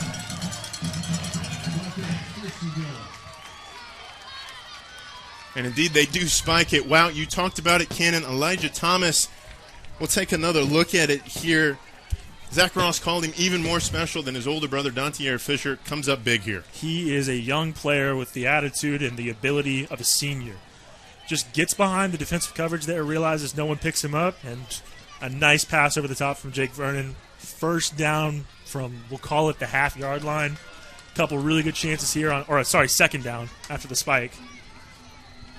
16 ticks left. Fisher gets the ball, dives into the end zone, touchdown, Wildcats. They've tied the game up And you've got to say that's nothing less than they deserve after that horrible officiating call at midfield. But they really, I'm beside myself. They've had to throw their playbook out the window. They're a run-first offense, and just an incredible ending from Adair Fisher there on that drive. Now the important part, you have to convert the PAT. Definitely the game is tied 26 apiece. There's not going to be a bigger kick thus far in Cason Flood's 4 years here as a Checotah Wildcat than this one to get their team into the win column. 13 seconds left. We'll see if Flood can split the uprights here. It's up. And it is straight. No good. Oh, no good. They call it no good. Tie football game. 13 seconds left. Hugo has a chance to answer here, Cannon. Well, Hugo got 13 seconds. Depending on what field position they get, Landon Lemons can throw it to the next state. But no timeouts left on the board. But my goodness, what a game we've had here this week, huh? We'll take another look at the touchdown run here by Adair Fisher. Strong run.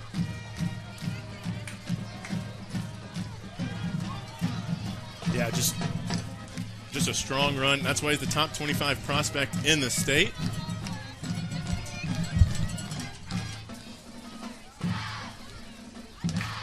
We have 13 seconds left here, Cannon. Hugo has the ball, has to get a return here. We've seen Lemons has the arm talent. Is it possible here, have to go fast? Yeah, I mean, there's nothing else that you can do right now. Obviously, you're going to overtime if the 13 seconds expire. Just make sure you don't give, an easy play for Checotah to run it back for a pick six here. All going to depend on special teams, though, really. What kind of a return they get, if they get a return at all. Do they kick it out of bounds to take that out of the equation?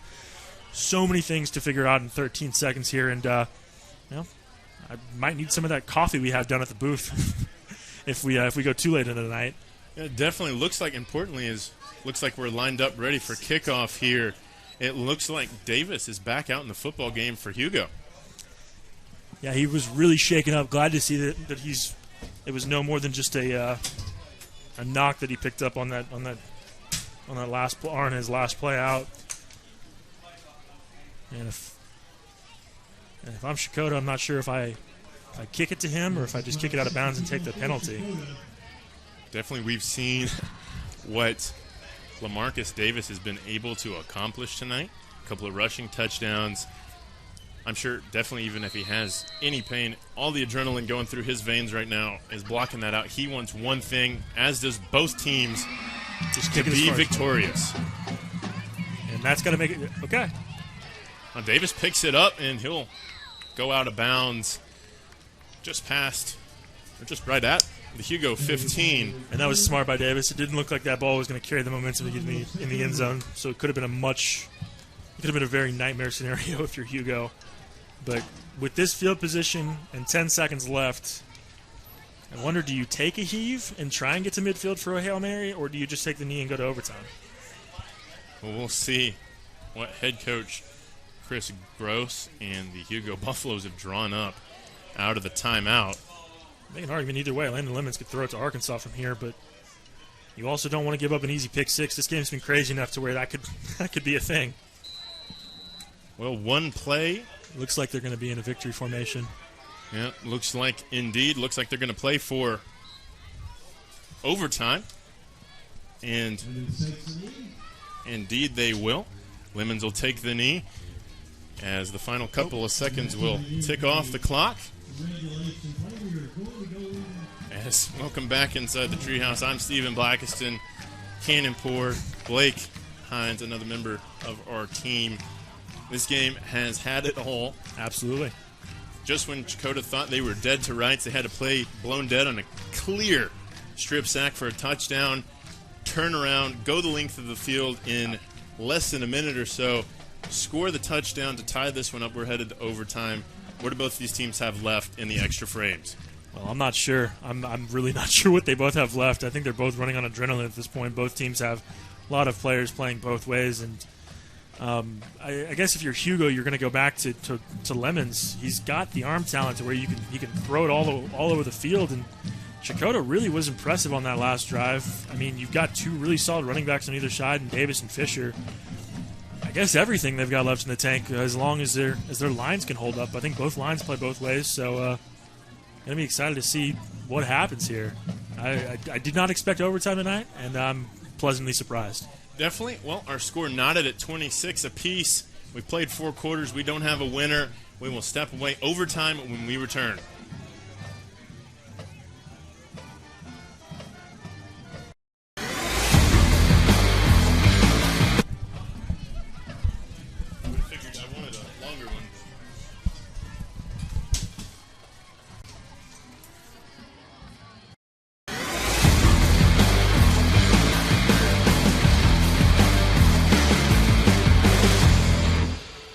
At Northeastern State University in Muskogee, we take care of our students so they can take care of others. Choose from a variety of healthcare degrees, including physician assistant studies, nursing, occupational therapy, speech-language pathology, and more. Answer the call at Northeastern State University.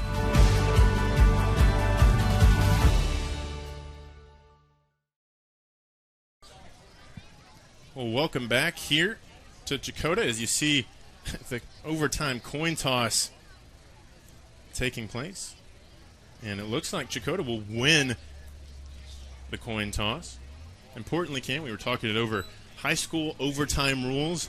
You'll get the ball at the 10-yard line, first and goal. You got 4 times to try and score and try to go home the victor.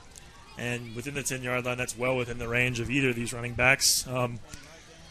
I would be shocked to see if they put it, if at least Checotah puts it in the air, but we'll see how this one ends up. Very exciting overtime really brewing right here. Well, coin toss is done and settled. Welcome back. I'm Stephen Blackson. Alongside me, Cannon Poor. It has been 4 quarters of just awesomeness. Absolutely. If you're a football fan, regardless if you're a Hugo Buffalo or a Checotah Wildcat, this game has had everything you want and more. It has had the drama. It has had the missed calls by the referees. It has had the great offense. It has had some defensive stops. It has had, I could go on all night and we'd be done with overtime by the time I was finished. But it has been an exciting game is what I'm trying to say. Hugo really from last year to this year has been much improved. Checotah didn't have to abandon the run game that much, but they've done enough on the passing side of it. It's really had the makings of a playoff game, to be quite honest with you, and we're only on September 3rd. So only week 2 of football here in Oklahoma, technically week 1, as it looks like the Hugo Buffaloes are going to be on offense first as we go back down to the field. They'll have 4 plays from their 10-yard line to get into the end zone and try and take the lead here in the first overtime. There's so many plays that so many places Hugo could go with this that it's hard for Checotah to figure that out. Will be a first down rush. As I say that. For Hugo, going the wrong way there at LaMarcus Davis. One of the few bad runs that he's had tonight.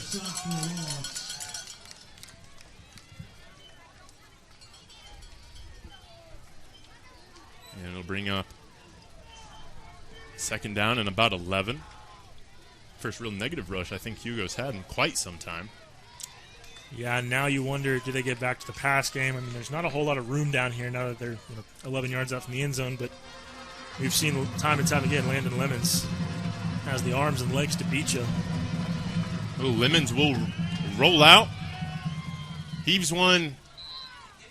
And incomplete. Looks like incomplete as Stacey Powers couldn't have 2 superstar catches in him tonight as that wind is picked back up here at Cannon, blowing straight out of the south again. Yeah, wind going to be definitely a factor, especially if these teams opt to go for a PAT, as we've seen both have missed tonight.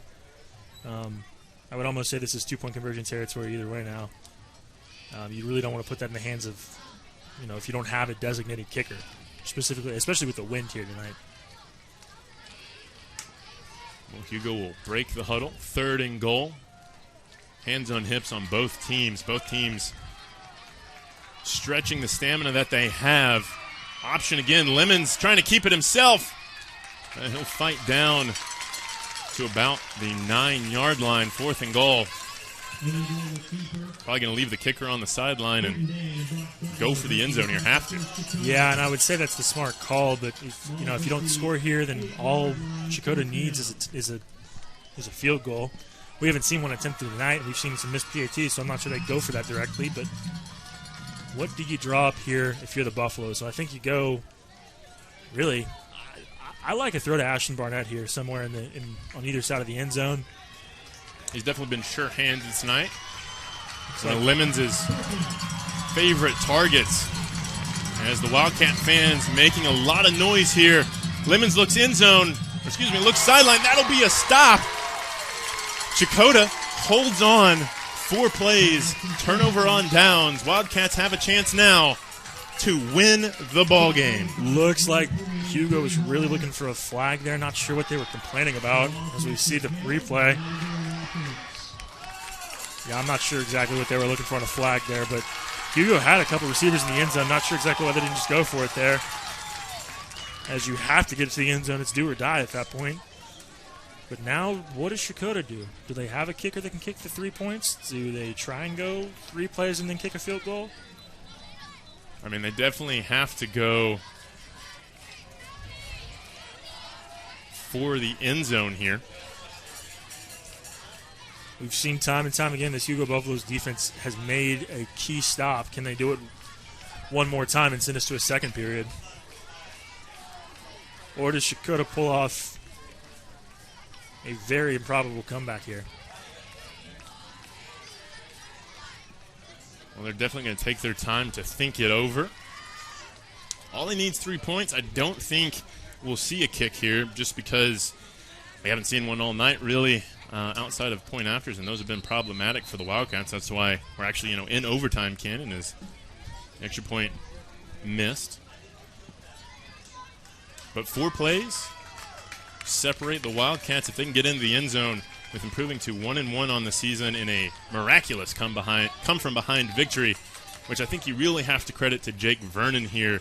Absolutely. Stepping up when top 25 recruit in the state, Adair Fisher, was down with some injuries. And you got to credit Fisher or Vernon for that, but there's no way this is going anywhere besides Fisher's hands for the next 3 to 4 plays. Well, pitch, first time we've seen this tonight. It was a play on the ball. It's a fumble. It's a pop-out fumble into the end zone. And I believe that'll be it has to be a touchback, Cannon. Not only is it a touchback, you have a Hugo player. Not only is it a touchback, you have a Hugo player signaling over for help for Adair Fisher. He definitely laid it all out.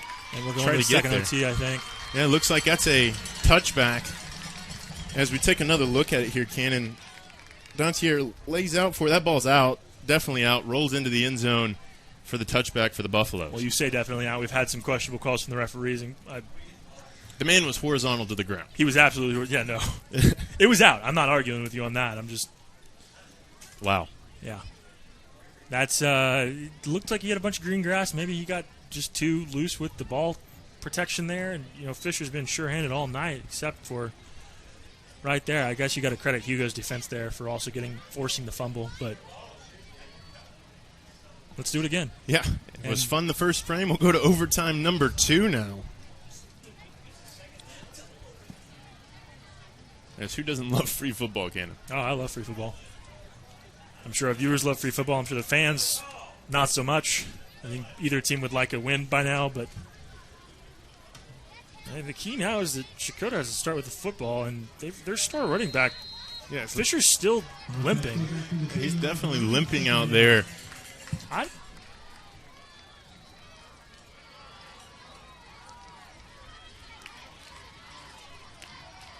As Checotah will have another shot at it to start the second overtime.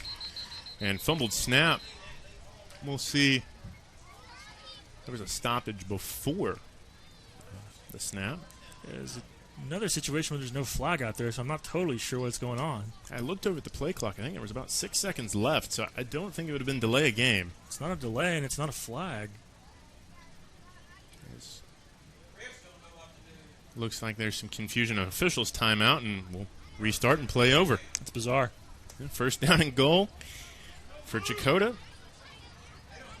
So is Fisher out there as a capable player right now, or is his limp telling us that he's just out there as a decoy? We'll have to see. It looks like they're lining up just to hand the ball off to him, but I mean, this is the moment legends are made. I'd have to say, Absolutely. if you're Dontier Fisher, as you're going to fake the pitch.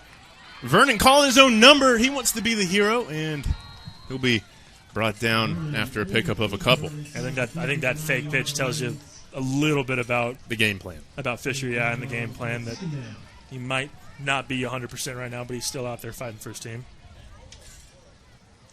And you'll see he'll come out of the game even. Yeah, I mean, I think he was just out there as a decoy. Now you've got a running back out there that can actually, that is capable, or that's healthy. Second down and goal. We saw Hugo go for it on fourth down and not get it. Do you think, if they get to that point, does Checotah try and kick a field goal? I mean, a field goal doesn't do you a lot of good if Hugo scores a touchdown. Absolutely not.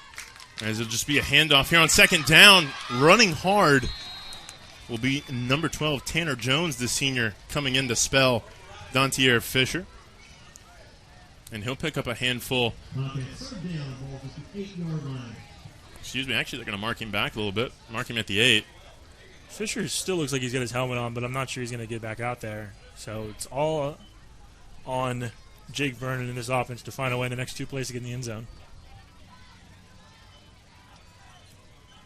Wildcats will operate. Riley Campbell down here at the bottom of your screen has been a favorite target of Jake Vernon tonight. Play action pass. Leaking out of the flat. Wildcats have a guy. And down at the 1. That'll be interesting. We'll need to take another look at that one, Cannon. And if this spot stands, how many times tonight, Stephen, have we seen a play from inside the 1 yard line?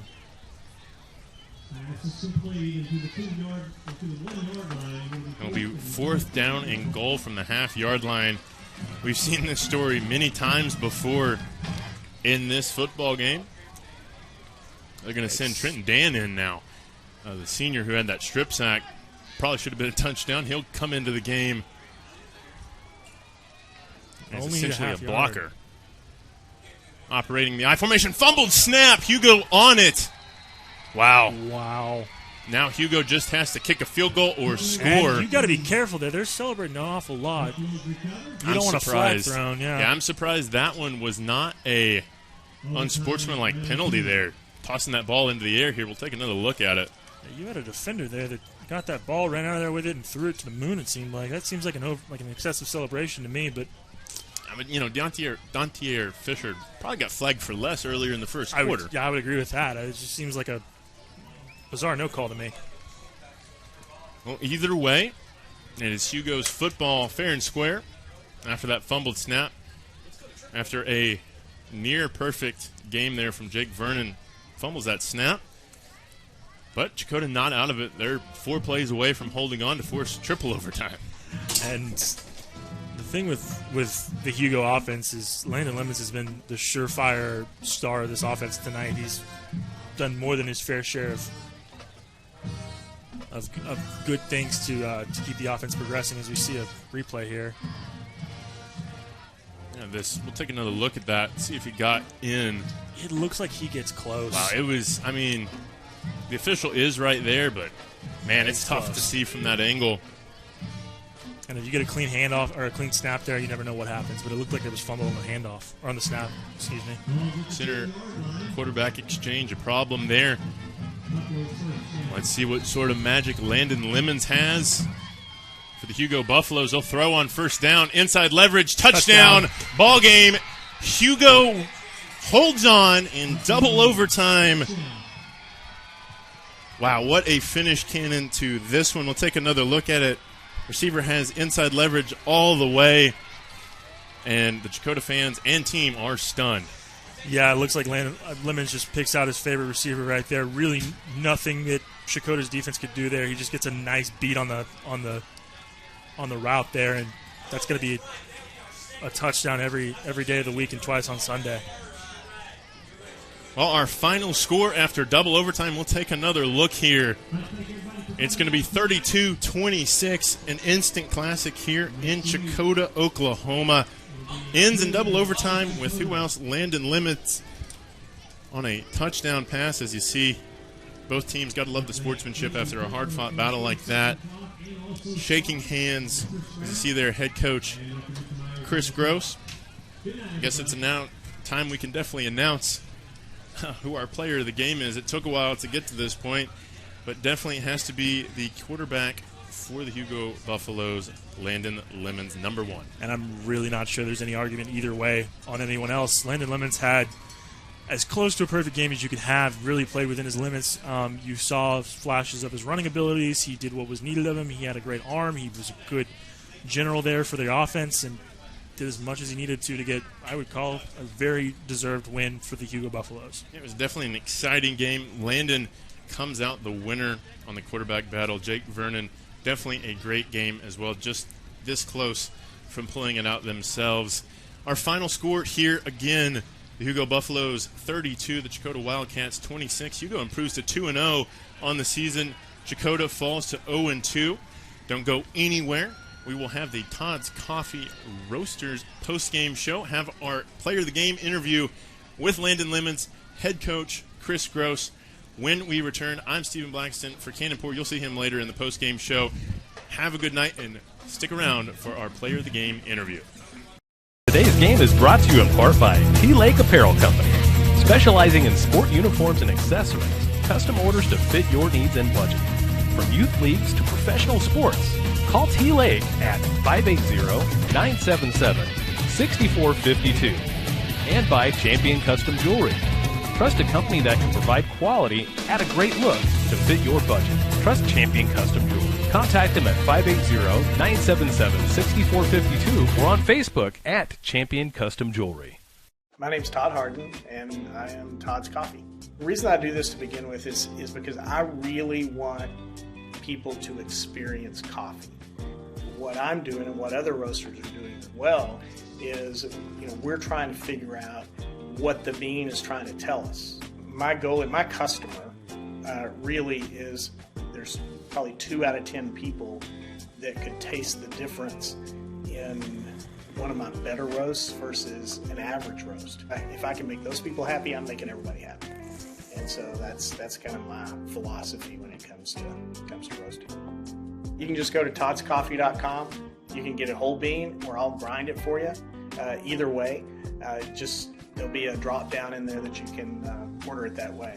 So order some coffee. Hey, Dean Blandino here. And guess what? Football season is right around the corner. And to watch the best live broadcasts in high school sports in Northeast Oklahoma, download the Southern Sports Network app. And check them out on Facebook, Instagram, and Twitter. I just did. Give them a like. It's the best broadcast in high school sports, and not just that area, in the country. Check them out.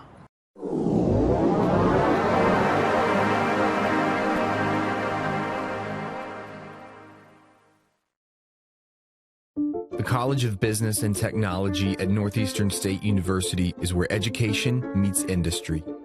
Our in-demand undergraduate and graduate programs have real-world focus with practical workforce applications. Choose from degrees in accounting, marketing, supply chain management, information systems, healthcare administration, data analytics, and more. Lead with experience from Northeastern State University.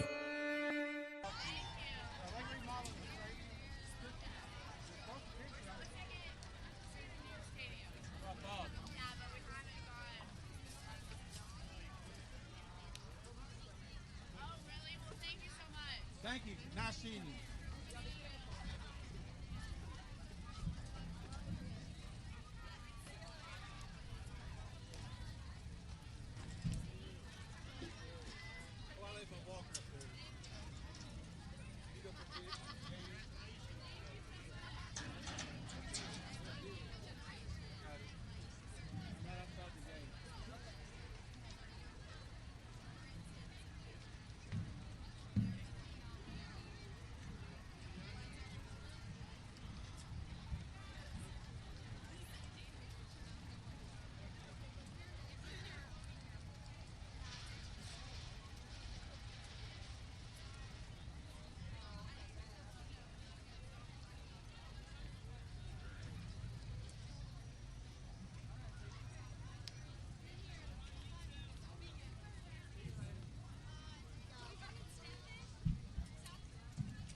win for tonight, throwing a touchdown pass in overtime to seal the victory for the Hugo Buffaloes in a solid Week 1 matchup between Hugo and Checotah. So that'll be it. Coming soon, we'll have some post-game interviews with Landon Lemons and head coach Chris Gross.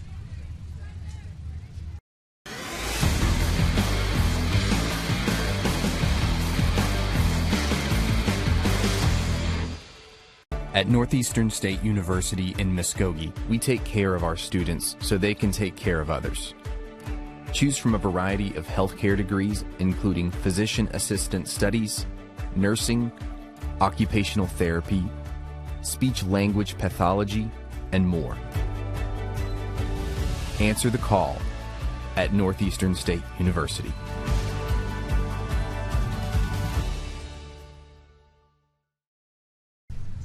And joining me now is the quarterback for the Hugo Buffaloes, Landon Lemons. Landon, how did it feel to throw that game-winning touchdown pass in overtime? It felt real good. It was something that we've practiced on and just something that we knew was always going to be open when the corner's playing outside on that receiver. You know, it seemed like to me you were very effective, not in the pass, but also in that quarterback option. How did that work well tonight? That was something new that we put in just this week at practice, and we ran in a bunch, repped it a bunch at practice, and we just pulled it out in the game, and it worked. And how will tonight's win against Checotah? You know, they got you last year, so how does it feel to beat them tonight? Oh, it feels really good. We had a wild year last year, and like it was just bad. And we have a good coach, and he's really gotten us to the right point that we need to be in this year. And, you know, throwing that touchdown pass to Holt, what is it like to have a receiver like him on your team? Oh, he's a fantastic receiver. He'll lay out for a ball, and he'll go up and get it, and he's just somebody you can rely on. Well, this is your player of the game, Landon Lemons, and brought to you by the Todd's Coffee Roastery Report. We'll come back soon with head coach Chris Gross. My name's Todd Harden, and I am Todd's Coffee. The reason I do this to begin with is because I really want people to experience coffee.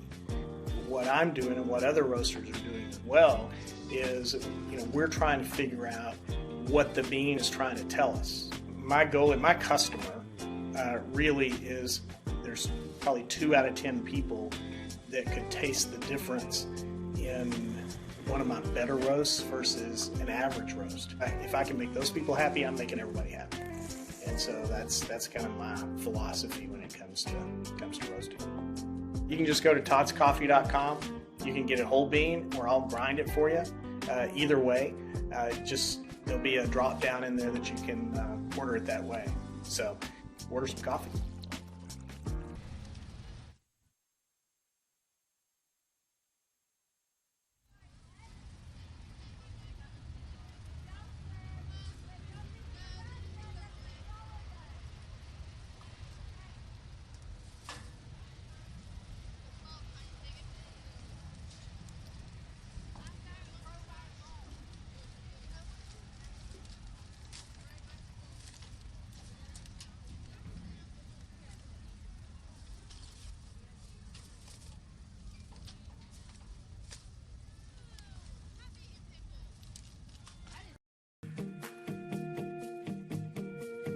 At NWA Getaways Dream Vacations, our goal is to relieve our clients of the vacation planning stress, as well as ensure that they get the best value for their investment.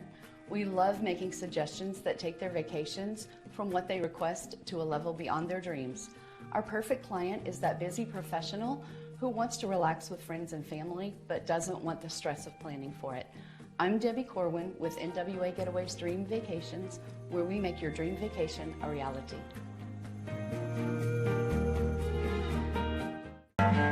In 1851, the Cherokee ignited the lamp of learning in the wilderness.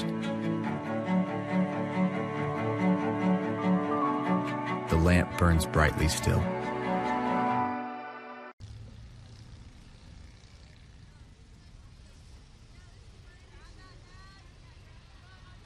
Hi, Peyton Hillis here for Ozark Sports Supply and Casual Clothing. I've scored for the Hogs and for the NFL, but now my whole family has scored big finding this amazing store. Ozark Sportsman has everything a sportsman wants. The best firearm selection and gun safe choices anywhere in Northwest Arkansas. And a 15-lane indoor range and so much more. Ozark Outpost Clothing has all the hot boutique brands for women. And hey guys, our favorite brands also. Score big savings on top brands and follow me to Ozark Sports Supply and Casual Clothing. We are computer science pros, chemists and health professionals, mathematicians, and science educators. We are the Greg Wadley College of Science and Health Professions at Northeastern State University. Choose from degrees in health and pre-health professions, mathematics and computer science. All right, we'll make this pretty quick. Just ask you a few questions and we'll knock it out. Fantastic.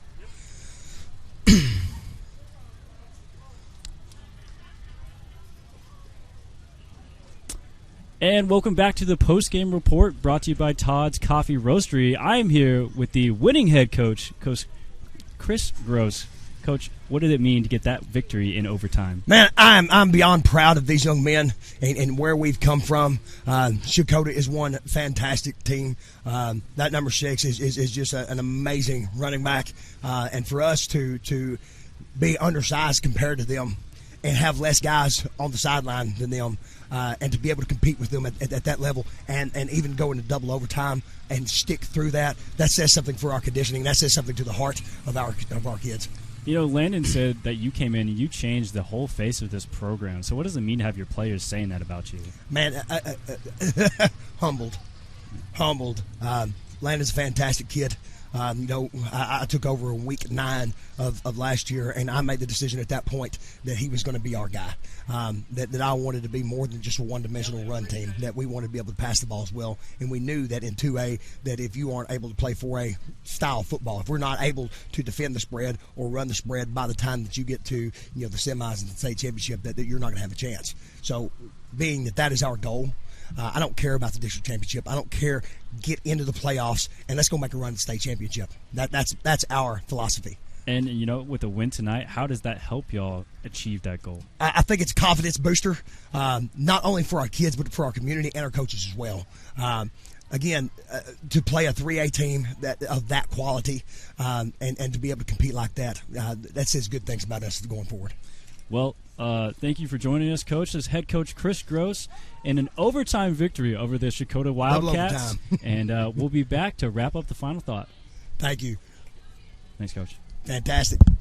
The College of Liberal Arts at Northeastern State University is innovative, engaging, life-changing, empowering. Choose from undergraduate and graduate degrees in the arts and fine arts, languages, criminal justice, social work, and more. Be inspired at Northeastern State University. We welcome you back to Checotah, Oklahoma, where the Hugo Buffaloes pulled out the victory in overtime in a thrilling game that actually went to double overtime. And, Cannon, it really seemed to be the quarterback for Hugo, Lemons, that sealed the victory for them tonight. Yeah, we were talking with the head coach off the camera. I mean, last year Hugo had 5 different starters. He comes in, Coach Gross comes in and says, Landon, you're my guy. And he said, okay. And they really made that work, and it showed. Landon Lemon's incredible arm talent, but not only that, he can beat you with his legs. He's just a smart player. And that makes all the difference sometimes in that backfield.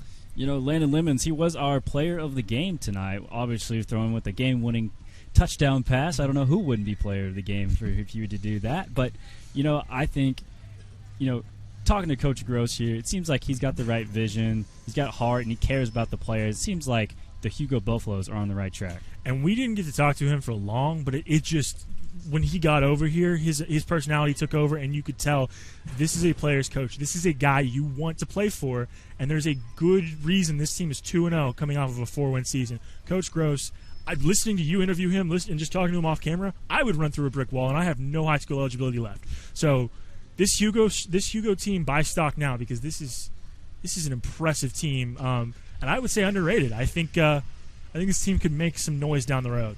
It definitely seems like it, and that seems like that's the direction that Coach Gross wants to go with this Hugo program. Sounds like a championship is his goal, as it should be, and not only is that a goal attainable, it's within reach, I would say, if they can do games like that week in and week out. Maybe not as heart-wrenching as that was, because it was a close game all night, but if they can play like they did, there's not going to be many teams in this classification in Oklahoma that can beat them. No, definitely not. Absolutely Well, that'll wrap it up here tonight in Checotah as the Hugo Buffaloes pulled off a double overtime win, 32-26, and we'll see you next time.